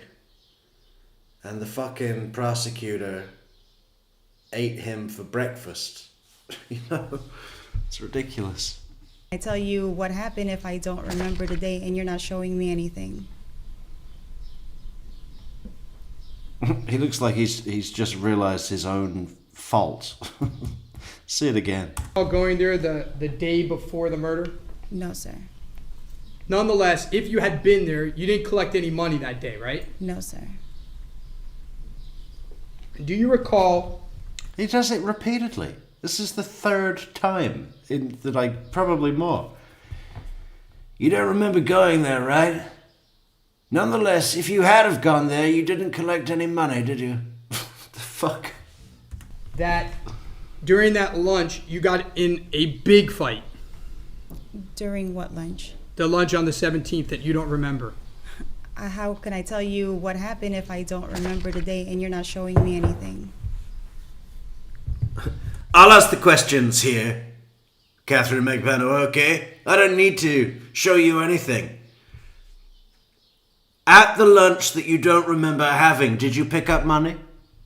I mean, what is it? It's like a fucking Saturday Night Live, isn't it? It's this ridiculous fucking nonsensical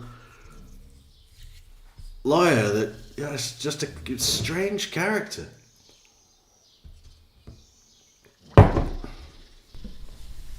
Let's talk about after the murder.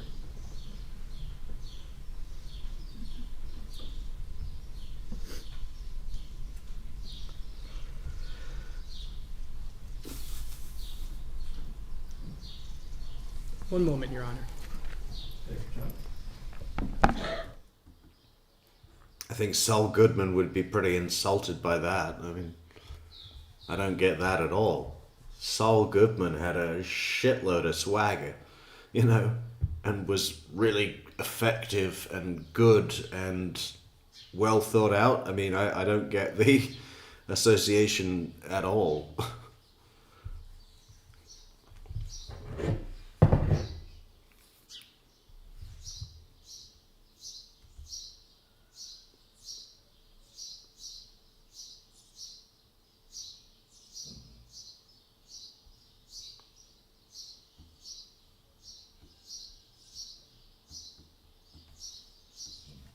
No further questions.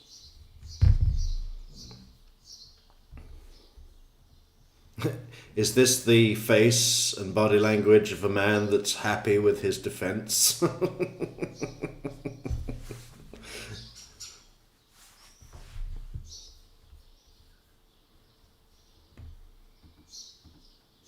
If you were to remember, do you remember going to dinner? Isn't it true that Charlie Adelson gave you $138,000 the night of the murder, not $100,000? I never counted the money.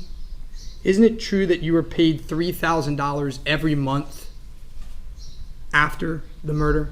No, sir. Isn't it true that you told Charlie Adelson that a terrible thing had happened? Okay, Blaine. I did actually just wonder if that's what you more meant, like the Breaking Bad days. But even then, I mean, he was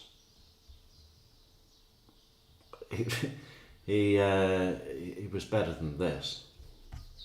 Friend got an idea to do this. You didn't know anything about it, but you would help him. Repeat that question, sir. Isn't it true that you told Charlie Adelson that a friend of yours had done this, that you had talked too much, but that you would do everything you could to help Charlie Adelson? No, sir. Isn't it true that you told him that if he ever went to the police, these people would do to him and his family what they had done to Professor Markel? No, sir.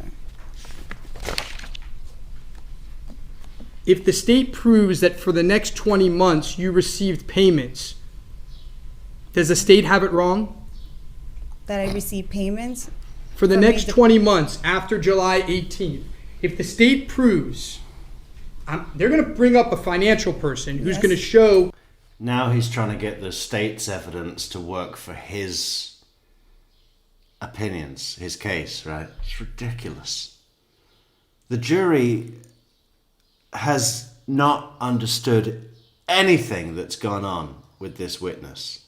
He's failed in getting the jury to dislike her. They probably feel a little bit defensive over her because he's being such a dick. He's not managed to piece together, stitch together any sort of conducive, coherent version of events at all. Complete fucking clusterfuck. Hey, thanks so much, Christine, for the super chat. Payments. When the state proves that, Yes. do they have it wrong? No, because I deposited throughout every month. The payments that Charlie were making to you. No, what Siegfried? He thinks he's so clever with this, and it doesn't work at all. If the state proves that, do they have it wrong? Because that's going to support the defense case. What are you doing, Daniel Rashbaum? Oh, look at Georgia. Georgia's really what is going on here? I wish we could see more of Judge Everett. Fredo had given to me.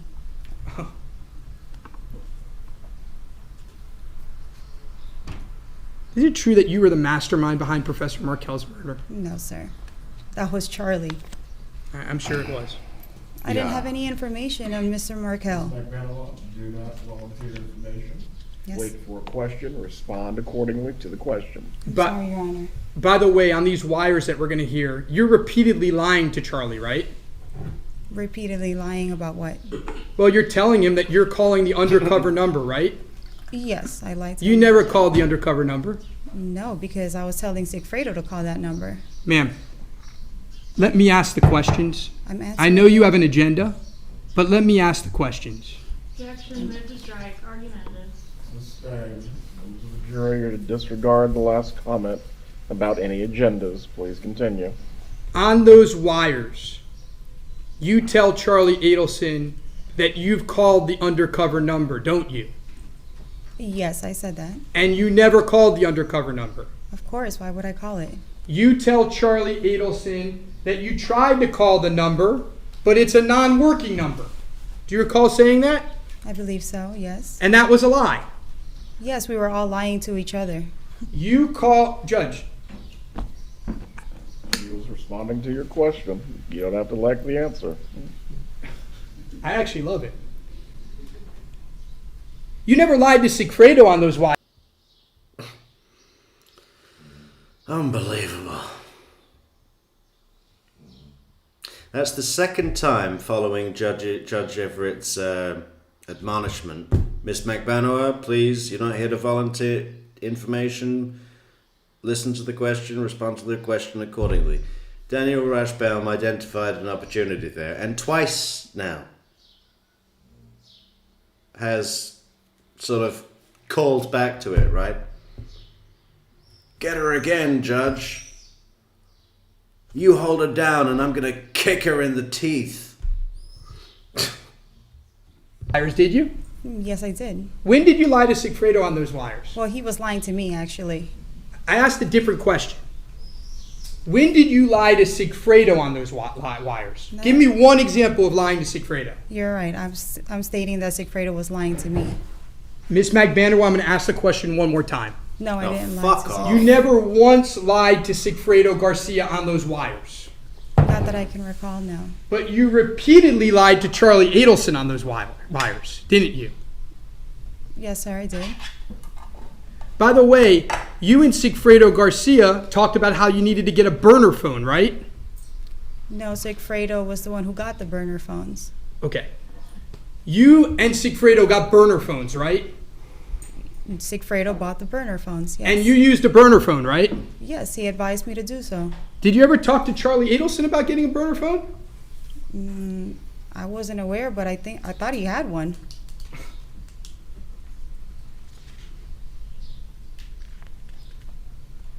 You told Charlie Adelson that Sigfredo Garcia left a voicemail for the undercover. You recall telling him that?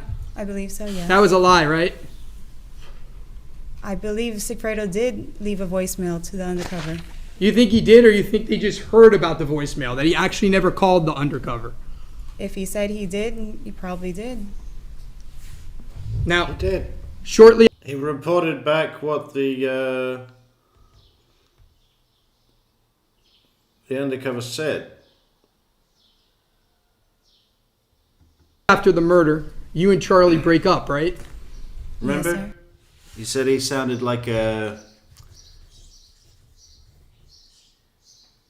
What does he call it? A New Yorican. What is it? A New Rican. New Yorican? Like Puerto Rico, but from New York, Puerto Rico? Like immediately after. I don't know if it's immediately after, but we stopped, hanging out as much.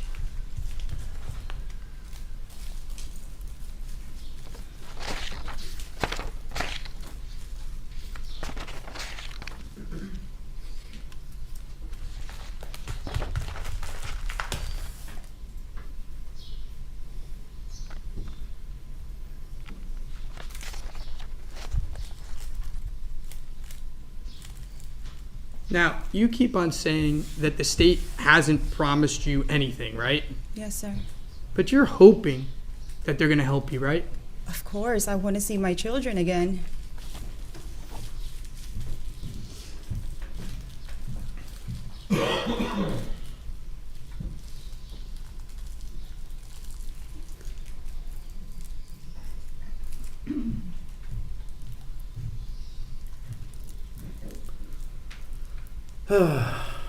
Wrap it up, Rashbaum, for fuck's sake. Go, great, Direct good. examination. Hit it home, Georgia.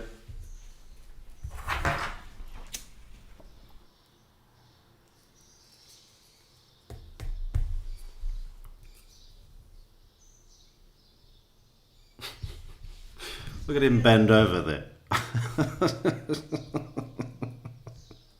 Looks like he's putting his head in the trash can.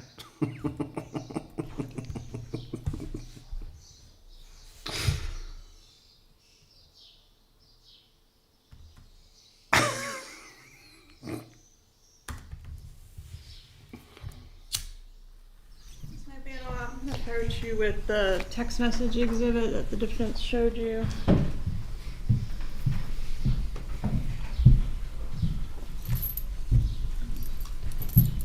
Maybe I misunderstood, but is this text showing that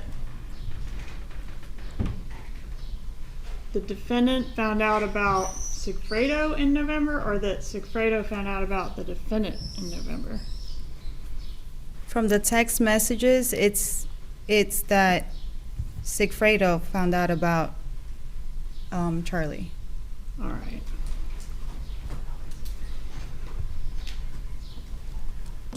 The job in this case, there's some question about, is it to harm, is it to rough up, is it to kill? What was the job? It was to kill. And you knew it was to kill? Those exact words weren't mentioned, but Did you yes. know that this was going to result in a death, Yes, ma'am. not a roughing up? Yes, ma'am. Okay, and I know you don't, do you know precisely when you found out it was going to be a death? No, ma'am. But can you tell this jury it was definitely before the murder? Before July. And did Charlie Adelson know it was a murder? Yes, ma'am. He did. Did Sigfredo Garcia know it was a murder? Yes, ma'am. He did. No further questions.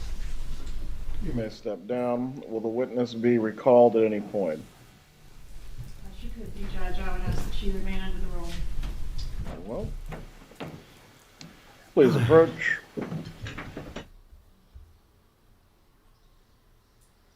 See you later, Katie. Let's check out her hair from the back. Please approach. Wow. Pretty long, huh? I think that's all she has to do in jail is stuff with her hair. I mean, it's clearly just been braided up or something.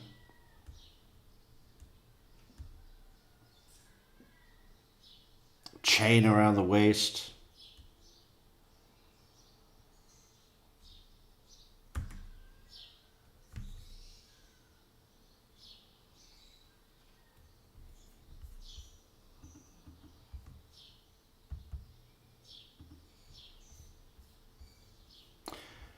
Alright, so they're going to approach, and then they're going to have a break. Oh my god, look who it is. The return of Clarita Labredo.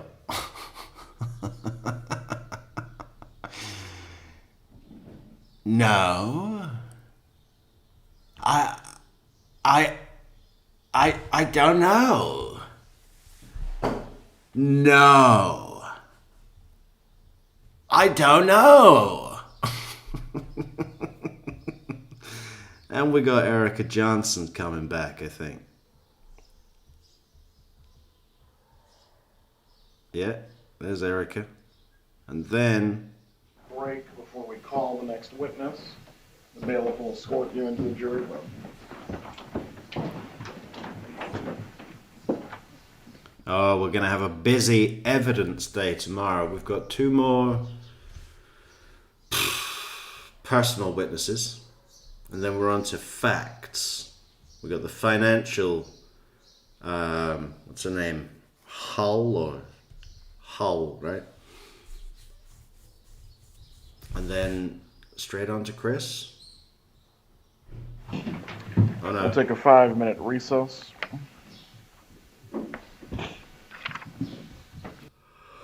Oh, that was long for the end, man. Rather fucking watching Rashbaum cross-examine is really a struggle sometimes. We'll be back tomorrow with Clarita Labredo, Erica Johnson, financial investigator Hull. I'm not sure who that cop was. I don't remember. And then we're going to Chris Corbett with the super cell phone tower information, which there's some quite good information out of this case, and it'll be quite similar to the information used on Donna, so it's super relevant, double relevant tomorrow. Don't miss that. Subscribe to the channel, like, share, leave a comment, and we'll see you tomorrow, guys. We're going to just keep going until we get through this trial rewatch. Thanks for coming, guys. Thanks for being here. Thanks to the moderators, the Bulletproof Metrix moderators. Thanks to the supporters and the commenters and everyone. Couldn't be more appreciated, guys, for all you do for the Metrix community. Yeah. We'll be back tomorrow, bright and early. Sunshine. Everybody have a good sleep. Have a good dream. Have a good breakfast. Have a good Monday morning. Have a good drive to work. Buckle up. Keep your hands on the wheel. 10 and 2, baby. Yeah. Watch out for those dragonflies. Okay, we're gonna leave it there and sign off. Sign off, guys. True Crime Metrix out. See you later.